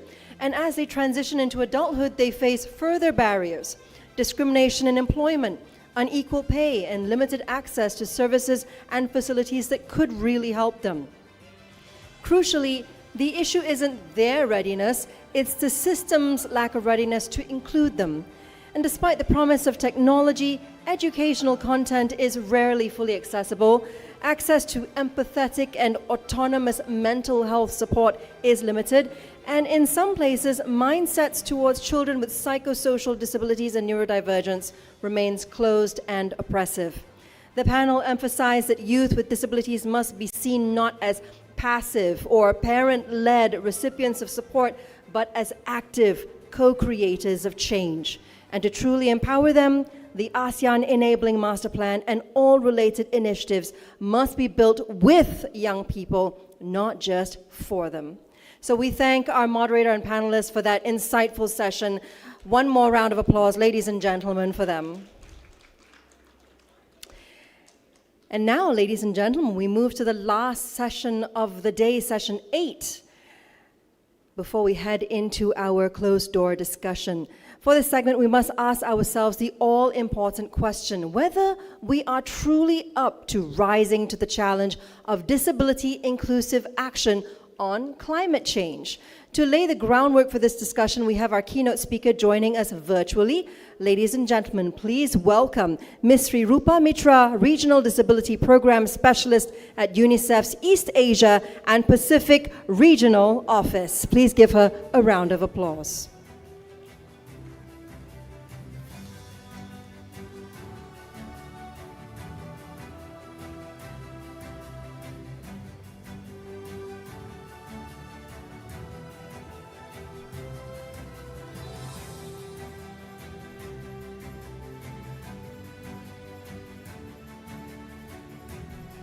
While we wait to get our keynote speaker on the line, ladies and gentlemen, we want to thank you once again for being such a wonderful and supportive audience, to all of our moderators, panelists, and keynote speakers throughout the day so far.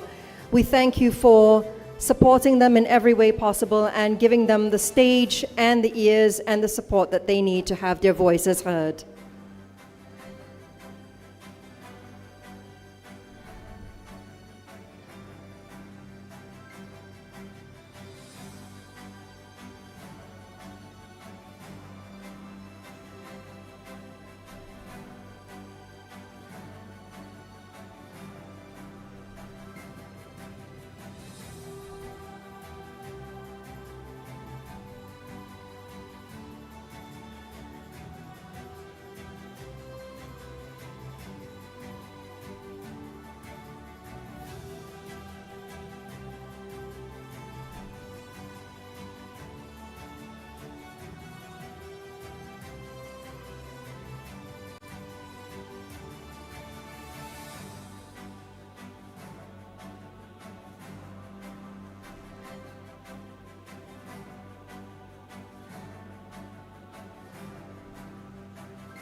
There we go, ladies and gentlemen. Please give a big round of applause to Ms. Sri Rupa Mitra, Regional Disability Program Specialist at UNICEF's East Asia and Pacific Regional Office. Welcome, Ms. Sri Rupa.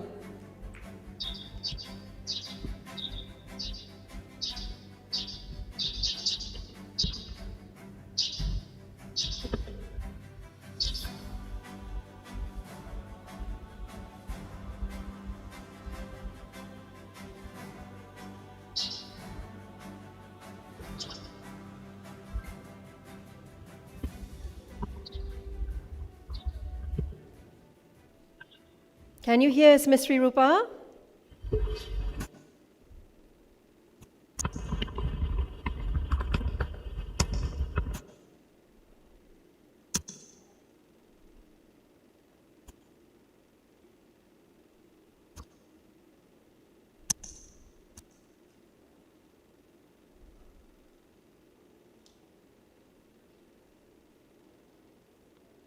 Just give us a moment, ladies and gentlemen, as we try to sort out the technical difficulties we seem to be having. Hopefully, we will be able to get Ms. Sri Rupa Mitra on the line and the connectivity sorted very soon.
Ms. Sri Rupa, is that you?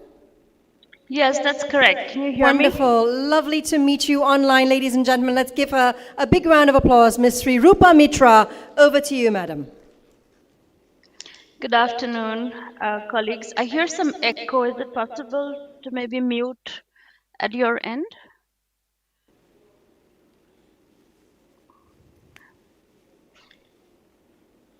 Is it better now? We're fine over No. here, Ms. Rupa. Yeah, We can because hear you just fine. because I hear audio feedback, so I hear echoes. Yes, now it's much better. Thank you. Good afternoon, everybody. Very, pleasure. It's a real pleasure to join you this afternoon for this really important discussion on climate resilience. I'm Sri Rupa Mitra from UNICEF's East Asia and Pacific Regional Office. I'm the Disability Inclusion Specialist. And it's a real honor to be, to join the panelists today and with all of the ADF partners in the room. I don't see anybody in the room. I see the screen, but really happy to connect. So I just wanted to share a little bit in terms of, how climate climate change has impacts on children with disabilities, and particularly the disproportionate impact. And how within UNICEF we're really looking at building climate resilience in communities and amongst children that UNICEF works with. I also wanted to share with you, how we're going about building stronger evidence and looking at climate risks for different groups of children and how this can help guide public investments and programming in the future. So with that, I would request if we could move to the next slide, please.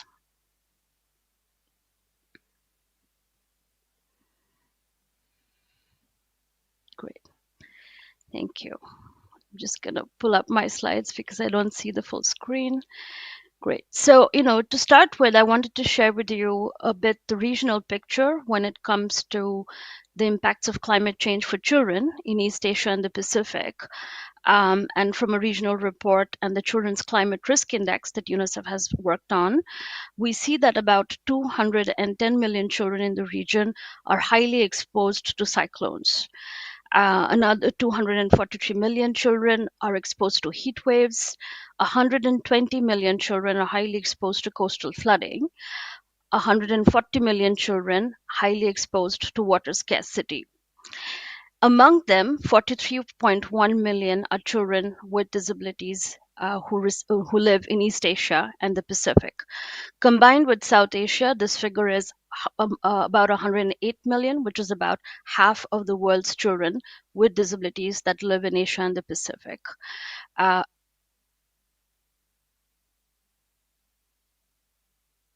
climate change. If you could move on to the next slide, please.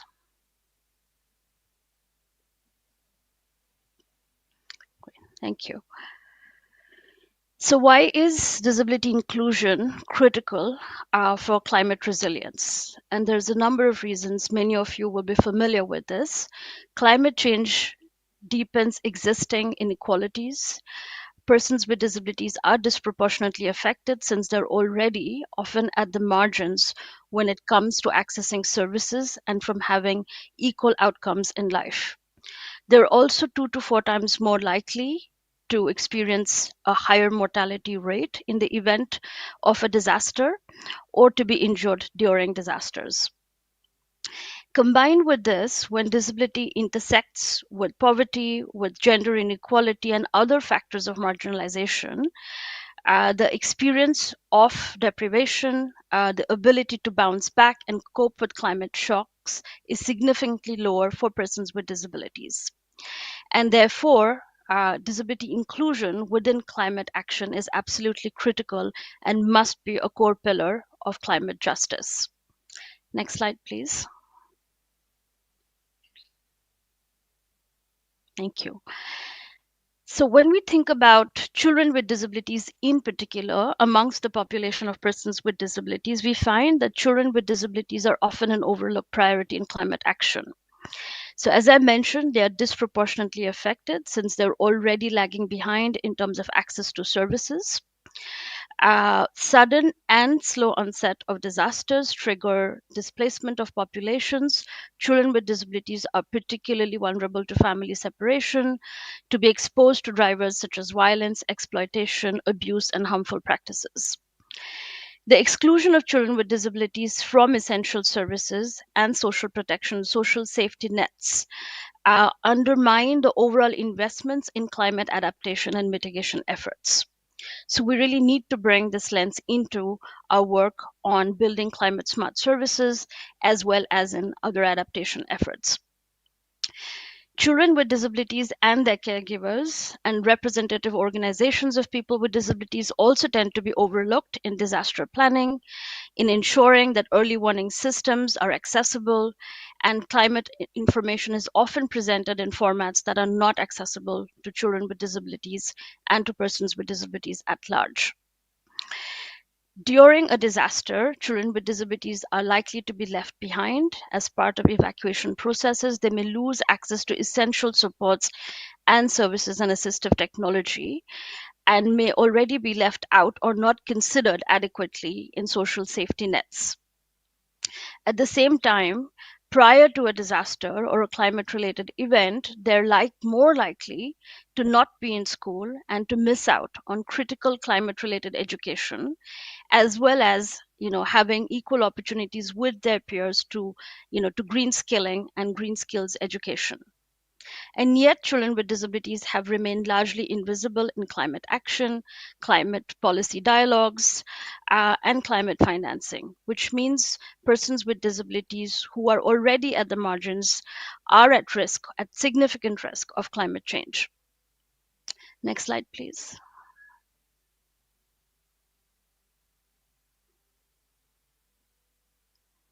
If we could move to the next slide, please. Thank you. Sorry. Just one second. I'm trying to coordinate the two slides. Perfect. Thank you. So in terms of our programming then, what is it that UNICEF is really looking at to address this situation? We work across 4 areas. One, we work on strengthening systems in terms of systems being ready to respond to climate change. We work on personal readiness, which really means working at the family level in terms of parenting support, ensuring continuity of care, identifying the most at-risk children through frontline service providers, such as social service providers, as well as social protection sector service providers, looking at psychosocial support during climate events, and strengthening the capacity of families and children to cope with climate change and to prepare for emergencies.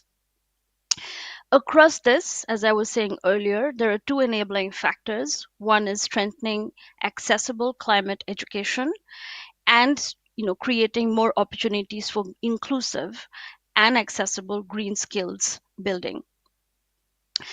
As you know, climate education is often provided in schools, and for children with disabilities who are already at school, they may still be missing out because this is not provided in accessible formats. And for children with disabilities who are not part of the school system, they're already being left behind. Next slide, please.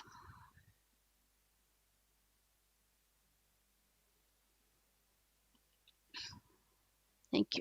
So in terms of system readiness, which is core part of what UNICEF does, we work closely with governments and other partners to strengthen services across sectors. So we're doing more, and of course there's a lot more to do, but our essential aim is to strengthen services so that they're climate smart, they're climate resilient, and lead to the least amount of disruption. At the same time, they serve to build community resilience in terms of dealing with the impacts of climate change. So this entails, firstly, strengthening the capacities of the social service as well as the social protection workforce, who are often at the front line engaging directly with communities. And in doing so, working closely with organizations of persons with disabilities. We're also looking at strengthening multi-risk analysis so that we can ensure that children with disabilities are registered, whether it's on child protection case management systems, or disability information management systems, under the ministries of social welfare or social protection. And this means that programs that address access to social safety nets, these can be scaled up ahead and during an emergency. And we can track how what the risks are, and we can accordingly prepare families and communities to better respond to shocks. And the same systems actually enable us to identify and track the most vulnerable children and families in communities that are at greatest risk.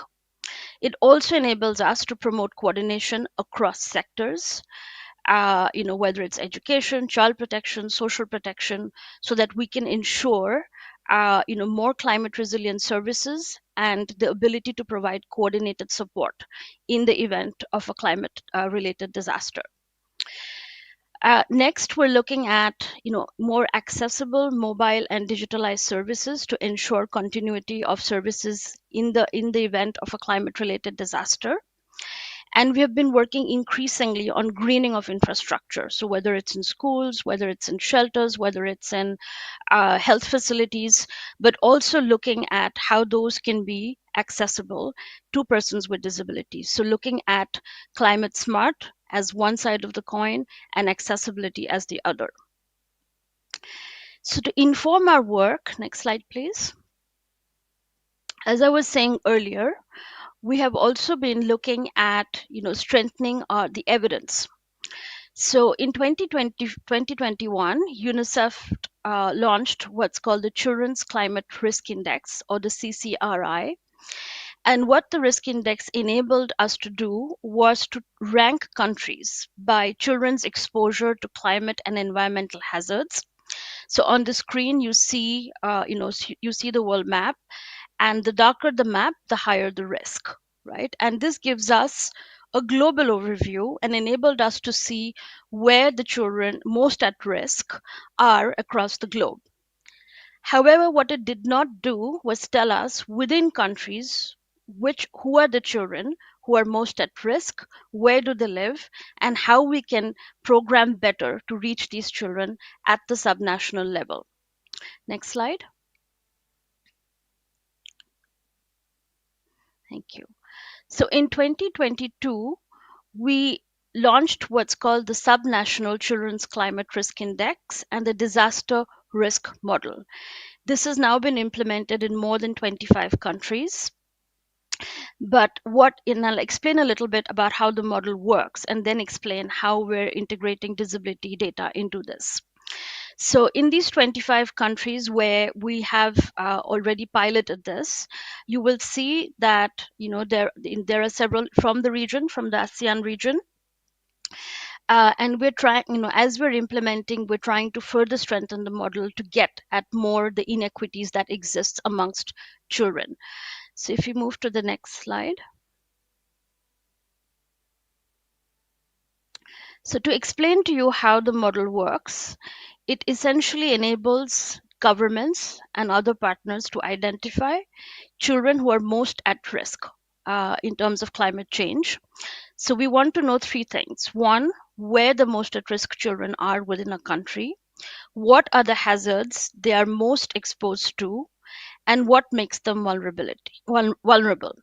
So for the first time, it goes beyond just looking at exposure to climate risk to really trying to capture risk in terms of the outcome of exposure with vulnerability, and then looking at how that impacts children.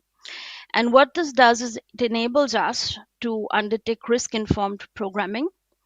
It enables us to ensure cross-sectoral coordination and to better inform our emergency preparedness plans as well as our emergency response plans. Next slide, please. So the next slide shows you a visual representation of this. So as you can see, it shows that risk is the outcome of the specific hazard multiplied by the level of exposure multiplied by vulnerability. So, different groups have different levels of vulnerability depending on their current levels of well-being, and this can be mitigated or made further worse by the level of capacity they have to cope with it. So the risk is an outcome of all of these factors as opposed to exposure only.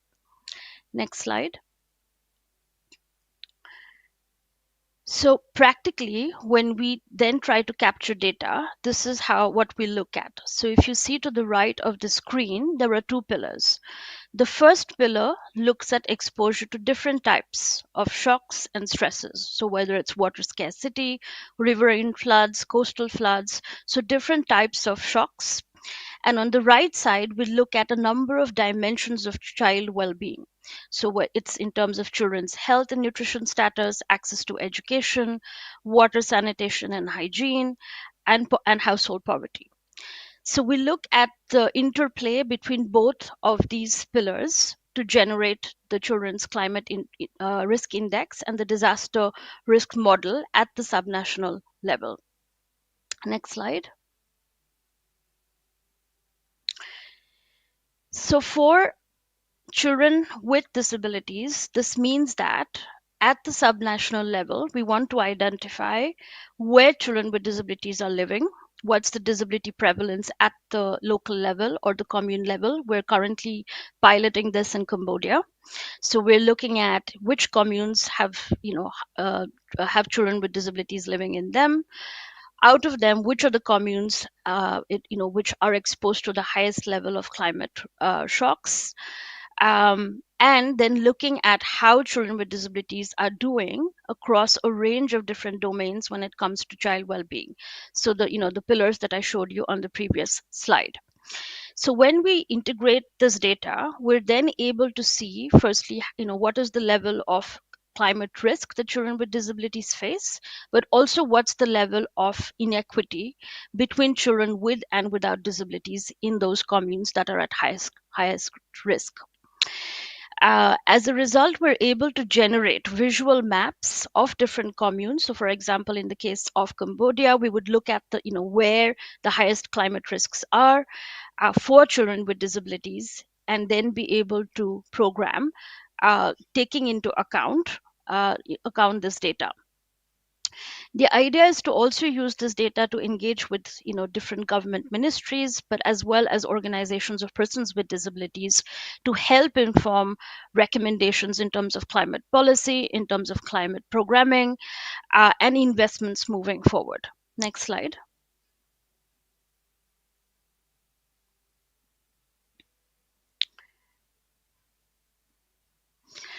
So the idea of of having this data from the Children's Climate Risk Index is, as I was mentioning, it's to enable us to undertake more risk-informed programming. And by integrating data on children with disabilities in terms of risks, we're able to ensure that this programming, includes an equity lens.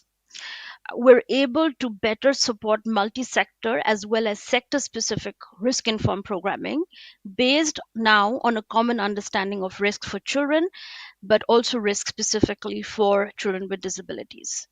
This data helps us in our advocacy with government and other partners, can help build capacity as well as guide public financing across sectors to help mitigate the risks and to help climate adaptation. We would also like for this data to help inform disability inclusive disaster risk management across the disaster management cycle.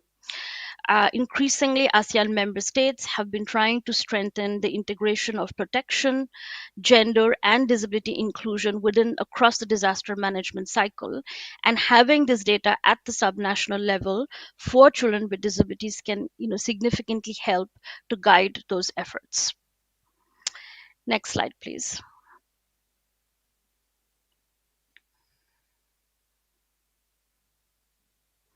So I just wanted to end with a few key takeaways in terms of our advocacy and to guide future action in this area.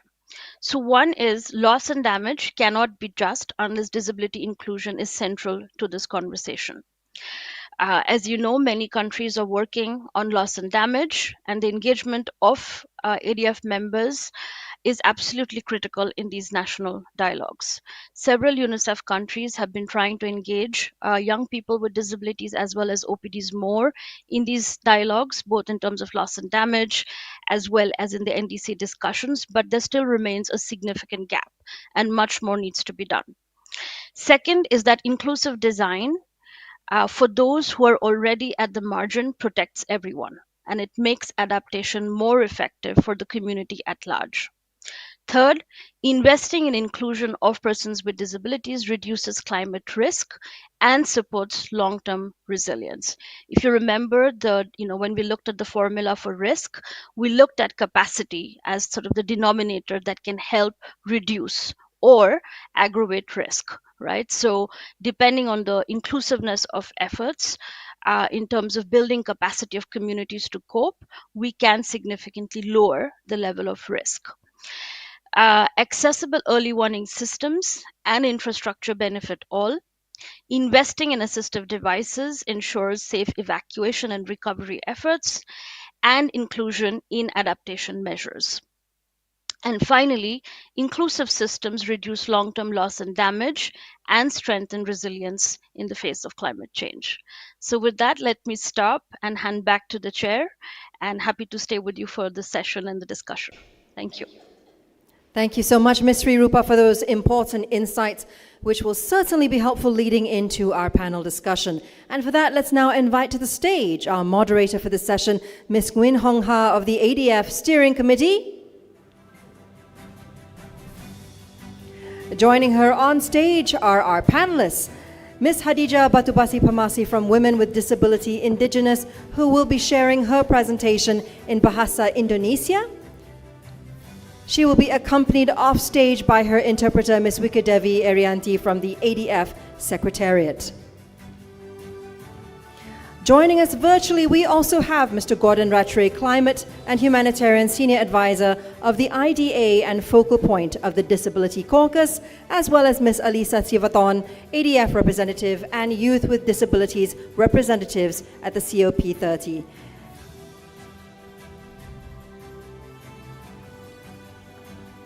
Thank you all for joining us. Over to you, Madam Chair.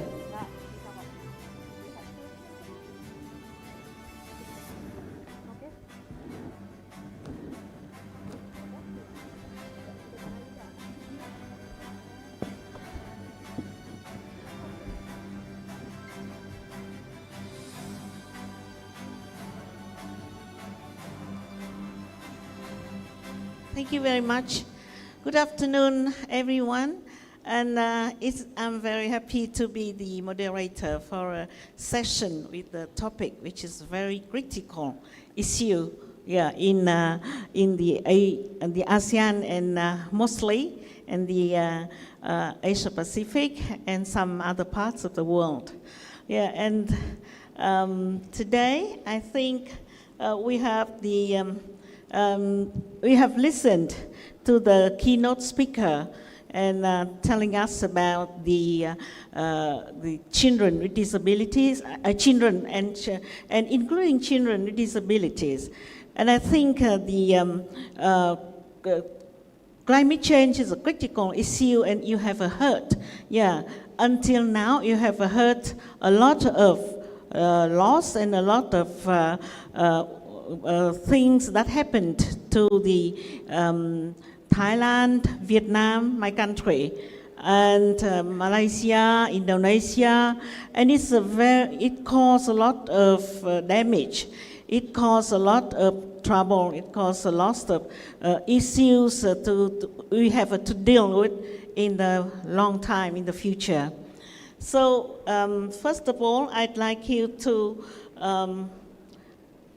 listen to Ms. Alisa Sivathon, a young climate change policy researcher in ASEAN representative for women with disability in the ASEAN Disability Forum. Her work focuses on only climate change issues and the importance of fulfilling women with disability rights, but also also for ensuring inclusive government policies. Sorry. Yeah, okay. The first speaker, is Miss Hadisha, a representative of Batubasi Pamanese community for indigenous women with disability in South Sulawesi, Indonesia. She is an indigenous woman with disabilities to actively campaigns for the rights of people with disabilities, who actively for people with disabilities in indigenous communities in South Sulawesi. She also participated in the 2022 National Indigenous People Alliance Congress and the first Asia Pacific Indigenous Women and Girls with Disability Conference 2025. And now, please, I.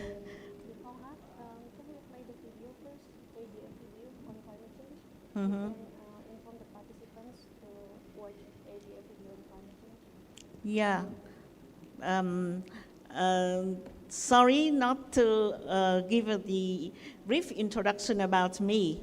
I'm working as a ADF, member of the steering committee, and I'm the representative of Vietnam in the committee. And I have been working on independent living and independent living service to people with disabilities. And we are now focusing on advocacy, including the advocacy for climate change actions and the promotion of the participation and the engagement of the young people with disabilities. And climate change is a very critical issue in our program. Thank you, and please, Ms. Hadija, please. Watching the video first. Video? Yeah. We can see the. Okay.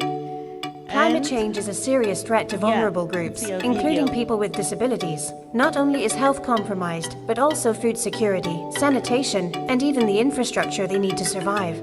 The ASEAN Disabilities Forum strives to ensure the OPID's involvement in the implementation of the ASEAN Enabling Master Plan 2025, which includes climate change issue. In that regard, ADF collected data from ASEAN countries, trained a community on climate change, and held discussions involving women with disabilities, indigenous and youth groups. Brunei Darussalam. Despite major commitments, Brunei Darussalam's nationally determined contributions continue to exclude the most vulnerable groups, like indigenous peoples and people with disabilities. Climate change is frequently related to disaster risk reduction. However, there is very little scope to include disability on the primary agenda. Cambodia's Climate Change Strategic Plan for Gender and Climate Change, 2013 to 2023, does not contain equitable involvement for women, who are the most vulnerable. The Disaster Management Act of 2015 specifically addresses the requirements of women, children, the elderly, and those with disabilities. Indonesia. The Indonesian government approved Regulation 79/2014 on disaster and energy. The Indonesian Nationally Determined Contribution Roadmap included objectives for reducing greenhouse gas emissions as well as a commitment to net absorption of forestry and other land use by 2030. However, the opinions and involvement of people with disabilities in the Indonesian NDC are neglected. Lao PDR. The Lao People's Democratic Republic has created a national green growth strategy since 2030. Unfortunately, current national legislation and policies do not adequately address the rights of vulnerable populations. In addition, the Lao Nationally Determined Contribution Report makes no mention of the disability groups. Other vulnerable groups, such as women and indigenous peoples, also unheard. Malaysia.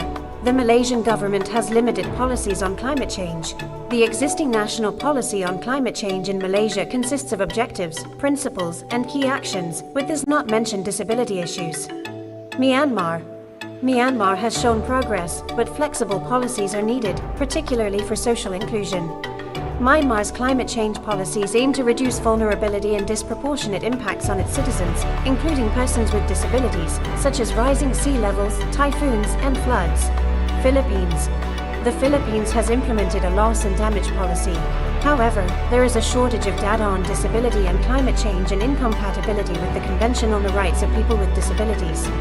Furthermore, the revised Magna Carta for disabled persons lacks social inclusion and focuses on climate change and catastrophe response strategies. Thailand. Thailand has had a climate change master plan from 2015 to 2020, but it was still trapped in legal uncertainty. The existing reports, although covering various important aspects, do not mention persons with disabilities at all, and even worse, neglect the most vulnerable groups, including those living below the poverty line, the elderly, pregnant women, and people with marginal livelihoods. Singapore. Singapore launched its Climate Action Plan in 2016, which outlines 4 targets for adapting to the effects of climate change, including adopting strategies to preserve coastal regions and infrastructure.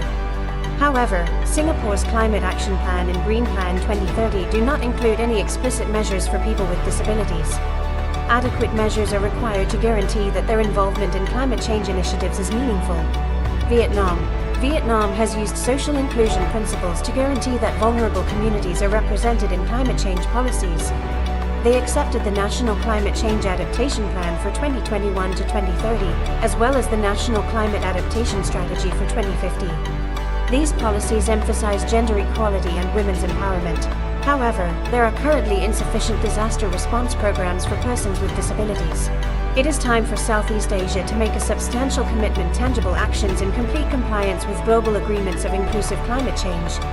The ASEAN Enabling Master Plan 2025, mainstreaming the rights of persons with disabilities, the Convention on the Rights of Persons with Disabilities or CRPD, and the Sustainable Development Goals, SDGs, shall serve as primary guides. The strategy of social inclusion should be key to this effort, addressing any barriers encountered by people with disabilities, women, children, indigenous communities, and marginalized groups. Presented by ASEAN Disability Forum, supported by Disability Rights Advocacy Fund and Global Green Grants Fund. Thank you for watching the video. And to the last minute, I have received information from the organizers that we have to change the order of the speakers. So the first speaker, we would like to invite Mr. Gordon Rothschild in Climate Change Humanitarian Senior Advisor in the International Disability Alliance.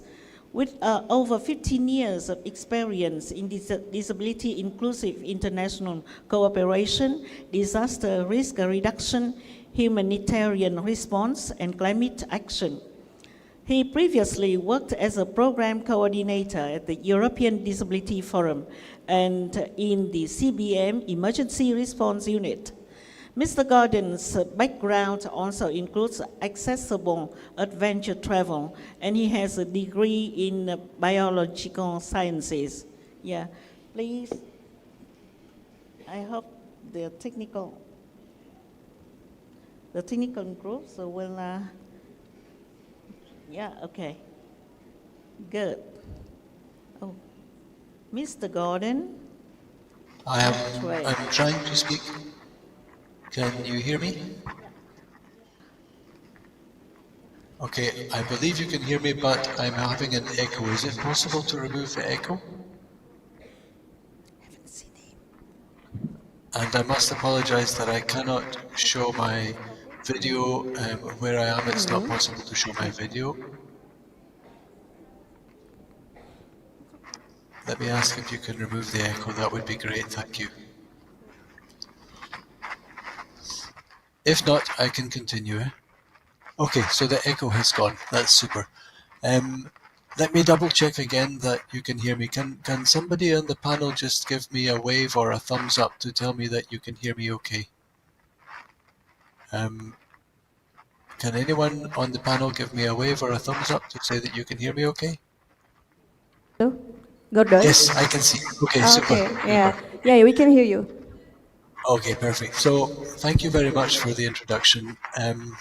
Indeed, my name is Gordon Rattray and I work for the International Disability Alliance, which is an umbrella organization of persons with disabilities representing people with disabilities at international level. It's my great pleasure to be here. I apologize again that I cannot show my screen and I don't have a presentation, but I believe there was a photo of me on the screen so you can at least see who I am. And thank you also for the excellent keynote introduction, which has covered a lot of the main points regarding disability and climate change, or the intersection between disability and the climate crisis. I would just emphasize or repeat that people with disabilities are among those most impacted by climate change, and there is very limited data, but we do know that people with disabilities are systematically excluded from the making of climate policy planning and finance. And also a reminder that disability inclusion is, we know it's a human right under the UN Convention on the Rights of Persons with Disabilities, but it's not only a human right, it's absolutely essential if we are going to have an effective, equitable and sustainable response to the climate crisis. So for the next few minutes, I'm going to talk a little bit about what's happening at global level, and then a little bit about suggestions for participation of organisations of persons with disabilities at national level.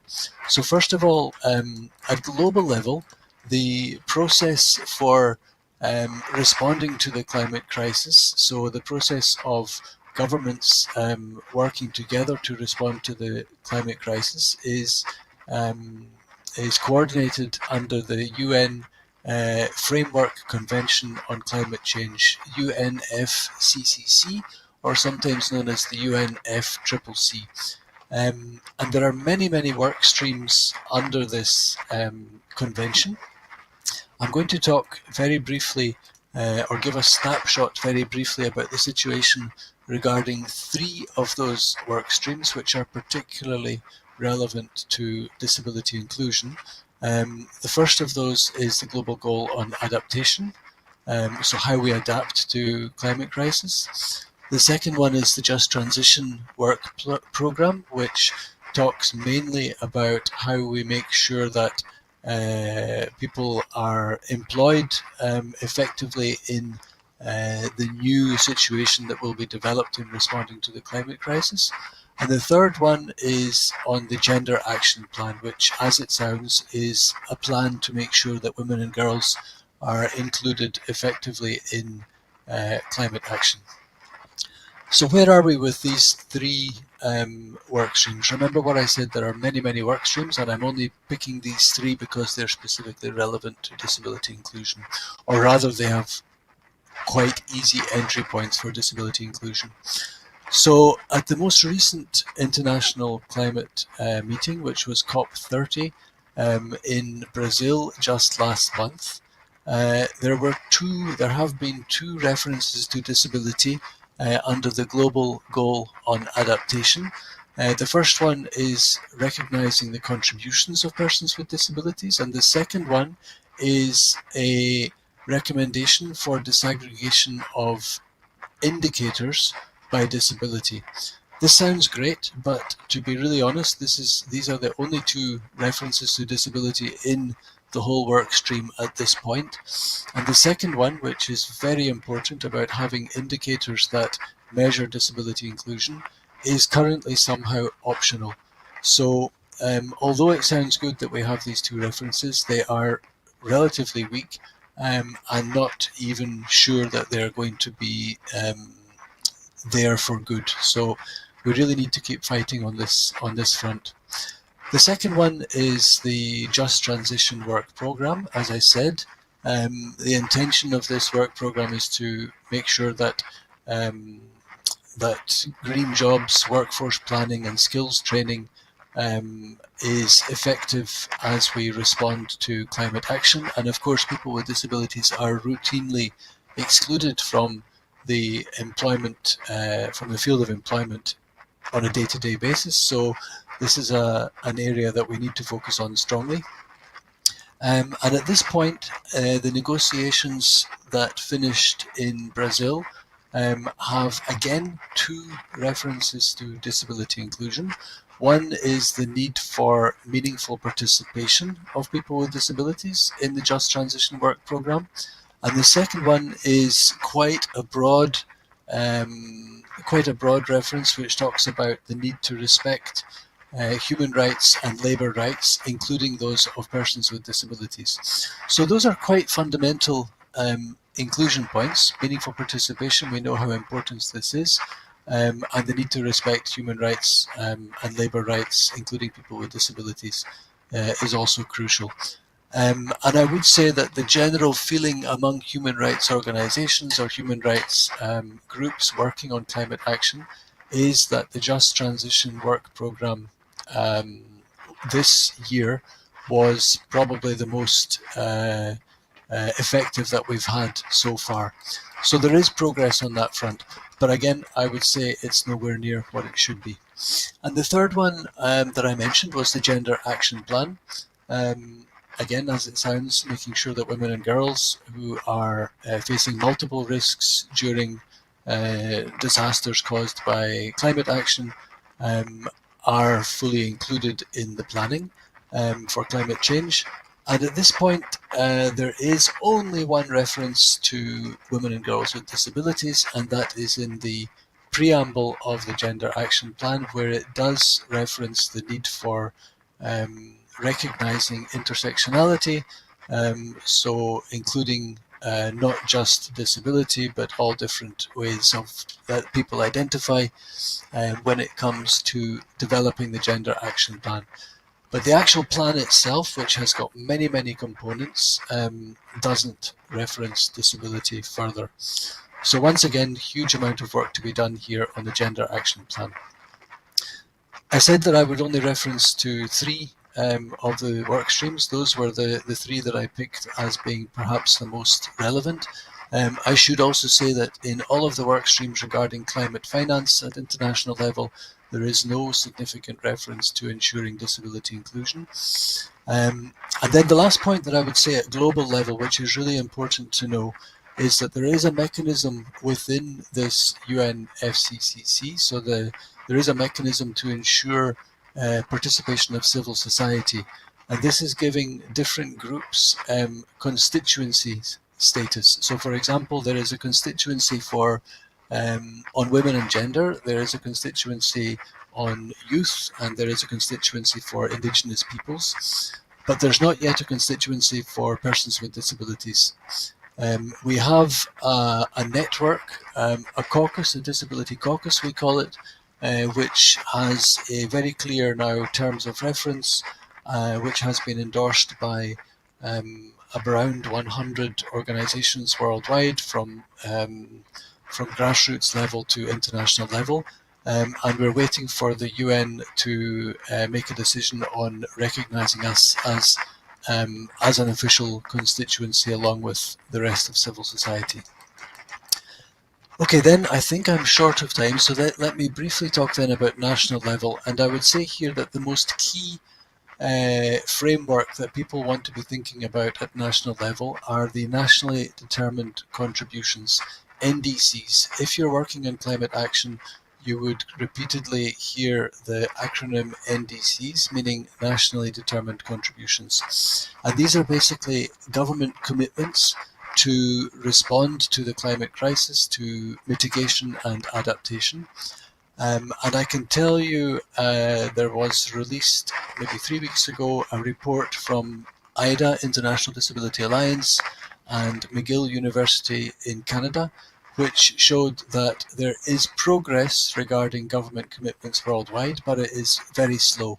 So to give you some numbers, at this point, 72% of governments still do not make any reference to disability in their NDCs, and only 14% of government NDCs include concrete measures to promote disability inclusion. So there is progress over the last 5 years. More governments are recognising the need to include disability in the NDCs, but it is very slow.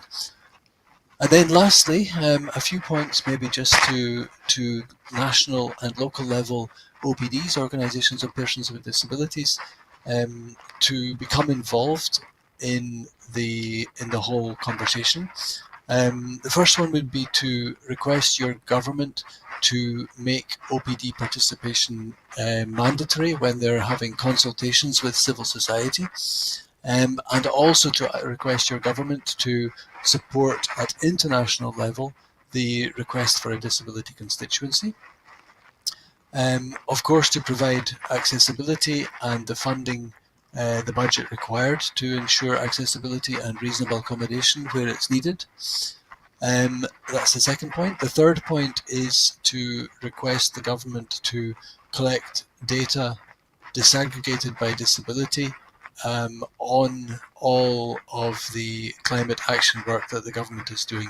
So without being specifically mentioned in data collection, people with disabilities, as you know, will continue to be forgotten.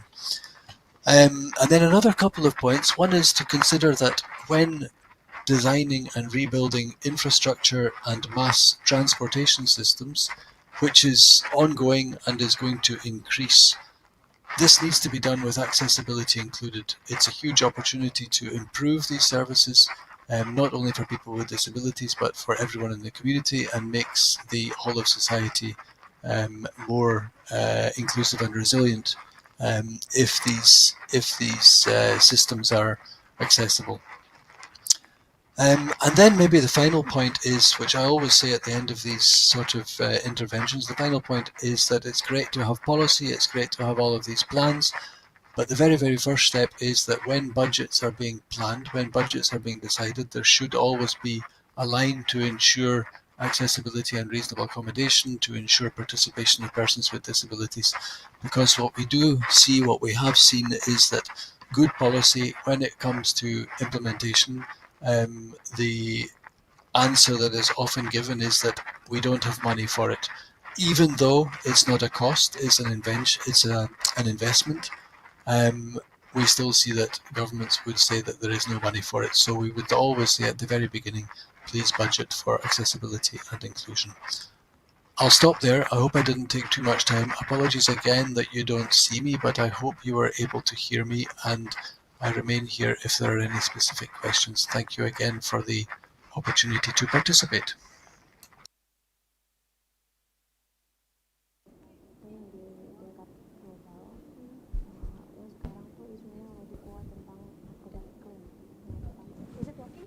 No, here again.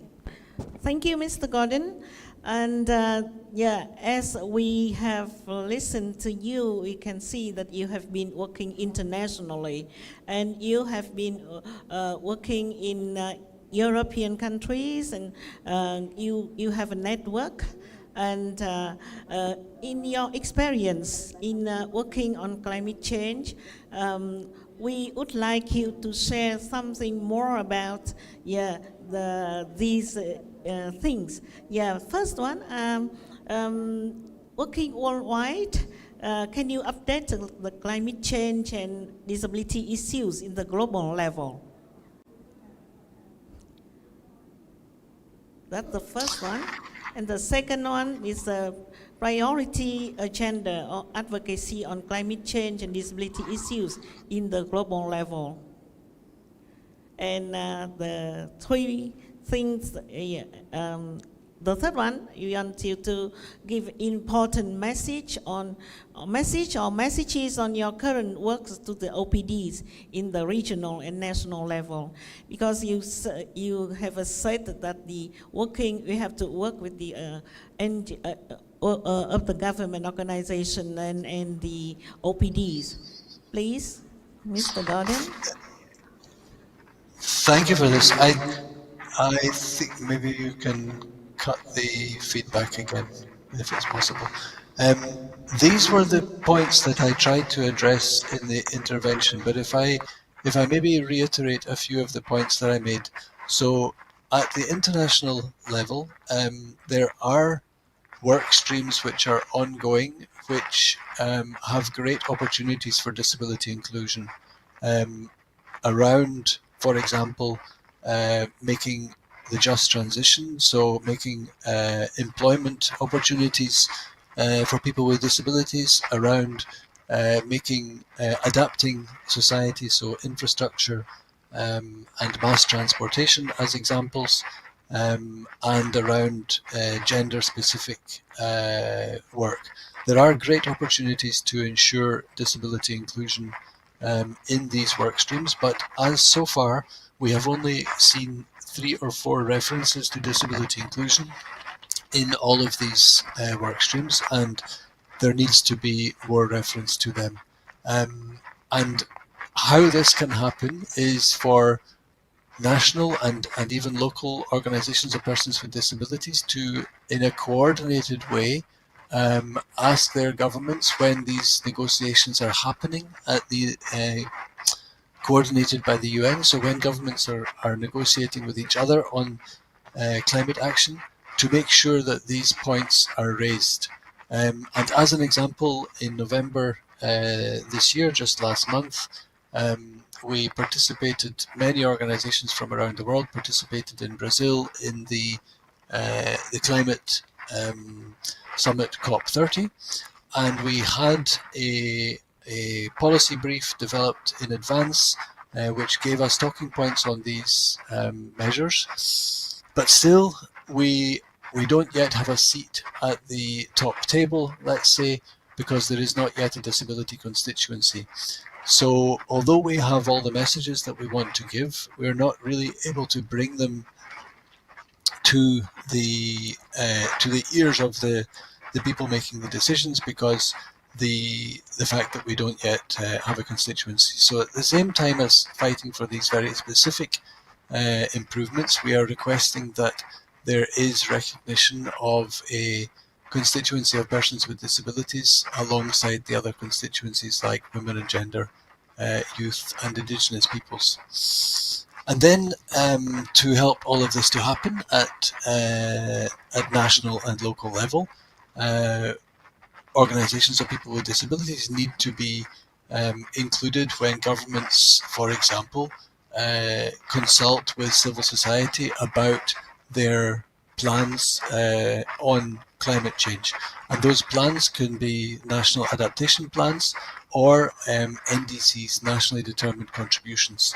And especially the NDCs are relevant, and this is where we would highly encourage OPDs to get engaged, and if they're not engaged or they face barriers, to request that their governments support them to become engaged. And again, I would repeat what I said in the beginning, that this requires money, but it's not a cost, it's an investment. I think I'll stop there. I hope that answers the questions. Okay, thank you, Mr. Gordon, because the time is very short. So we would like to thank you again, and to leave the speech to Ms. Alisa Sivathorn, is a climate change policy researcher and the ASEAN representative for women with disabilities at the ASEAN Disability Forum. Her work focuses only on climate change issues and the importance of fulfilling women with disabilities rights, but also on ensuring inclusive government policies, the two things that we are very, very much interested in. Alisa also currently works as a disability inclusion policy analyst in the UNDP Global Office. We can see, yeah, okay. Hello, Alisa. Yeah, we can see you. Can you Hello, can you hear me? Yeah, okay, very well. Okay. Please, we are listening to you. Thank you. Hopefully that you can give the speech and then the questions in 10 minutes. Or, yeah, 10 or 15 minutes. Of course. Thank you. Of course, yeah. Thank you. I can also hear my echoing, if that's possible to reduce it, please. Okay, thank you very much. So first of all, thank you, ADF, for allowing me to share the experiences that I had during the COP event. And also thank you to ADF and IDA that giving me opportunity to sit on the panels within the COP30. So I had opportunity to share within 2 sessions during the COP30. The first one was hosted by OHCHR, which was about human rights that are related to disability inclusion and climate change. The topic that I was given was around how can we, as a main society, stop discrimination that has been, like happened during the past and the present. How could we stop discrimination that are related to climate change? So, and also we had quite a number of panelists during that session as well. And we captured quite a lot of audience during that session, since it was hosted by OHCHR and then some other UN agencies as well. So the point that I shared with that particular session was that in order to eliminate the discrimination that happen, regardless of which country or which nations, we need the meaningful participation. But how can we ensure that the participation will be meaningfully to persons with disability, including young persons with disability, women, girls with disability as well? So what we asked during that particular session was persons with disability, in particular women and girls with disability, need to be involved within every processes of policy making, starting from public hearing and up to decision making processes. So that was we have shared, and the point that I emphasized during that particular session was the inclusion needs to be policy, and it shouldn't be the afterthoughts. Because if you add, or if you think about inclusion after you have planned everything, after you have done everything, and it's about to implement that particular policy, then it will not worth it. And as all of us understand that, many governments often say that they don't have enough budgets, they don't have enough fundings to support reasonable accommodation or to make certain programs or policies to be accessible to all persons with disabilities. So that was the first session that I attended on behalf of ADF and IDA.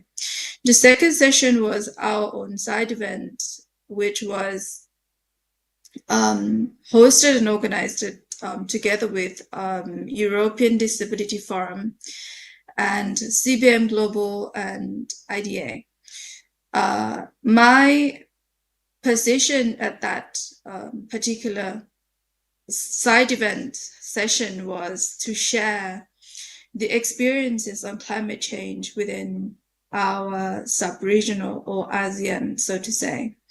So I have shared the research that ADF has done within the last year on climate change, which we had gathered all the researchers who are persons with disability from 10 countries and then did the research together on climate change, which was allowed every researchers from each nations to present our own how can we say, our own crisis within that particular country. So from Thailand, I presented the climate change within urban area, because that has been affected quite a lot. In particular, persons with disability in Thailand are more likely to migrate to urban areas. So pollutions are the main, floods are the second.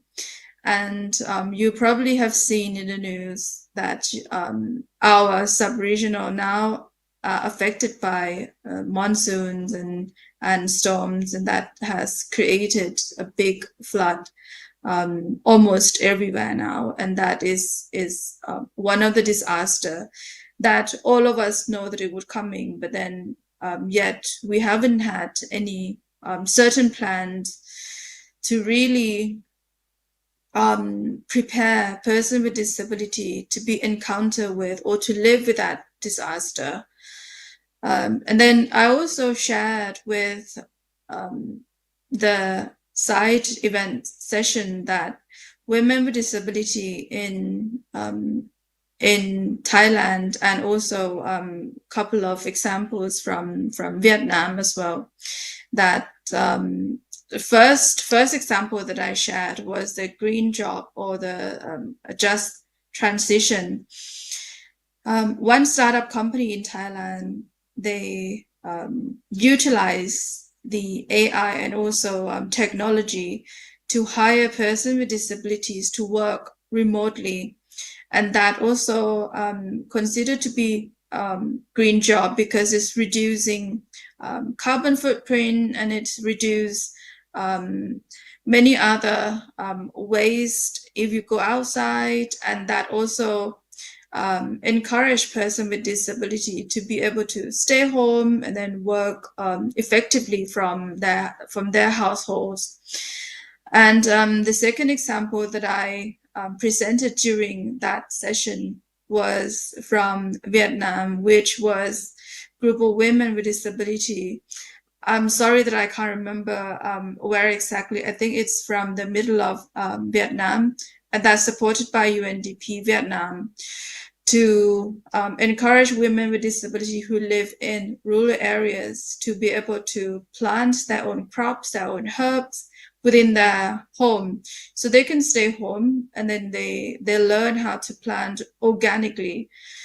So to say, they understand to change their food waste to become the fertilizer and then use it within their own plants.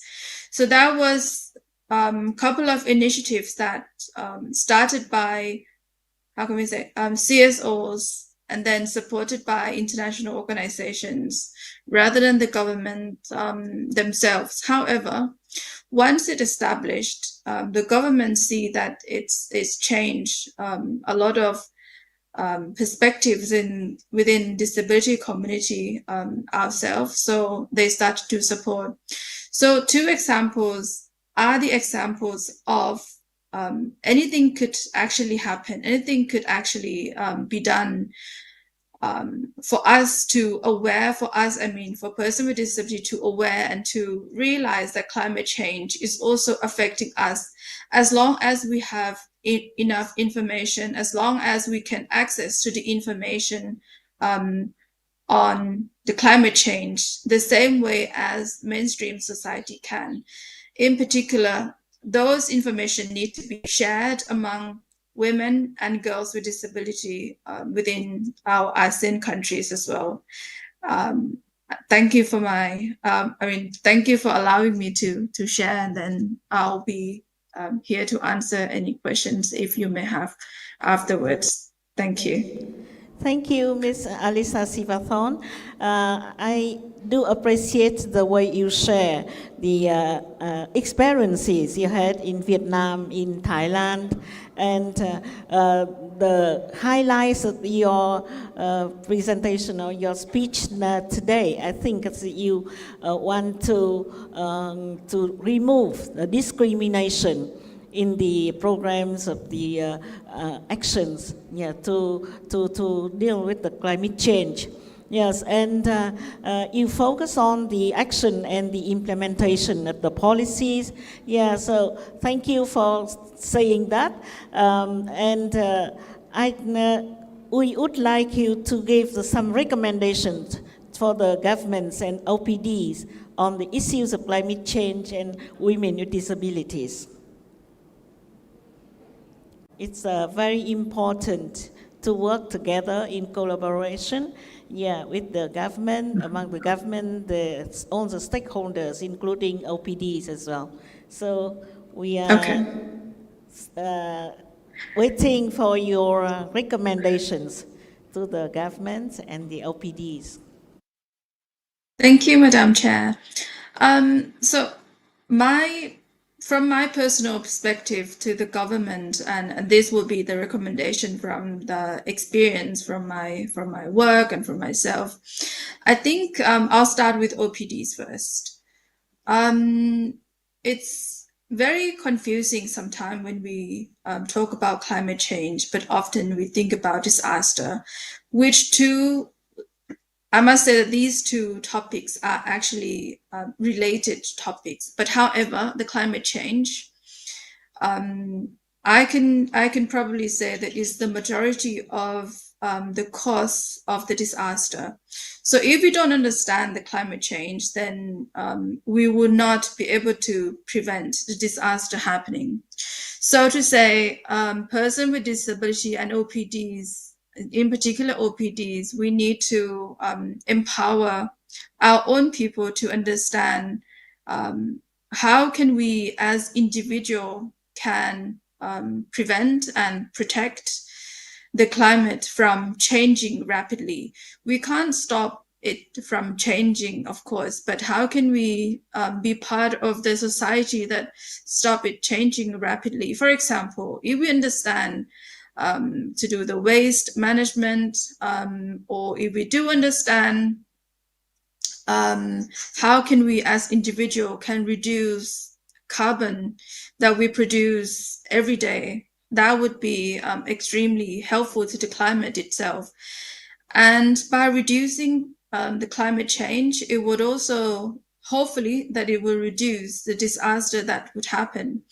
However, as OPDs, I also think that we need to work hard with our national governments to really ensuring that disability is a core within their plan, not just being inserted under the JETC program. I mean, I'm not saying the JETC program is not good, but as we all know that if disability has been put within other marginalized group, for example, young people or senior people, often that disability would be forgotten by the society, in particular government. So we need to encourage our own governments to really have the specific plan, especially the plan or the preparedness for the disaster that could happen,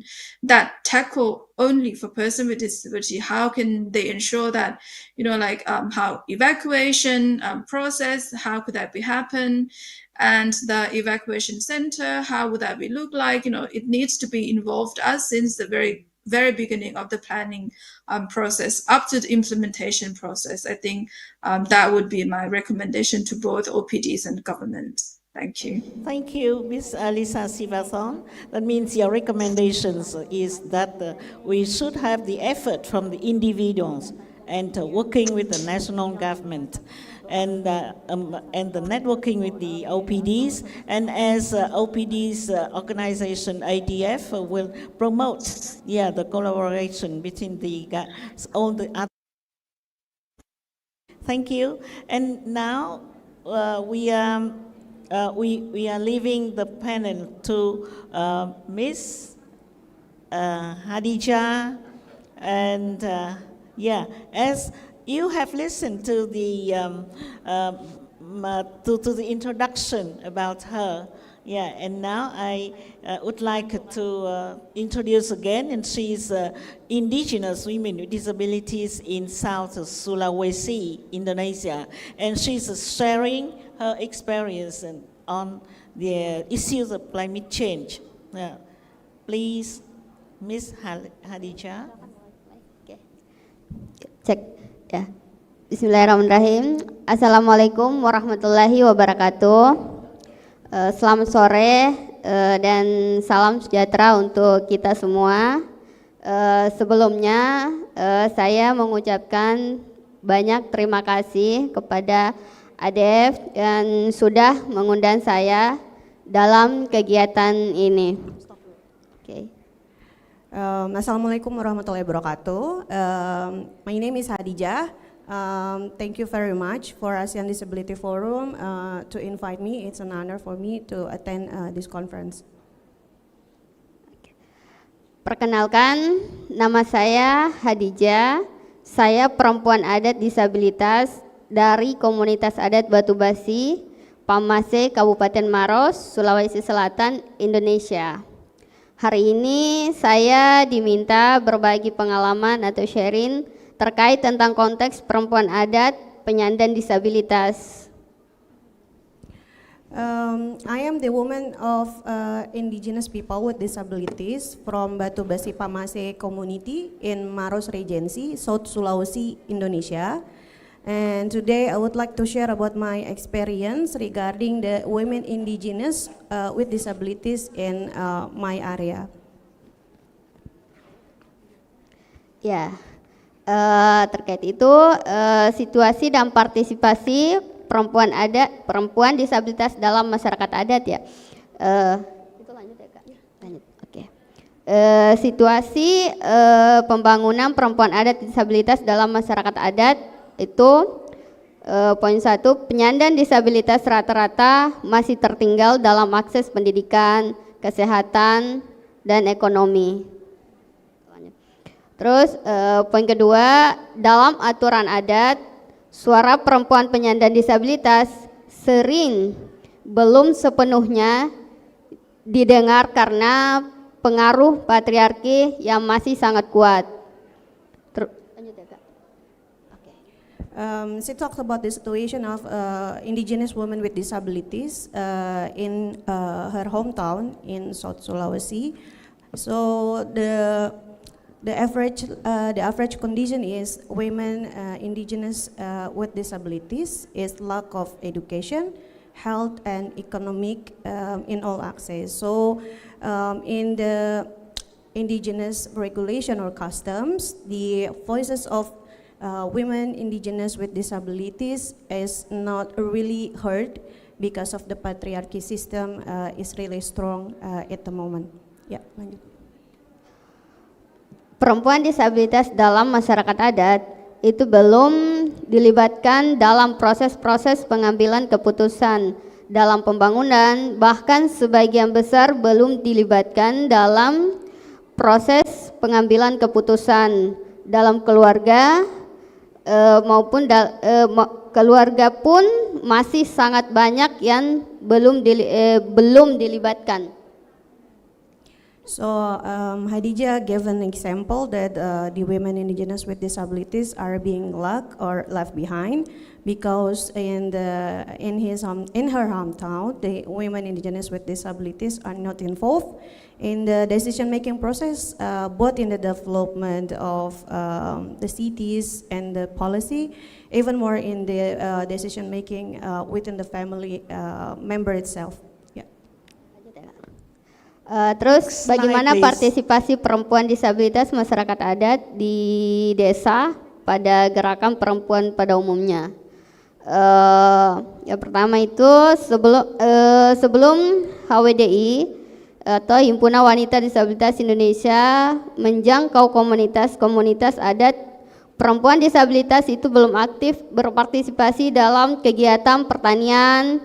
Kalaupun ada yang terlibat di pertanian, peran mereka hanya sebatas membantu keluarga dan belum mandiri secara sepenuhnya. Lanjut. Okay.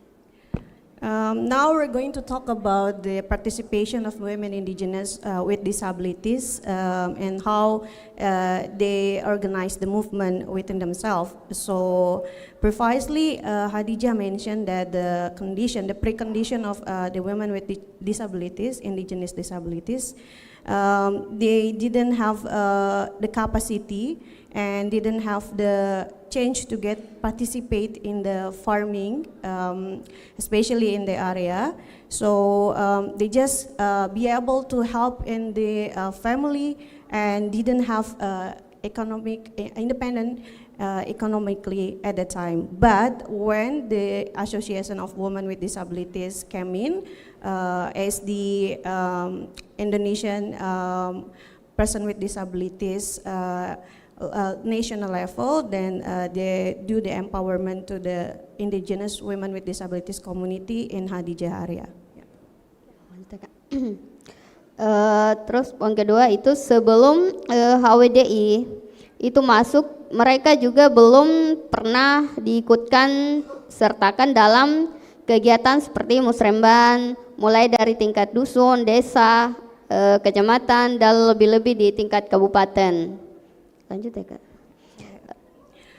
Yeah, precisely before the HWDI come in for increase the participation of indigenous women with disabilities, Hadijah community doesn't have any chance to participate in district level to develop the policy until they get a chance from the participation by HWDI. Yeah. Terus sebelum HWDI melakukan pemberdayaan penyandang disabilitas di masyarakat adat, mereka belum punya komunitas tersendiri. Even more, they didn't establish the community of women indigenous with disabilities at the first place. So no community at all at the beginning. Setelah Himpunan Wanita Disabilitas Indonesia melakukan pemberdayaan, teman-teman penyandang disabilitas mulai menyadari pentingnya memiliki komunitas sendiri.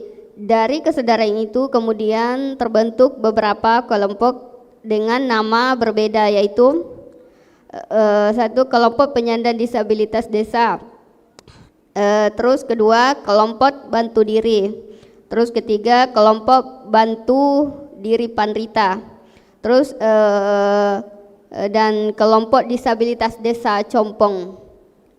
Yeah, after the HLWDI gave empowerment and also capacity building for Hadijah and the others member of the community, they got the empowerment to build the community in that areas, and there are 3 communities they have been established that was mentioned by Hadijah. That is the kelompok penyandang disabilitas desa is a district level for disability community, and then Batu Diri community, and the last one is kelompok bantu diri panitia, also the disability Campong community. So they are being empowered by the HWDI empowerment and capacity building. Ko, silakan. Terus bagian partisipasi perempuan disabilitas masyarakat adat di desa pada gerakan perempuan pada umumnya itu, satu, masih sangat sedikit perempuan disabilitas masyarakat adat di desa yang berpartisipasi dalam gerakan perempuan pada umumnya. Dan untuk berpartisipasi seorang perempuan disabilitas adat itu butuh pemberdayaan dan dukungan penuh dari keluarga. For women indigenous with disabilities to join or be able to participate actively in the women movement generally, it's very hard and difficult. Is the key enabler for the women indigenous with disabilities to have such an opportunity. They should be supported by the family members. Terus bagian advokasi, bagaimana advokasi perempuan masyarakat adat menjangkau gerakan perempuan atau masyarakat adat di tingkat nasional. Poin pertama itu kami membentuk organisasi grassroots masyarakat adat di Kabupaten Maros, Kabupaten Sidrap, dan Kabupaten Sinjai. There are 3 organizations that were founded for women indigenous with disabilities. They are in region Simaros, Sidrap, and Sinjai. Poin kedua, perempuan adat muda dengan disabilitas menjadi ketua untuk kelompok disabilitas Desa Compong, dan dari komunitas adat Sandobatu, Kabupaten Sidrap, dan kelompok penyandang disabilitas Desa Baramban dari komunitas adat Barambang Katute. And the young women with indigenous disability were elected as the chairperson for those communities of the indigenous organization. I mean the organization of indigenous in 3 regencies. They are in Maros, Sidrap, and Sinjai Regency. Perempuan adat dengan disabilitas aktif ikut memperjuangkan peraturan daerah terkait tentang hak-hak penyandang disabilitas di Kabupaten Sidrap dan Kabupaten Sinjai. So the women with indigenous disabilities actively and involved in disability advocacy, especially on the rights of persons with disabilities in Sidrap and Sinjai regencies, to influence the regional policy in that regencies. Ya, terus salah satunya itu keberhasilan itu ketua self help group Batu Basi Pamase dari komunitas adat Batu Basi itu Kabupaten Maros menjadi ketua Komisi Daerah Disabilitas Kabupaten Maros. One of the Batu Basi group called Self Help become the chairperson of the indigenous communities in Batu Basi, which is part of the Maros Regency. Oke, slide please. Terus banyak advokasi perempuan masyarakat adat menjangkau gerakan perempuan atau masyarakat adat di tingkat nasional. Itu poin pertama. Perempuan adat muda dengan disabilitas melalui Himpunan Wanita Disabilitas Indonesia itu aktif berpartisipasi dalam pertemuan tingkat Asia Pasifik untuk perempuan adat disabilitas. The youth women with indigenous and disabilities, they are actively involved in the women movement. One of the organization that also being the network of this Hadijah organization is the Association of Women with Disabilities, and they are actively participate in the Asia Pacific meetings on women with disabilities in the regional level. Terus dari Sulawesi Selatan, perempuan adat muda dengan disabilitas ikut mendorong agar RUU masyarakat adat yang sedang diperjuangkan di tingkat nasional juga memasukkan pasal perlindungan bagi perempuan, anak, dan penyandang disabilitas dalam draft RUU tersebut. At this moment, Indonesian government are now developing the indigenous people draft bill, and one of the advocacy from Hadijah organization on women indigenous with disability is also influence the protection of women with disabilities, children with disabilities to the draft bill of indigenous people in the national level. Dan untuk menguatkan gerakan perempuan adat dengan disabilitas secara nasional, kami dari Sulawesi Selatan mendorong agar dibentuk organisasi bagi perempuan adat disabilitas di Indonesia. Yeah, this is the final message. Hadijah would like to inform her wish on the women advocacy in general, and specifically that the indigenous women with disabilities nationally can support the establishment or the foundation of organization that focusing on women indigenous with disabilities in Indonesia. Thank you, terima kasih. Thank you, Hadijah. Yeah, big hands, please. And it's a very special, special speech and special presentation. And I can summarize the highlights of, among her recommendations. One is very important, is to form the organization of indigenous women with disabilities and do the capacity building to them and empowerment. And one more important thing is to seek for the involvement of women, the indigenous women with disabilities, and so that they are not left behind. So thank you, and these are some questions for one or more questions to you. Okay. Wait.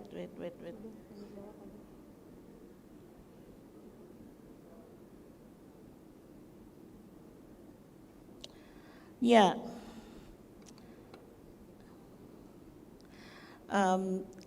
I'd like you to tell us how indigenous women's advocacy reaches a women's movement or indigenous communities at the national level. How indigenous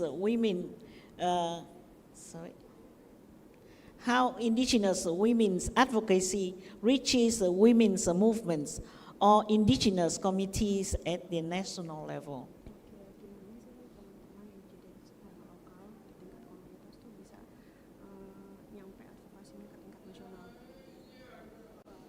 You have suggested that women with disabilities, indigenous women with disabilities should participate in the women's movement in general. And now, how it reaches women's movement at the national level. Kami itu tersentuh memulainya itu dari bawah, dari desa. Terus kami melalui dari HWDI lah yang terlibat mengadvokasi sampai ke level desa, dan itu membuat kami terlibat sampai ke level nasional, dan dia yang mempromosikan kami agar kami penyandang disabilitas di komunitas itu terlibat dalam kegiatan di nasional gitu, Kak. So Hadijah just answered that her community is started from the basic very district level, the grassroots one. So they are connected with the Indonesian Association with Disabilities, which is its international level. So from that opportunity, they can access the bridge to get to the general women movement in the national level, including how to get connected with the women advocacy in the national level and other advocacy on indigenous women in the national level as well. Terus kami itu didukung oleh DRF, terus IPAS juga, terus ada juga organisasi WEDO juga yang mendukung kami. Itu sebagai partisipasi ke HWDI untuk melibat. IPAS sama? Itu DRF, IPAS dan WEDO. Okay. Tapi yang paling utama itu adalah DRF. Okay. One of the achievement they got from the experience is the support from Disability Rights Fund. So they get the empowerment, the funds to get to advocates to the national level and not only in the local level. I believe it's a good way, and wish you success in your careers. And it's time for one or two questions from the panel, please, to Mr. Hadijah.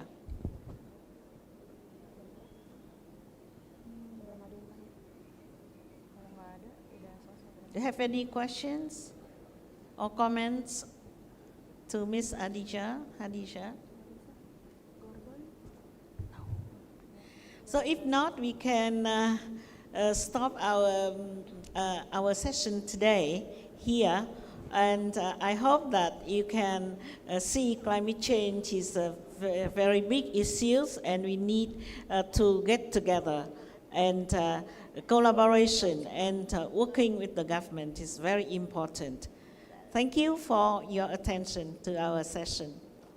Thank you so much, Ms. Nguyen, Ms. Hadijah, Ms. Wikedeva Arianti, Mr. Gordon Rattray, and of course, Ms. Alisa Sivathon. May I invite, please, our moderator and our panelists on stage for a quick photo session before we move on to the next part of our program.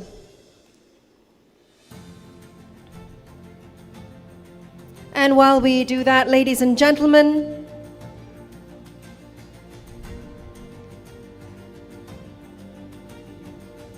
We also have Miss Alisa Sivathon joining us for a photo on the screen at the back.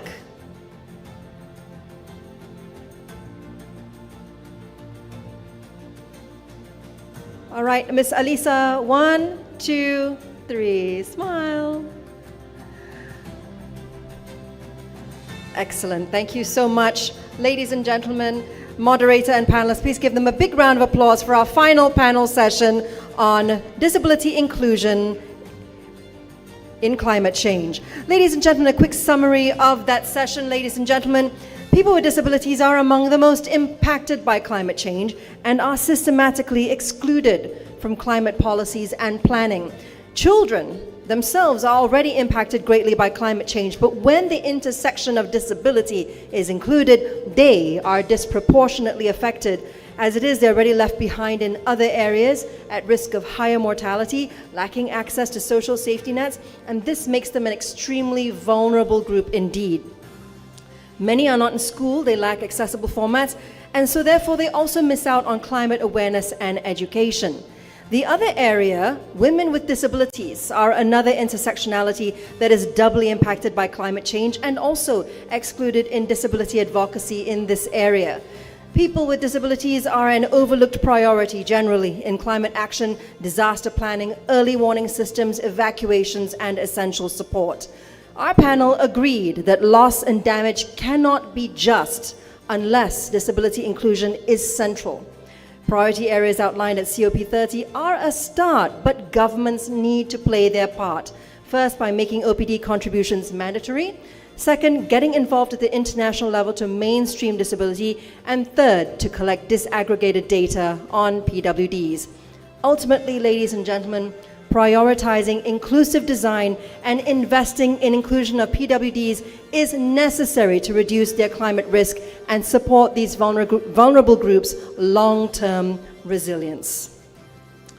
All right, ladies and gentlemen, you're all still here at 4:45 p.m. on day 2 of our ASEAN Disability Forum Conference. And now, ladies and gentlemen, as the final day of our forum nears its end, we proceed now to the first part of our closing ceremony. For that, allow me to invite on stage Tuan Sazali Sari, Honorary Advisor to the Malaysian Federation of the Deaf and outgoing Vice Chair of the ADF, accompanied by Mr. Lauro J. Purcell, incoming Honorary Advisor to the ADF for 2025 to 2029. Please give them a big round of applause.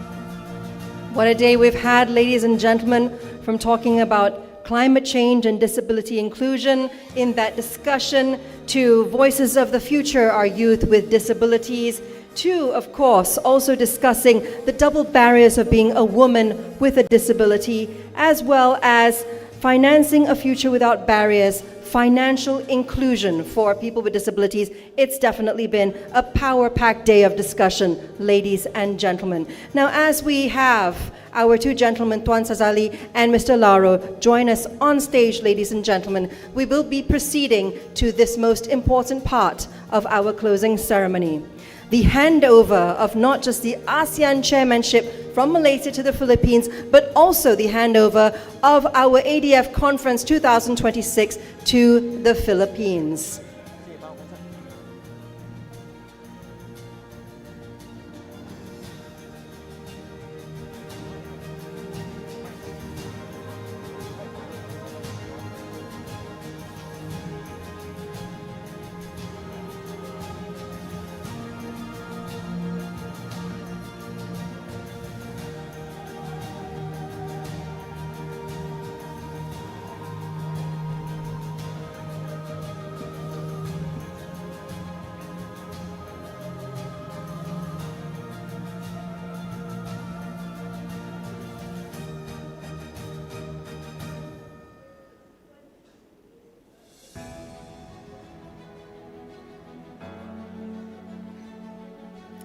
And now, ladies and gentlemen, are you ready?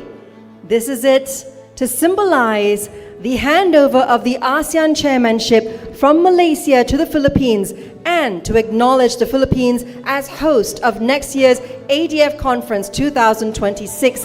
We now invite Mr. Sazali Sari, representing the Steering Committee of Malaysia, to hand over the ADF banner to Mr. Lauro J. Purcell, representing the Steering Committee of the Philippines.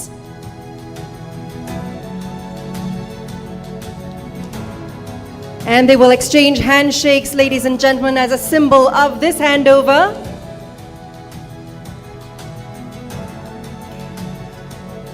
And now, can we have both gentlemen pause for a quick photo commemorating this moment?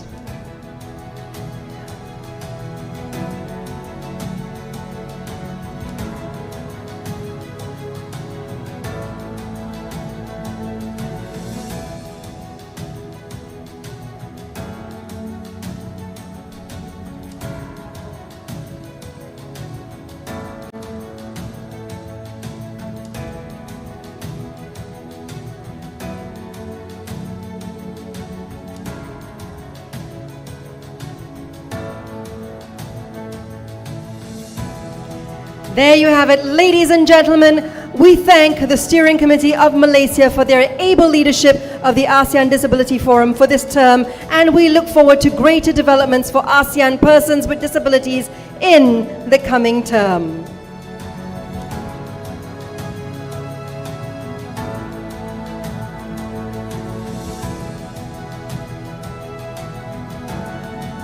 Now, could we please have both gentlemen remain on stage for the next part of our program.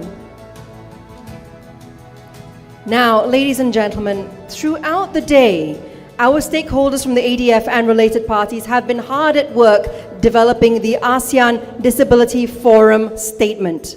For context, every year the ADF conference outlines takeaways from the 2 days of conference sessions to draft statements or recommendations for all its related stakeholders.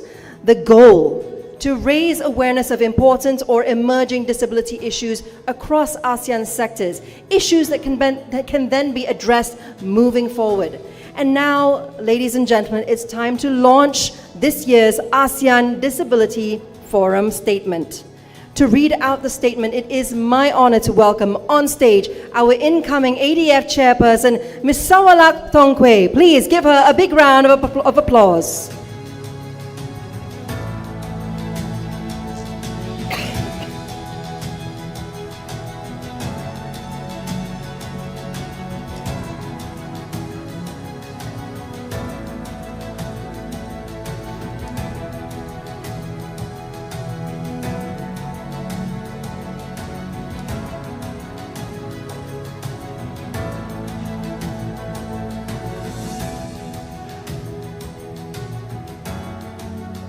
A proud moment indeed, ladies and gentlemen.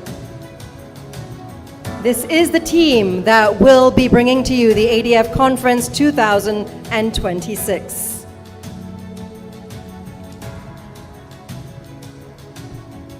Now, Ms. Sawalak, over to you for the statement.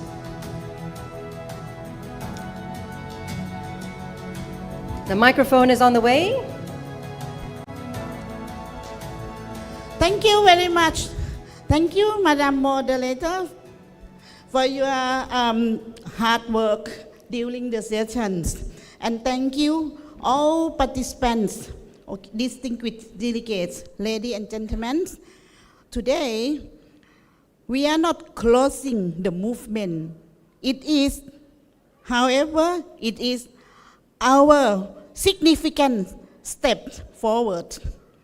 ADF conference comes to the last sessions, and we are going to wrap up our significant step moving forward to fulfill human rights of persons with disability and underrepresented brother and sister in our regions. I am, as an immediately elected chair of ASEAN Disability Forums, I would like to declare our concerns and recommendations to ASEAN community at all levels.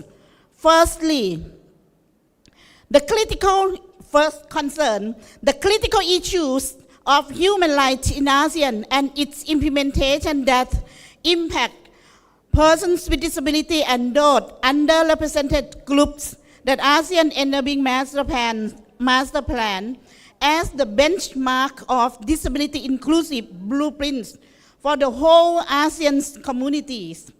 Secondly, a lack of the mechanisms and modality for the operationalizations of the ASEAN Enabling Master Plan in order to enhance the protections of human rights of persons with disability. And the third and last one, the importance of accessibility as the fundamental principle of the development of the second phase of ASEAN Enabling Master Plan for the enjoyment of economic sectors that don't have a guideline standard. So we recommend ASEAN Master Plan should be further implemented into all ASEAN frameworks and its guidelines to make sure that disability is not only as an add-on or side events. By making all identities adopt the plan and making a practical framework and realistic actions for all ASEAN identities. The second concern, in order to accelerate disability inclusive business, measures to ensure meaningful participations must be available, include financing and empowering the most marginalized and underrepresented groups such as youth, indigenous persons, women, children, as well as persons with diverse identities. After 20 years of the CRPD adoption, ASEAN is still in the level of policy design and its implementation progress does not meet the CRPD standard at all levels. Moreover, ineffective law enforcement and regulations, inaccessible languages and information, the delay in changing mindsets, moving away from charity model, medical model to human rights-based approach are critically delayed. Gender parity and intersectionality are not officially recognized in all ASEAN sectoral bodies. So therefore, we recommend strengthen legal and policy foundations, harmonize national laws with the UNCRPD, establish effective mechanisms, and provide clear legal frameworks for disability inclusive business, and drive inclusive economic participation, boost employment opportunities and entrepreneurship for persons with disability through IT and AI, and enhance access to accessible financial services and vocational training, and incentivize inclusive hiring practices and both in both public and private sectors. The last one for this concern, enhance accessibility and data-driven actions, ensure all new infrastructures, transportations, and ICT developed using universal design principles, improve the collections of disaggregated data to inform evidence-based policy, and actively involve organizations of persons with disability and their representative organizations in all implementations and monitoring efforts. The third concern, persons with disability are amongst persons who earn the earth and part of the victims of the damaged earth and disaster and also climate crisis. and it's justice as a place where people are living. The issue of persons with disability are not yet, however, officially in the considerations of UNFCCC. These mean persons with disability are not yet as an officially constituency of climate change framework. The most lost and damaged, multiple affected to the most persons with disability living in rural and remote areas, including women, children, farmers, fisheries, indigenous with disability, and all others, poverty communities.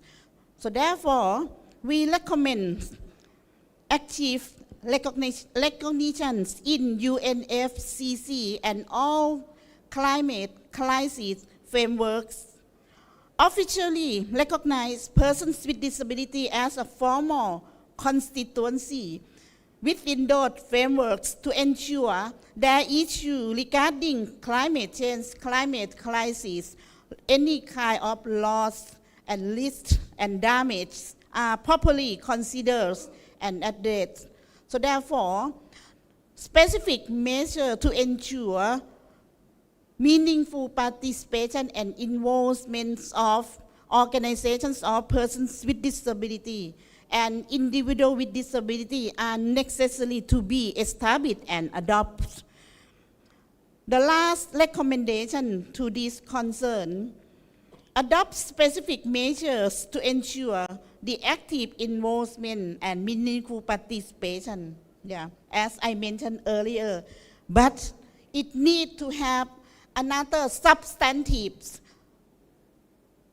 mechanism to promote active involvement of underrepresented groups in all implementation and monitoring efforts.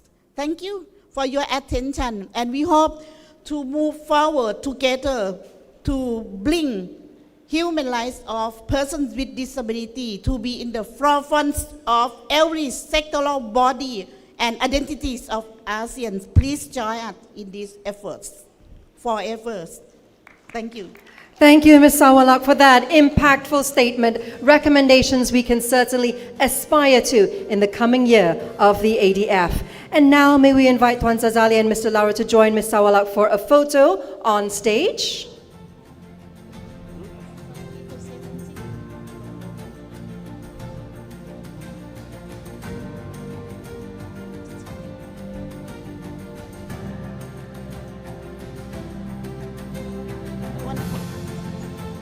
All right, for our official photographer, in 3, 2, and 1.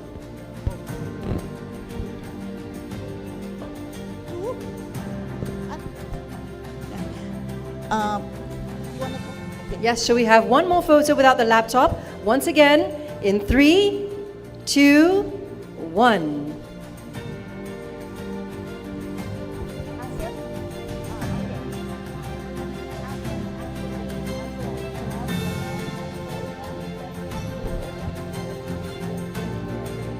A joint handshake, ladies and gentlemen, symbol of collaboration, cooperation, and partnership, the way forward for disability inclusion in ASEAN and beyond. Thank you once again, Ms. Sawalak. We look forward to your chairpersonship for the coming term, and thank you to Tuan Zazali and Mr. Lauro for your contributions to the ADF thus far, as well as to our conference for 2025. Madam Moderator, may I request to have the last sessions? I would like to invite new executive to be on the floor to introduce themselves and take a good photo. Absolutely. Could we invite on stage our incoming elected executives of the ADF for 2025 to 2029? Could we have, if they are still in the room, Dr. Lim Pui Tiak from Singapore, Ms. Maulani Agustia Rotin Sulu, Ms. Tongchan Intachak, and of course, we have Mr. Lauro already on stage together with Ms. Sawalak. Please join us. I think Maulani and Tongchan. No. Could we have Tuan Zazali remain on stage? Yeah. an host, host country.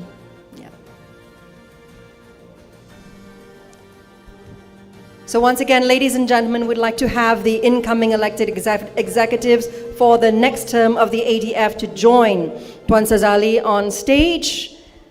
We have Ms. Sawalak Tongkwe, our ADF chairperson for the coming term, Dr. Lim Pui Tiak from Singapore, Ms. Maulani Agustia Rotin Sulu, Tongchan Intachak, and of course, Mr. Laura J. Purcell, who is also already on stage.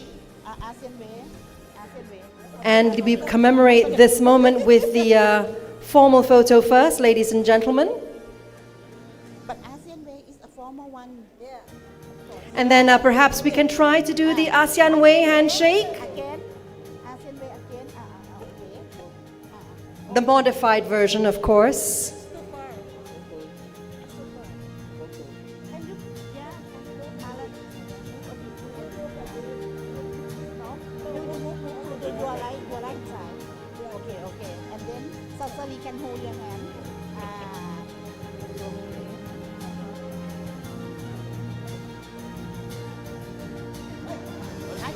There we have it, ladies and gentlemen.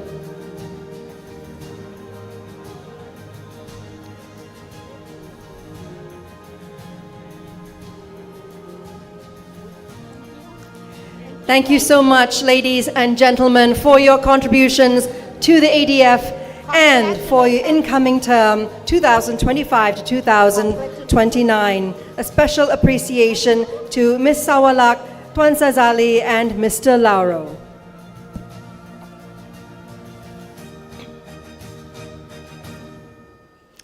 And now, ladies and gentlemen, with that, we have come to the end of this year's ADF Conference 2025.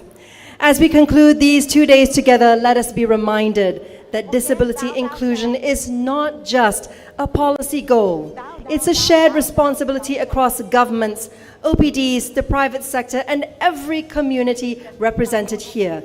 It is our sincere hope that the insights and connections formed from this gathering, encompassed in the ASEAN Disability Forum Statement, will positively influence the next phase of disability inclusion beyond 2025. On behalf of our organizers and partners, we thank you, ladies and gentlemen, for your contribution to this. Let's keep this momentum alive as we work together towards an ASEAN that truly leaves no one behind. I'm Shani Iman Lee signing off. Safe travels till next time. Have a great evening ahead.